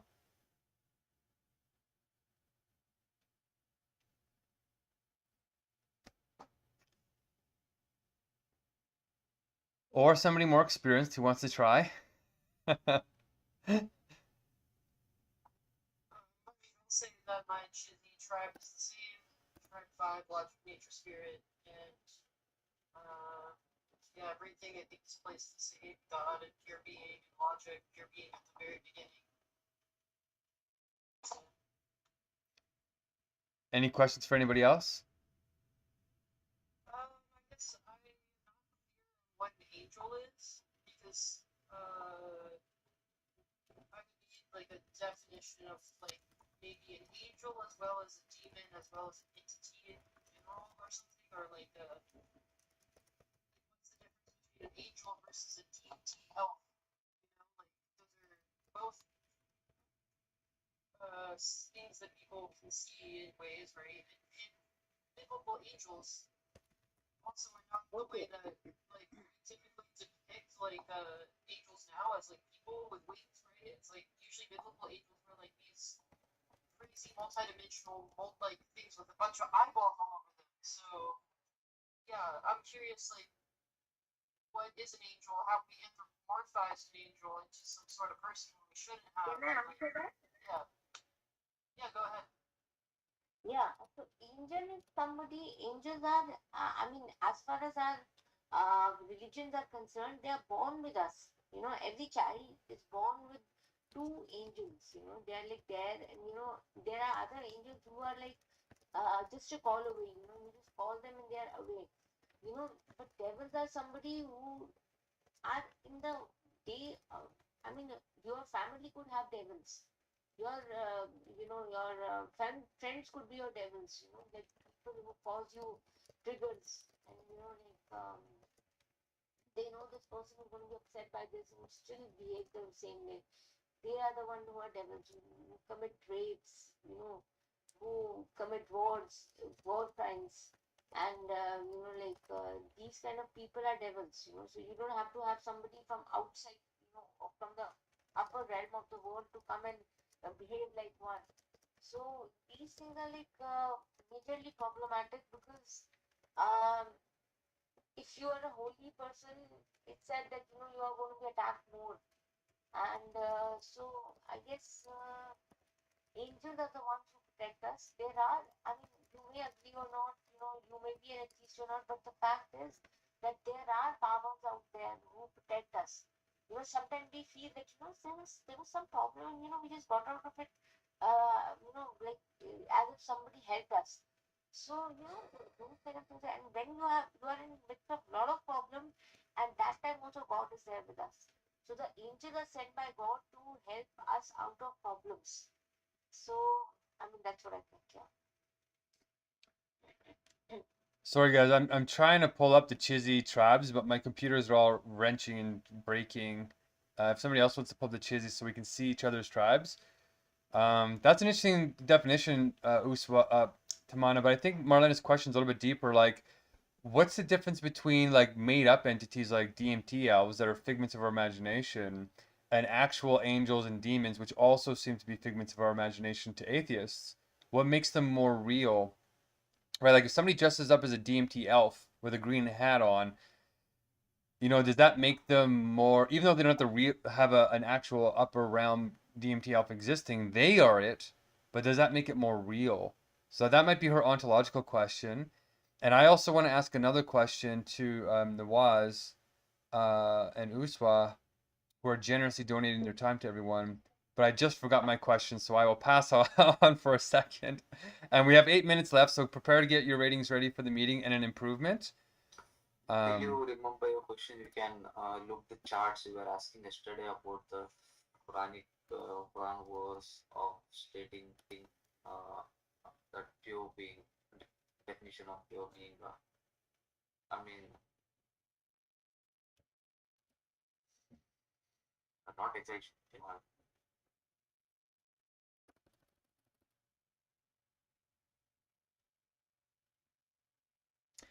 I'm experiencing a wrench here.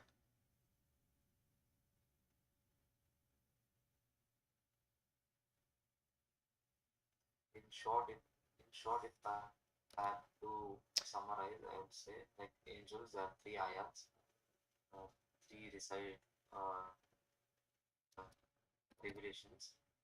It's in short, it is never angels never disobey God, and they are created from light, and they are free from sinful tendencies. And when it comes to being a pure being, even there are some ayahs, and but prophets it's little bit different. It is said like chosen and purified by God, shielded from sins, and that is what it is in Islamic theology. It is known as master. I hope this helps you, Mark. I'm experiencing a wrench. The exact point that I wanted to hear, my computer cut out. That's like the gremlin coming in. The exact point I wanted to hear cut out. Now you're back talking about Tamana's angel issue. But if you want to repeat, you have 1 minute left. If you want to repeat what you said there, and can somebody save the chat before my computer crashes? Go ahead. I'll also donate another minute to Nawaz. You have 30 seconds, but okay. Oh, I'll donate 20 seconds. Go ahead, Nawaz.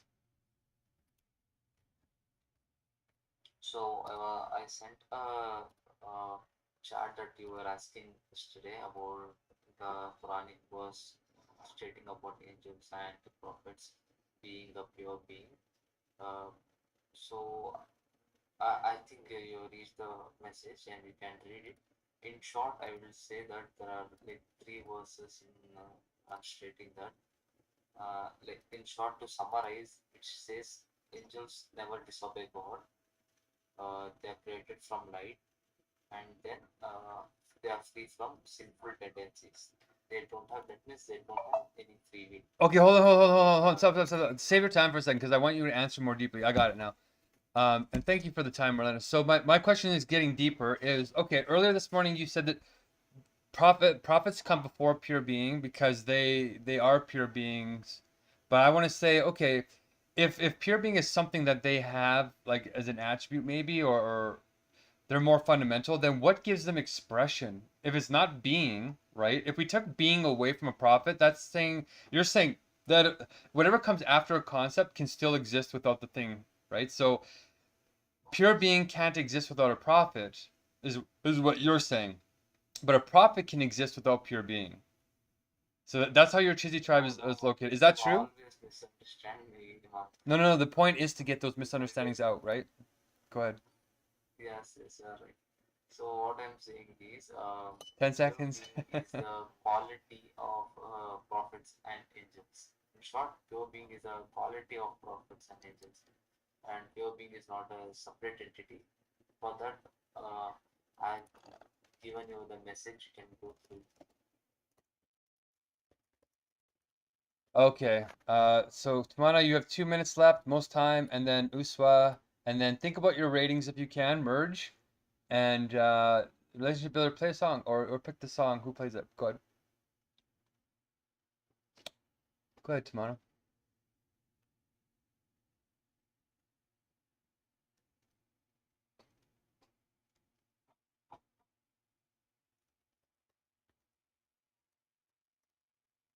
Oh, we got another wrench going on. We can't hear you.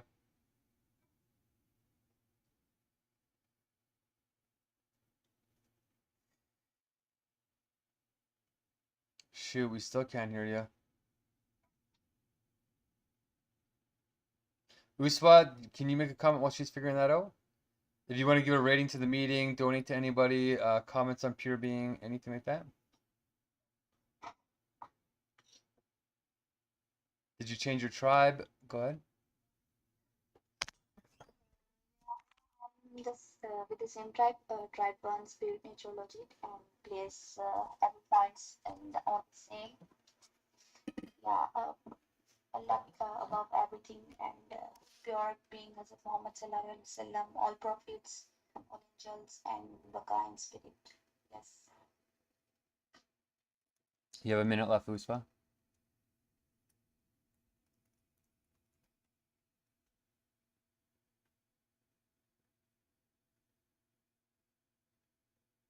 And we're experiencing another wrench. You have a minute left, Uswa.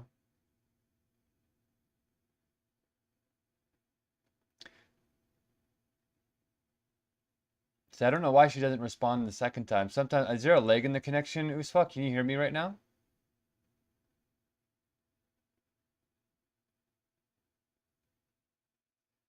Yeah, I can hear you. Yeah, but for some reason, it's like her connection, like when she cuts out, it doesn't respond a second time.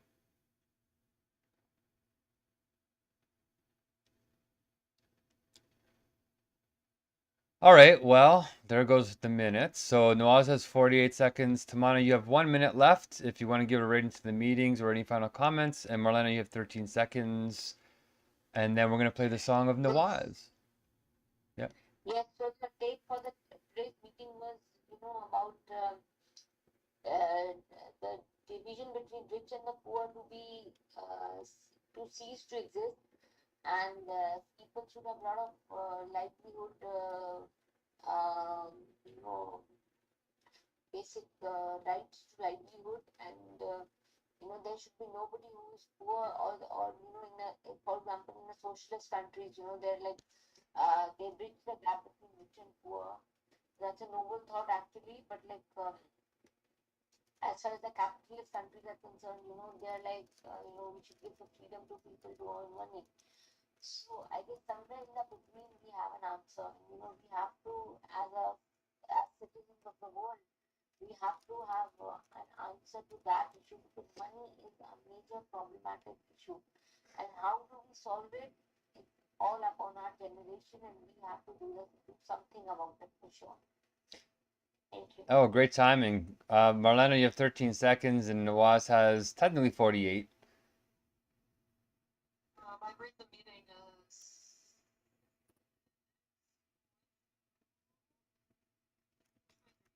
and trustworthy and Excellent. Good timing. And Nawaz, yeah. And I really like today's meeting, and I enjoyed it 7 out of 10. And it's all because of the woman's presence. I like the way she talks on point, and she's so eager, and she is not blabbing, and she's always on point. And that's the reason I donated her some of my time. I wanted her to talk more and know more about her. And when it comes to dust, I'll keep it same. I'll keep my dust score as 8.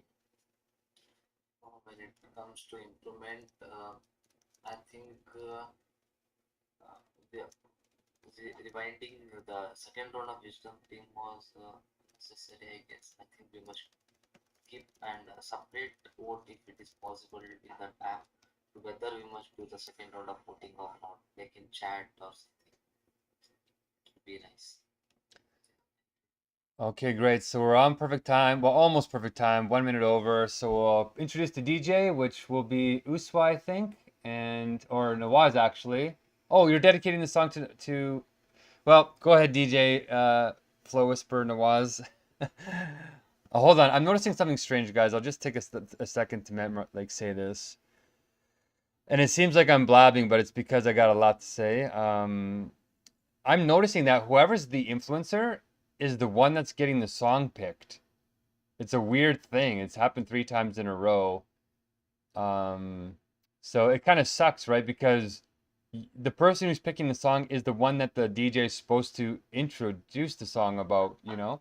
So say something self-loving, Nawaz, and you just gave Tamana a great compliment as the newest person. So, yeah, go ahead and close us out. And thanks, guys, for coming.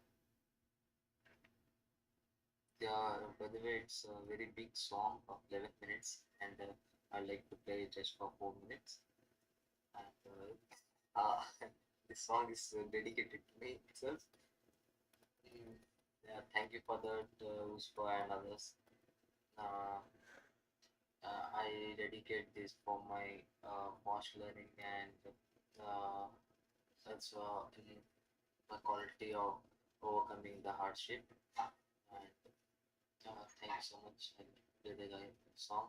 And it's actually a not without the music. You guys can enjoy.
Oh, I gotta mute YouTube because of the copyright.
Okay, what happened? We're still here. Are we done? What happened? Please say we saved the chats. Yeah, Okay. play the song for 5 minutes, 43 seconds. Great song. Stop. Oh, great song. Okay, so I want to say too is whoever's the relationship builder, it's really important to do the emojis during the song because even if you don't like the song, you don't have to like light it up, but at least clap at the end. You know what I mean? Because it makes that person feel like their culture is not being hated on. And it's a big thing. We're very sensitive. So those emojis make a big difference when people are actually looking at the screen. If you're not looking at the screen, okay, but we want to make the meeting so good that people will want to pay attention. And eventually, and I know this is controversial for USWA, eventually we'll even want to turn our screens on because you'll start getting compliments and stuff in your background and what you look like in fashion and a whole bunch of things. Because fashion is one of your 11 life areas, how you express yourself. So if you bought new earrings or you tried a new haircut or, people want to see that. So assuming that the internet connections can even handle it across the globe. But okay, sorry guys, my computer totally froze. Hopefully USWA saved it and I can get the link of the music so I can update the list. But great job, you guys. If you have to go. But Nawaz, please send me that paragraph about your opinion on pure being so I can actually move Chizzy ahead tomorrow. It's it in group, and when it comes to link of that song, I have sent in it. Okay, awesome. And okay, wonderful. We can talk about it now if you guys want. I'm gonna make something to eat here. But all right, Nawaz, peace out. Bye. Just find that funny. I love it. I love it so much. Uh, Uswa, any comments you want to make?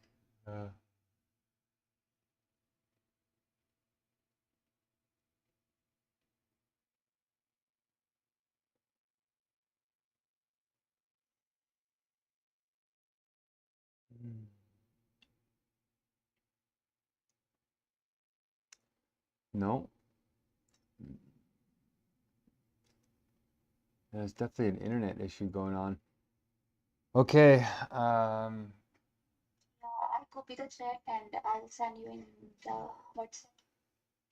okay. And Uswa, I wanted to point out that you and Nawaz differ now, right? You still put pure being ahead of the prophets, but he puts it after. So are you sticking to your position, or do you think he should change, or do you think you're going to change to his position?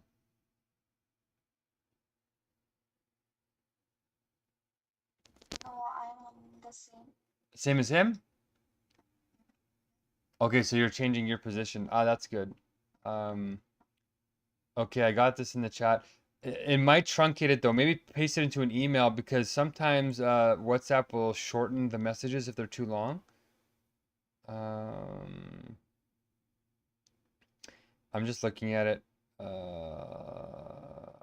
Okay, no, it looks like it saved the whole thing, I think. Okay, yeah, just to be safe. Excellent screenshot too. Exactly, to prove who was at the meeting. Exactly, good job. All right. Okay, Uspa, thank you for the Chizzy update too. That's very interesting. So hopefully I get that paragraph from him so I can think about it more. And then yeah, hopefully tomorrow we can have a breakthrough with Sahan with some priest updates, and then we can get 300 blessings done before I die.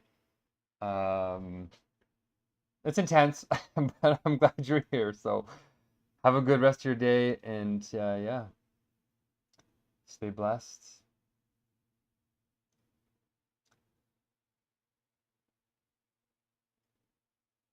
Okay, I felt scattered in that meeting. I wasn't prepared.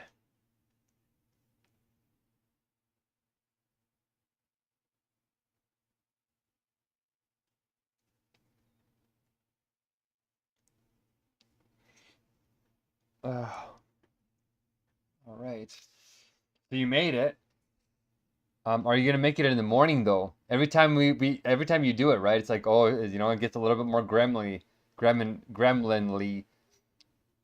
Wait, what time is the meeting at? It's at 9.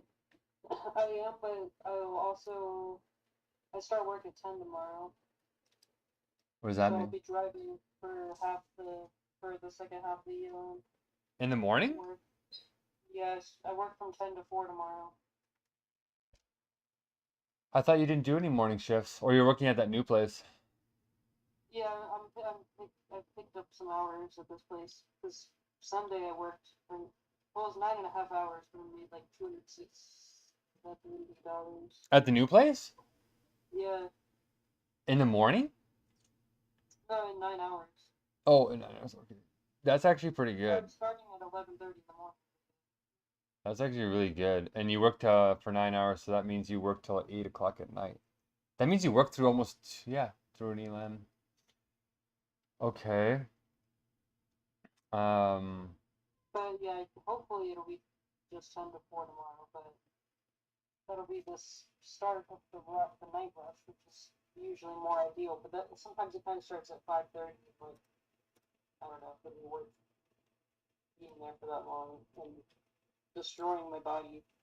So I don't know. We'll see. But yeah, okay. I'll definitely be in the morning meeting up like during the second half of it all. We're actually, I mean, during the whole meeting, I'll be having to get ready for work. So Okay. I mean, yeah, I'll be there. Okay, great. Because yeah, I'm curious to think, it's how is it gonna get out? Like, you know what I mean? How is the gremlin going to get out? It's very clever. Like, we got the bathroom. Did you do the bathroom pill? Did you put the pills in the bathroom? Not yet, no. Are you at home?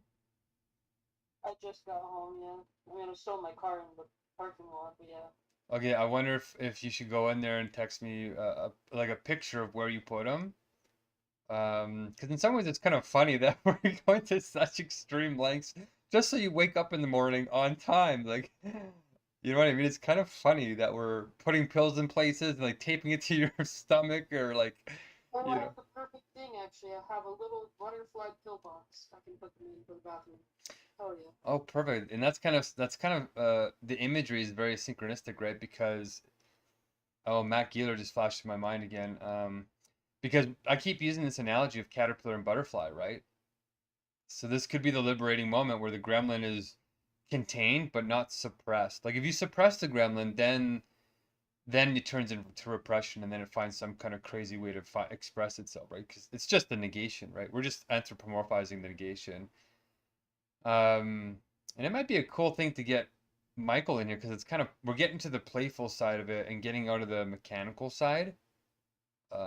Because I'm curious now, like, how is it going to escape this tomorrow? Like, even if it escapes, it'll be so clever, it'll be entertaining. So even though it'll ruin the schedule, we'll learn something from it. We'll learn something metaphysically about your world, how the gremlin works, how, all this crazy stuff happens.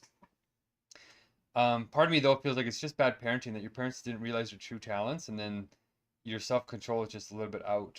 And then it was normalized through this new leftist kind of politics, which is right. We need to deal with trauma differently, but it was too lax. And then it allowed all this lack of self-discipline in a really powerful generation who are the most educated generation ever. Like my generation, your generation, the younger generation are the most educated generations ever in human history. A kid that by the time they reach 18 knows more about the world than their parents did their whole like lives basically because of the internet and social media. Um, so okay, that's cool. I would love to get a little picture of that. What else were we supposed to do here? I'll just go over. Oh, we didn't do the inspired to-do list, and nobody talked about their their flocks Yeah, today. I feel like they're kind of avoiding that. Yeah, little itinerary that I was gonna lay out because I wanted to stay on task, and I didn't get to it because all my computers started breaking and all this type of stuff. But Nawaz wants me to write him a reference letter on Upwork. Oh, look at this. Shambu, super unreliable. Just honestly, Shambu, what are you doing in here? I love seeing you, but you're being really unreliable.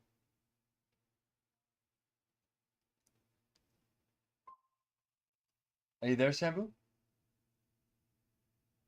Yeah, I'm here.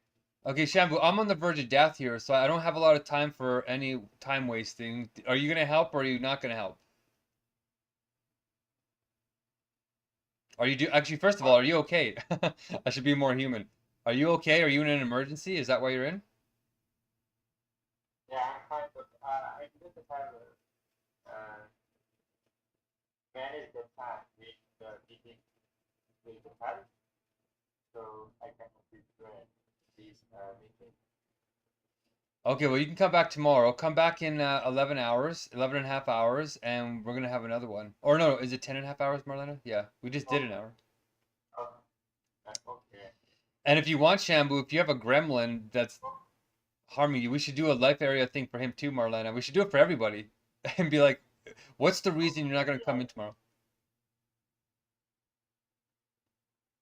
Okay, yeah, maybe Shambu, I'm gonna send you a message later on about creating a schedule to help you get into the. Oh, he's gone. Okay. What's that? Yeah, you said you left. Okay. Yeah, I just don't have time. Like, it really, I have such little time to get us going. And the Supreme Court, like, the court thing is really intense right now, Marlon. I'm not talking a lot about it. I have literally 6 court dates in like the next 2 weeks. It's insane.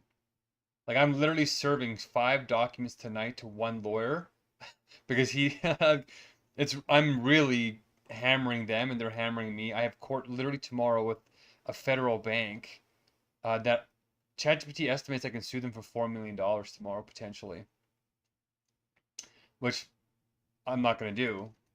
It's only theoretical, but they were supposed to close my bank account on the 19th, and it's still open, meaning that my threats towards them that they are violating my rights are having an impact, that they are about to break the law, and I'm legally sophisticated enough now that I can catch them.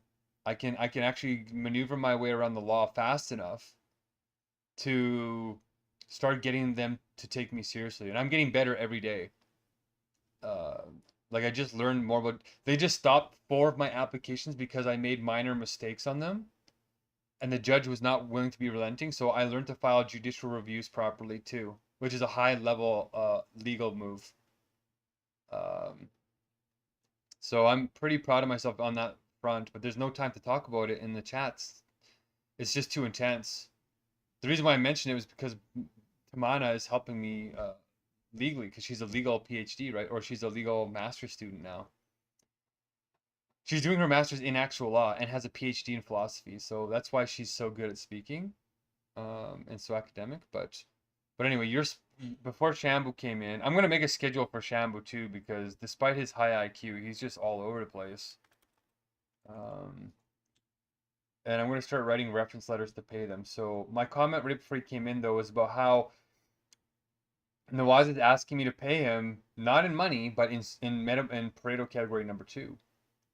He wants me to vouch for him on Upwork, which I can definitely do, right? So that's the first beginning of basically God or the opposite of the gremlin. We should create the opposite of a gremlin. Synchronicity. The synchro fairy, the synchro angel. We need something short like the gremlin. The fairlin. Yeah, we'll call it a fairlin. Fairy and fair. Fairlin. I don't know. It'll come to us, but Maybe it's called the fairy since it's fair or whatever. yeah, that's actually kind of cool. Okay, we have fairies and gremlins. Yeah, that is kind of a nice little dialectic. So the fairy, um, minimum number 3, or is it 1? Um, poked its head in and is saying that, if I can't pay, oh my gosh, that's perfect. I didn't think about this until just now. I kind of thought about it, but it's clicking now. I'm literally like $400 behind paying Uswa and Nawaz and Sahan. Like they've done enough blessings to be hundreds of dollars if I paid them $3 a blessing. So I'm gonna start paying them in my Pareto category. So I'm gonna say yes. I'm gonna start writing you guys reference letters Actually, Uswa asked me to help her dad get a job in Canada, so I'm going to try and do that seriously, and that'll be worth tens of thousands of dollars if we can get it done quickly. Because one of my best friends, like one of my initial Make Poverty History advocates, is an immigration lawyer in here, in Alberta, and he told me about the immigration situation from a professional standpoint. He said it's really bizarre. Even Canada's clamping down on immigration, so it's not just the United States and Trump's incendiary comments at the UN. But it's we are in a weird position internationally. Um, my thought too is that we might actually start having 2-hour ELMs. Uh, if people vote for it, we might do a second one if I can start paying you guys. And this gets to my comment about rape, like the raping this morning from Matt and everybody is I'll start giving personal ELM lessons if they come in and reciprocate. So maybe tell that to Matt because that's what he wanted from me. I'll say, yeah, I'll give you some personal ELM lessons, like maybe right after the ELMs in the after chat. Maybe I'll do a couple, and I'll do it by the question, just like with the universal ticket system. Oh my God, it's clicking, Marlena. I just have like 6 things click all at once. And then we'll just charge them. We'll say, okay, not charge the money. We'll say, okay, you have to give this much time in this Pareto category. Oh my gosh. Wow, I'm writing this down. Uh, okay, cool. If you come to the actual ELM, it's free. I'll answer any questions in the actual ELM. But then the after chat, we can do some kind of get the spirit license going because I have to pay Usahan and Uswa. And I did just get the good news, and I didn't get to say this in the meeting. I wrote it down that I wanted to say this, but Julian came through. His daughter sent me all the money he owed me, which was like $150. So that 150 has to go towards them. Um, so I'll be able to cover a few of the blessings because they do want money, right? And maybe I should give you a little bit, but I think this life coaching a little bit is a little bit like payment, but at the same time you're also paying me by coming to the meetings. So I think we're sort of balanced there maybe. But when you start doing real research and stuff like that, I'm gonna try and get you. I'm gonna try and match the $10 first of all to get you out of the not a waste of time. It is actually a waste of time technically in terms of AI. Um, and I want to know if you actually said told Matt about it's a waste of time to have a dream app if we're in an AI nightmare. There's something so beautiful about that contrast, right? We're in an AI nightmare. Either the AI is dreaming us as a nightmare, as a simulation, or we're real and we're about to experience a nightmare with AI that's going to cause psychedelic collapse or psychotic collapse that will make our reality seem like a loss of reality as if it's literally a dream and a simulation. Wow, that was a super intense flow. Huh. Okay. So I was gonna get the fairy to bridge into this by writing the whys of this reference letter and sharing my social capital, and then opening it up to all of us sharing our Pareto categories a little bit more to compress time. So I'm gonna write this down for Shambu. And the reason why I was talking about all that was because we were going to check your inspired to-do list before you go into the house there.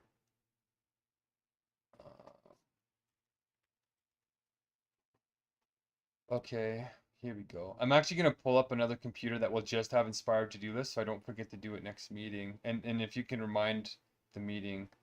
So you're supposed to contact your professor who got her to express, which you said you didn't do, KK. The ANA anti-nuclear antibodies ratio stuff. Did you look into that at all? No, I didn't do anything on the inspired to-do list because all I did was go outside, smash the weed bins, and go to the meeting, and then do some lyra. And I tried to find the silks, and I couldn't find them in the shed. What's Lyra? A Lyra hoop? Oh, okay, okay, got you, got you. Yeah, yeah. Okay, yeah, you know what though? But all those things are positive you just said. So it's like making you so busy you don't have time for the gremlin to get in. And I'm the same way. I actually am proud that I did my lawsuit. I actually did 3 lawsuit things I forgot about, which is even better. And I made a little bit of an itinerary, and I held things together. I ate a meal. I made my meal plan. Like I did quite a bit, but compared to what we need to do, Marlena, we're gonna be doing miraculous level things. I think once we get the gremlin out of your once we not get the gremlin out of your life, but get the gremlin to be your trickster or be your play pal, to be your playpen, like your play buddy or something, to be your playmate. Because you're also very sexual in a certain way. Reminds, it's weird. The boob picture that you submitted to Instagram still flashes through my mind.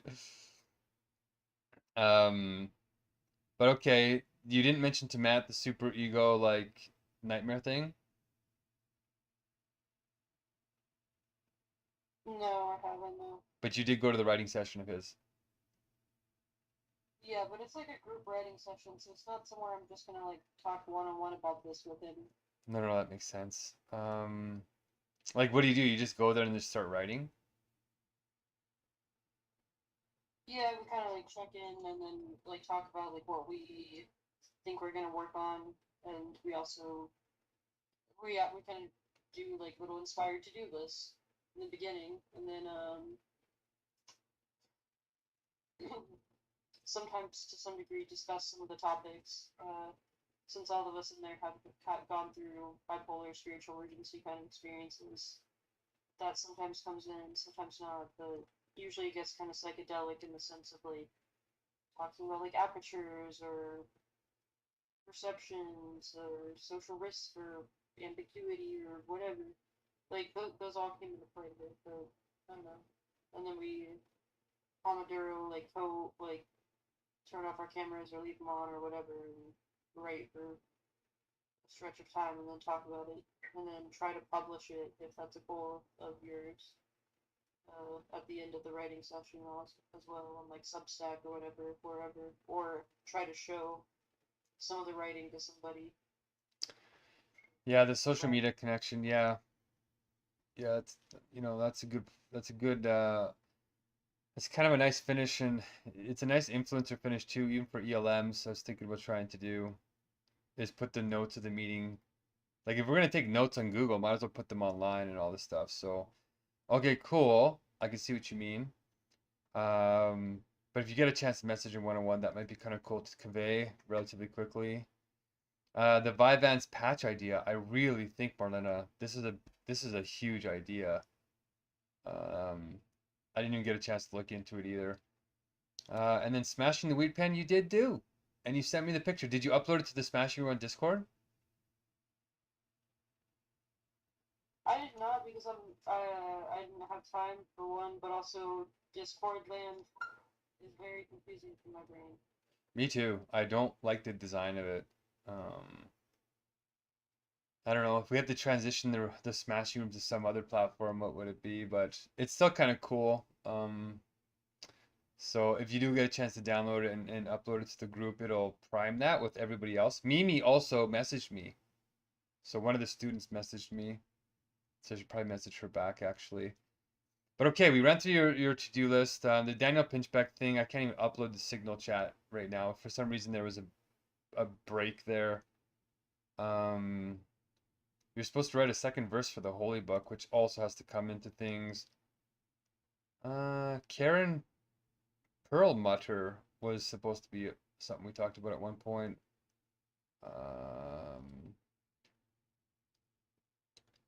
Contact Columbia friend. Oh yeah, start the fasting for the ketogenesis. So that might be the next thing we tackle once we get the gremlin as a playmate here. Well, I'm curious if we'll see if it plays along tomorrow. I'm curious to see what will happen. Like maybe it'll give you some kind of like heart palpitations or something. You know what I mean? And if that really happens, that means there might be a virus. Like it might be something really actually biological, and your neurons are literally like chasing it around or something. Who knows? Bill Blaine's check in with the Amazon guy, the Wise Sex program. Right, that could also be part of the spirit ward type of stuff, or mental health ward. Oh yeah, because if I pay people in my, oh my gosh, if I paid people my Pareto categories, who wants to see me dance half naked? That's a Messiah level thing. You're supposed to talk with Jackman, pass the spirit ward by Dr. Chatlos, which you did. Make outline of spirit ward. Okay. Okay. That was our to-do list since September 14th, 2024. So we actually did a few of the items. Okay, try not to binge eat a bunch of chocolate and stuff tonight so you're not in the toilet. That's my last warning. Obviously you can do whatever you want, right? But that came to mind last before you get out there. But yeah, if you can send me the butterfly picture, I'm gonna make some healthy food with some peanut butter and some delicious rice and noodles. And yeah, I actually really enjoy talking to you about this for some reason. Um, like helping you get creative about how to make your life, better and what you want it to be, right, too. So, any last thoughts? Anything else you want to chat about before you go into the house, or?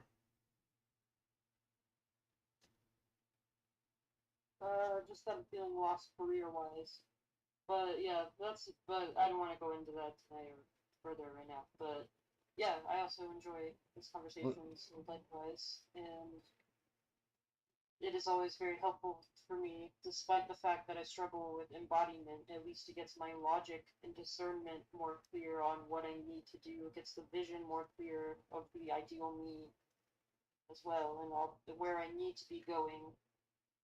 So, and those are all important before I can truly embody them too. So I just definitely, yeah, trying to get momentum with the embodiment, but we're getting there. We're going places. We've done things.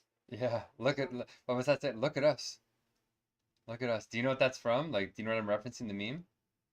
No. Look at us. Okay, I'm gonna send you a hot ones. I'm gonna send you the Ant-Man thing. Okay, I'll do that as a fun little thing while you're doing the butterfly thing, hopefully. And tape. Oh yeah. I haven't seen Eggman though.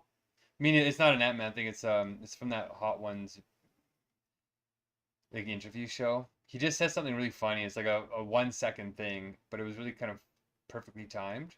He's like, "Look at us, look at us," and it was really funny. So anyway, when you think about this moment and that moment, we're just really proud of ourselves right now. So, okay, well, hopefully with the career thing, one comes like what, you just don't know what the domino situation or going to school or how to make money or AI or I don't want to go into it right now. okay. But yeah, yeah. I mean, I was just considering like radiation technology stuff, but then also AI. But yeah. Anyway, Okay. yeah, Okay. I don't want to go into it right now. But have a good night, Okay. and I'll see you for another time. And Okay. Hasta la should get vista. some minutes since I go to work early. Okay, prime your mind with stuff positive before bed too, and yeah, keep sublating. Good luck. Sublating.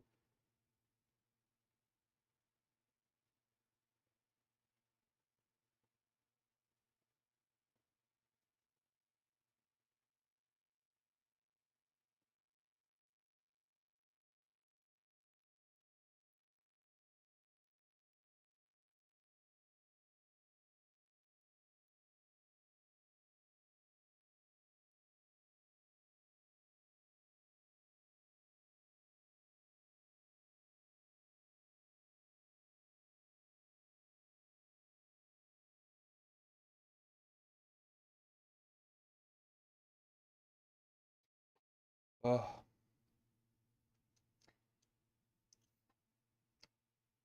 that was tough. Uh, I'm trying to do a lot of things all at once, but that was an ever living meeting. Ugh.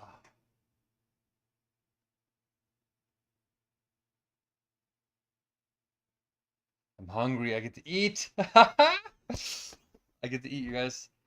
Okay, I feel like I just gotta slow down because there's so much happening. Just the lawsuits and the legal stuff is overwhelming. Never mind these meetings getting better.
I'm just gonna let it process for a second.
My chest is burning.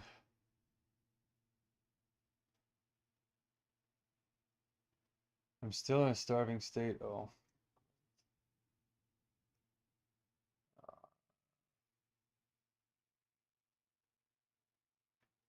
soon as you relax, the stream nails you for being lazy.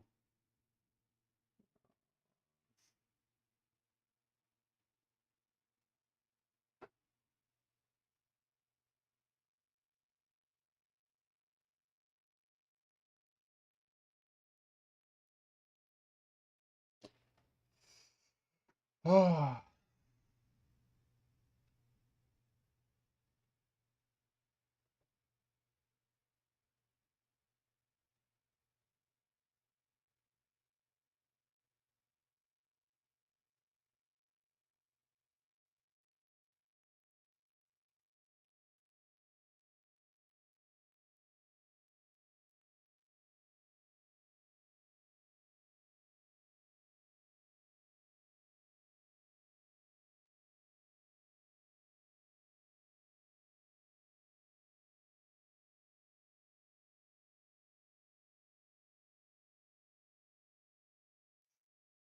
Okay, I'm gonna restart the stream here in about 20 minutes. I'm gonna write this reference, send the legal documents, and prepare a couple of these things.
Thanks for joining, guys. Oh, my body's feeling it. Even though I had a nice nap, I'm hungry.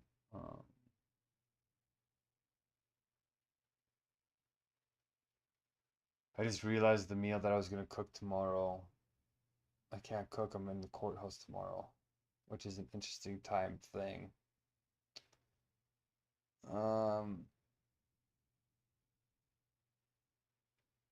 I could try and cook the meals tonight.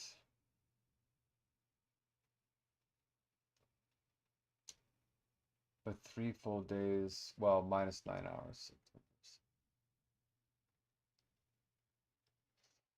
That's okay. I'll just cook after it. All right, let's eat this. I have another laptop over there that I can set up for the UM meetings, which I'm getting the intuition to do right now. So here's the plan tonight. Set up the computers for the ELM tomorrow. Send these judicial reviews. Write the reference letter. Update the blessings list so I don't fall behind. Listen to some good music. Smell the flowers. And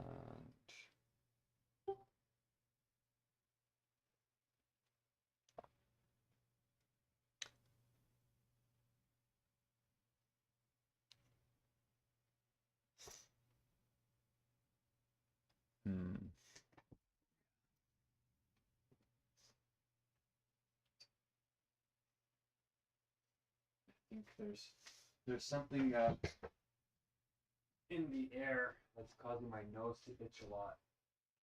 There's a lot of dust in here because I haven't been able to clean up. So you can see me touching my nose a lot, right? I'm aware of that. It's very uncomfortable for me.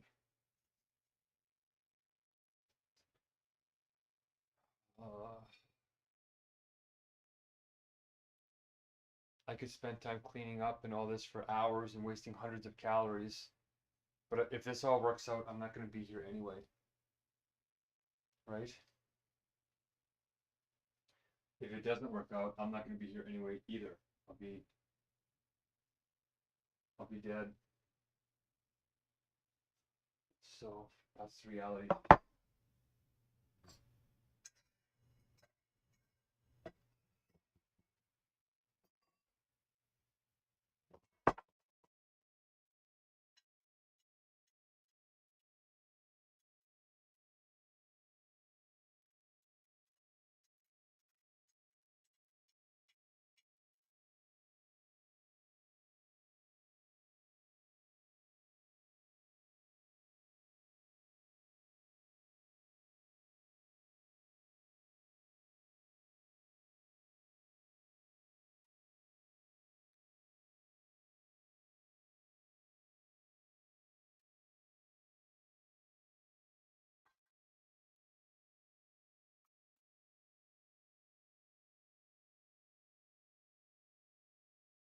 So, in fact, I'm getting an intuition to say this. Pay in Pareto categories. Pay in Pareto categories. So what do I have in my Pareto categories?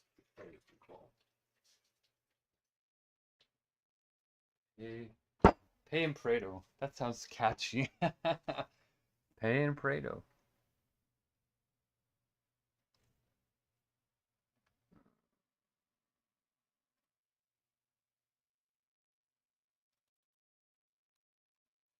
Ooh.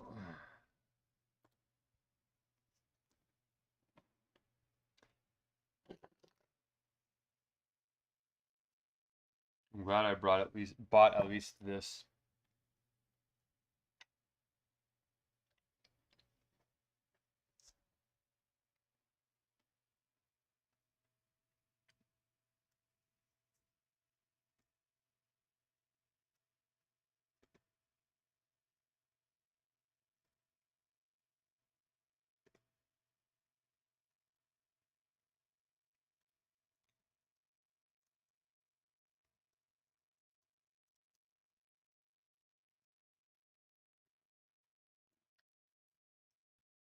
Like, I'm not even enjoying the food. You know, like, I'm enjoying it, but I'm not present with it because I'm too busy doing too much stuff. Mmm. I love this crunchy peanut butter.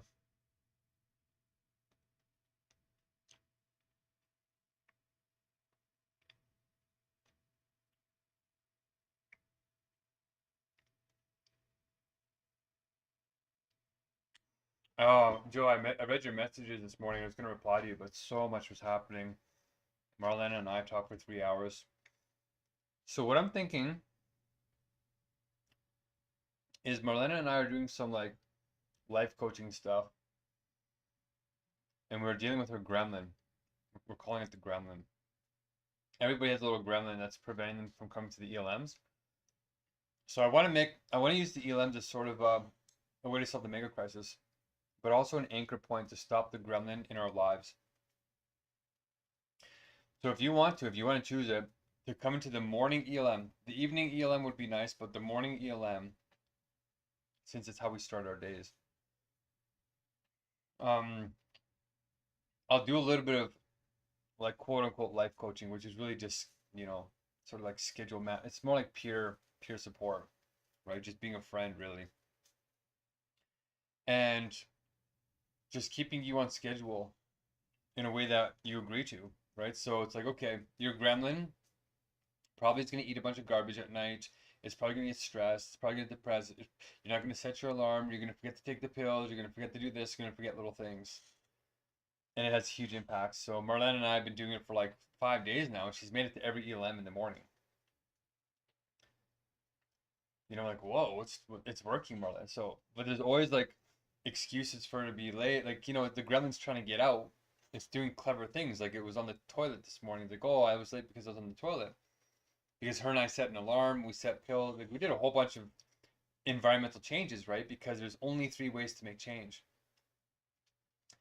Like we discussed, rational, emotional, environmental. So we've tried to rationally inspire her to change, and she said she's trying, but she's out of control, right? Emotionally, we're trying to change, but she it's not enough. Now environmentally. So if you're having problems getting in, you want to read Hegel, all these things, you got to make some behavioral changes And if you're serious about it, then I'll do what I'm doing with Marlena. It's like not hard. It's just like, okay, when you wake up in the morning, the first thing you do is you drink 2 glasses of water, filtered water. That's what you should do. And wake up before the ELM. So for you, it's the same as Marlena, 7 o'clock, which is not that early. Right? And since you're working from home, you got more flexibility than before. But I'll send you a message whenever you want me to. Like I wake up. I try to wake up 2 hours before the ELM if I go to bed at a decent hour. So I wake up at 5 a.m. my time. I love waking up at 4 a.m. though. Like I love having 3 hours to just get stuff done. It changes the whole mood of your day. The dopamine, everything changes, as you know. So if you want me to send it an hour before the ELM, and then you wake up an hour or 2 hours, whatever. Marlena, we used to do it so that I would send it 2 hours ahead, and then she'd take her pill at Vyvanse, and then she would fall back asleep if she could, and then the Vyvanse would be kicked in because they take 2 hours to kick in, and then she's rocking and rolling for the ELM, and then she comes in, right? But now we're doing it different.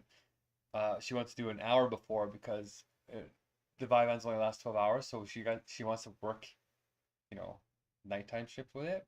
So whatever your thing is though, I think I can start doing that. Since I'm doing it with her, I might as well do it for you too. Sort of like what we used to do with the check-ins, where I said the positive word. But this is a little bit more intense. I could say a positive thing.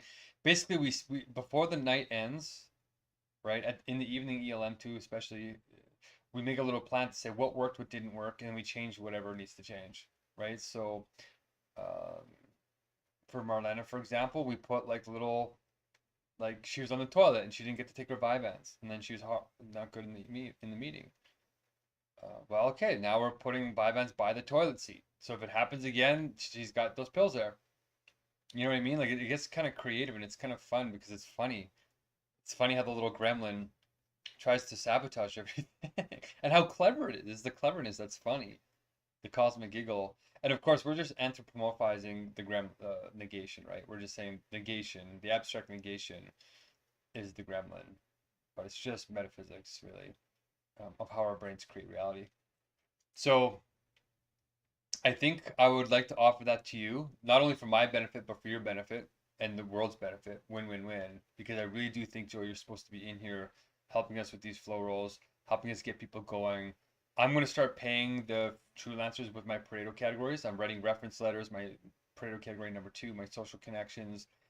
I'm trying to get Uswa's dad a job from Pakistan in Alberta here, where he wants to come. So I'm going to try and do that with my immigration friend, who's a lawyer, immigration lawyer here. If they think my face is beautiful, I'll take a face. I don't know. They can look at my face, whatever. I'll take a picture, however they want, making a silly face, whatever. Or if they want me to participate in some kind of photo shoot, whatever. And then if they want, I don't have a lot of money. That's the only thing, right? So I just got Julian gave me the 150 that he owed me. He finally gave that back, so I'll give that to them. But my body, if they want to see my sick little thin white body, they can do that in some non-porn way, some respectful sense. And then cultureness, if they want me to tell a joke or whatever, stories. But then IQ, if they want me to try and do a task for them. So whatever, right? Like I'm gonna try and pay them in whatever way I can. But for you, I think that having you come in, actually reading Hegel and helping us make a plan here, a policy plan. I'm actually making policies now. Like we discussed when I was going to do that encampment on the street, remember? That's still in the works, by the way. Like if this does not work out in like a week or two, and we can't reach these 318 blessings, like we have 41 of 318. So even if we have full packed ELMs, we're not going to make it in time. This is it. This is where it gets real. I might still try and go out there, and I might get arrested, and then I might get charged with criminal charges and criminal mischief. But then I'll have a criminal defense lawyer and all this. I had 6 cases. I just want to make it 3 more weeks because that's when the like October 12th, I think, is when the top 100 magazine comes out. So I'm so close. If I can get one more meal, right? then I'll definitely survive probably 2 more weeks, even on the remaining 2% body fat I have left before organ damage or before organ failure. And then the article will come out, and that's where I think we'll attract the next level of people, and the investors will pay for the true answers when we see the flow rolls working and all this. You know what? Why don't we do this? Why don't we make a plan for you to come into a meeting? We try and like all the me, Usfo, whoever come in, and we try and do the flow rolls to the max and see if we can get you to have an experience that's a 10 out of 10 or something, and then see if we can do that with you. Then we can probably do it with other people that will come from the magazine.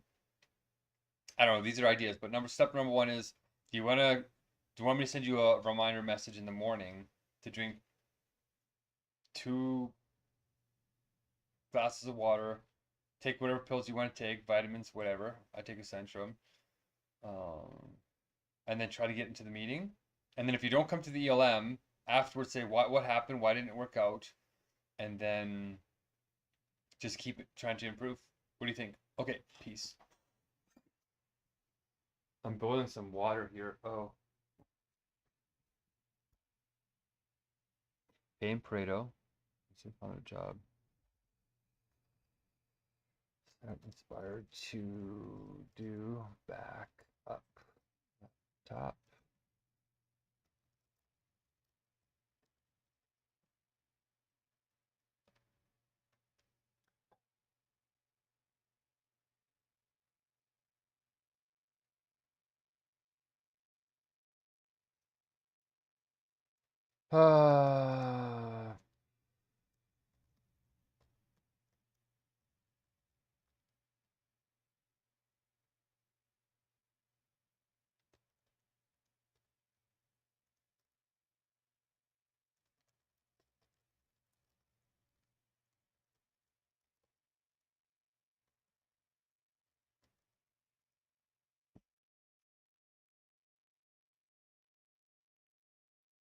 I'm hungry. Do I want to make new? We'll do another normal noodle one. Okay, let's boil everything up.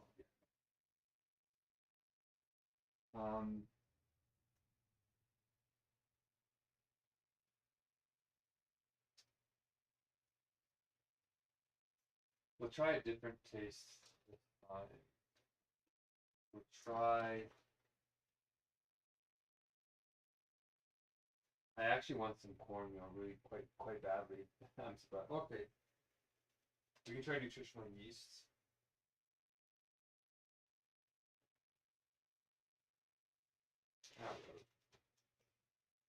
We'll have another one. This. Rice would be nice, actually.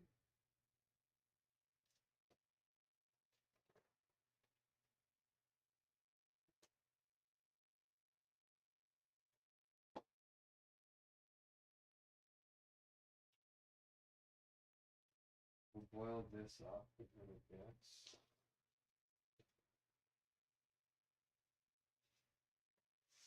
I want it to be. Well, do I want it to be soupy? Big carbs, big protein.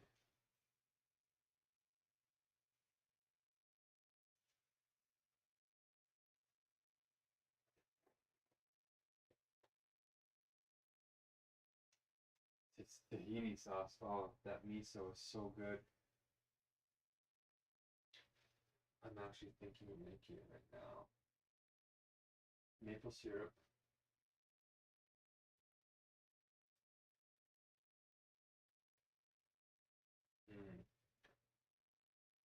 Maple syrup, sprouts.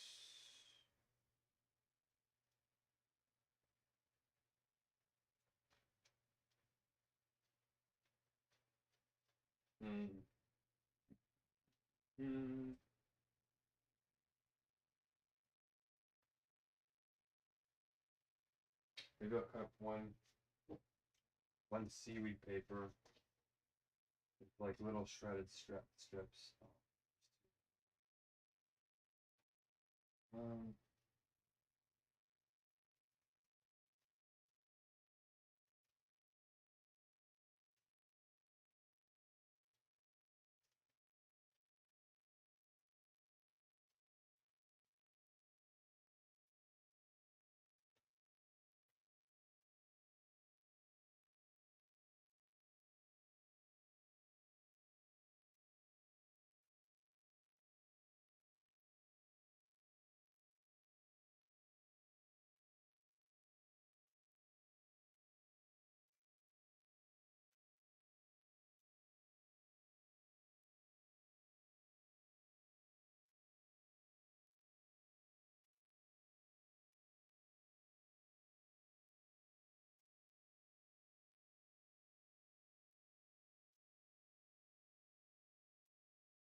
Okay.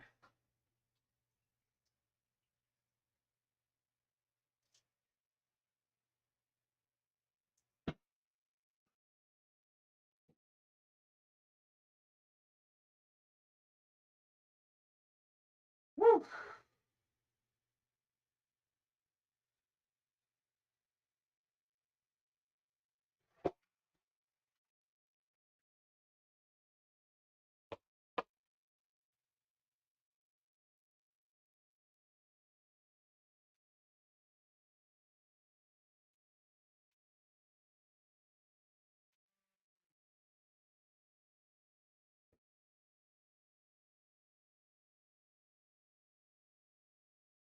I'm gonna try a different noodle base a little bit.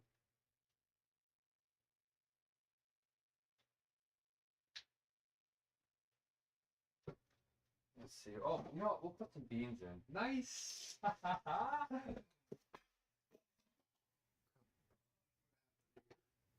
I don't like my place really being a mess.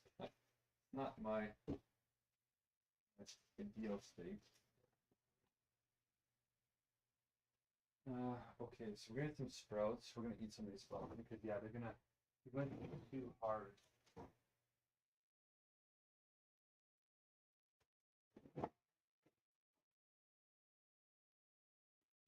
Rinse them.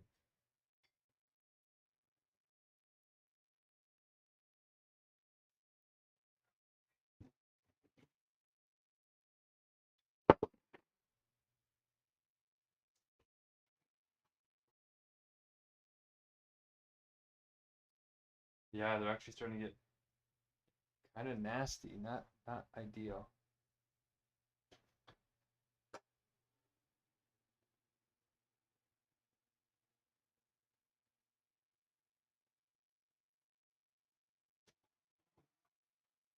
Right.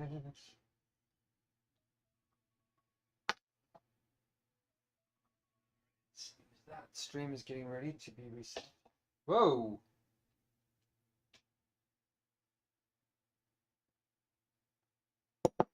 Ho ho ho! I'm kind of excited about it. Let's put some vinegar in here. So, and we're almost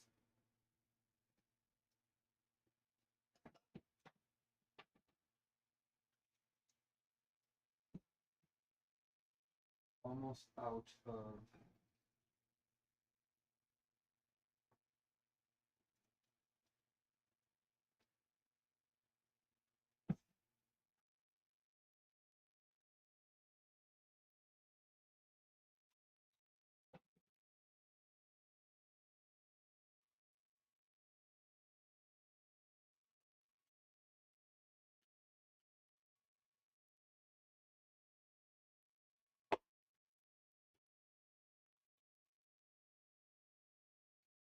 almost done here. Let's get this going.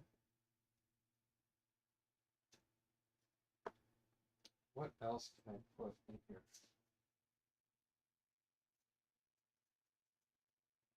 A little bit of oregano. Mix it around with my sprouts.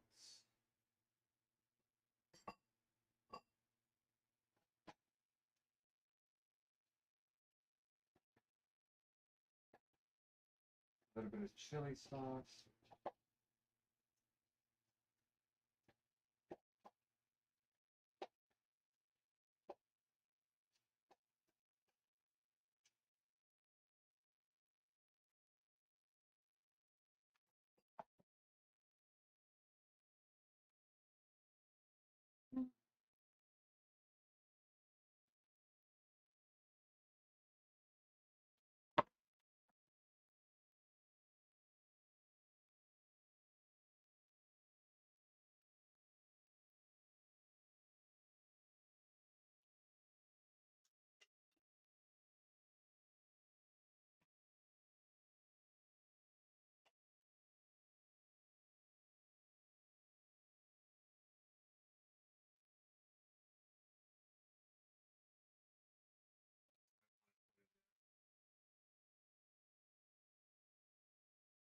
kind of whitish before.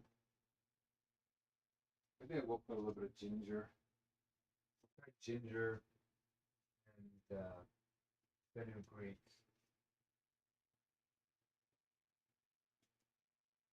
Loader hinge.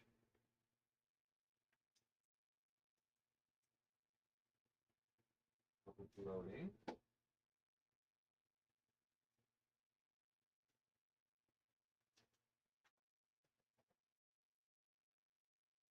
Or we can try cardamom.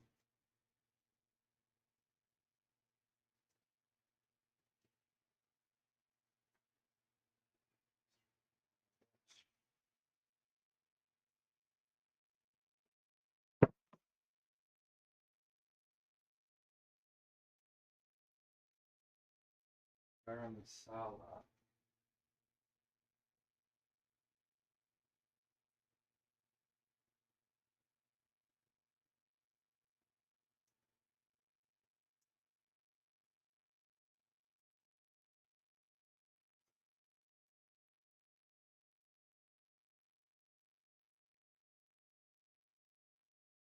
Okay, the stream is going to need to be reset. Okay.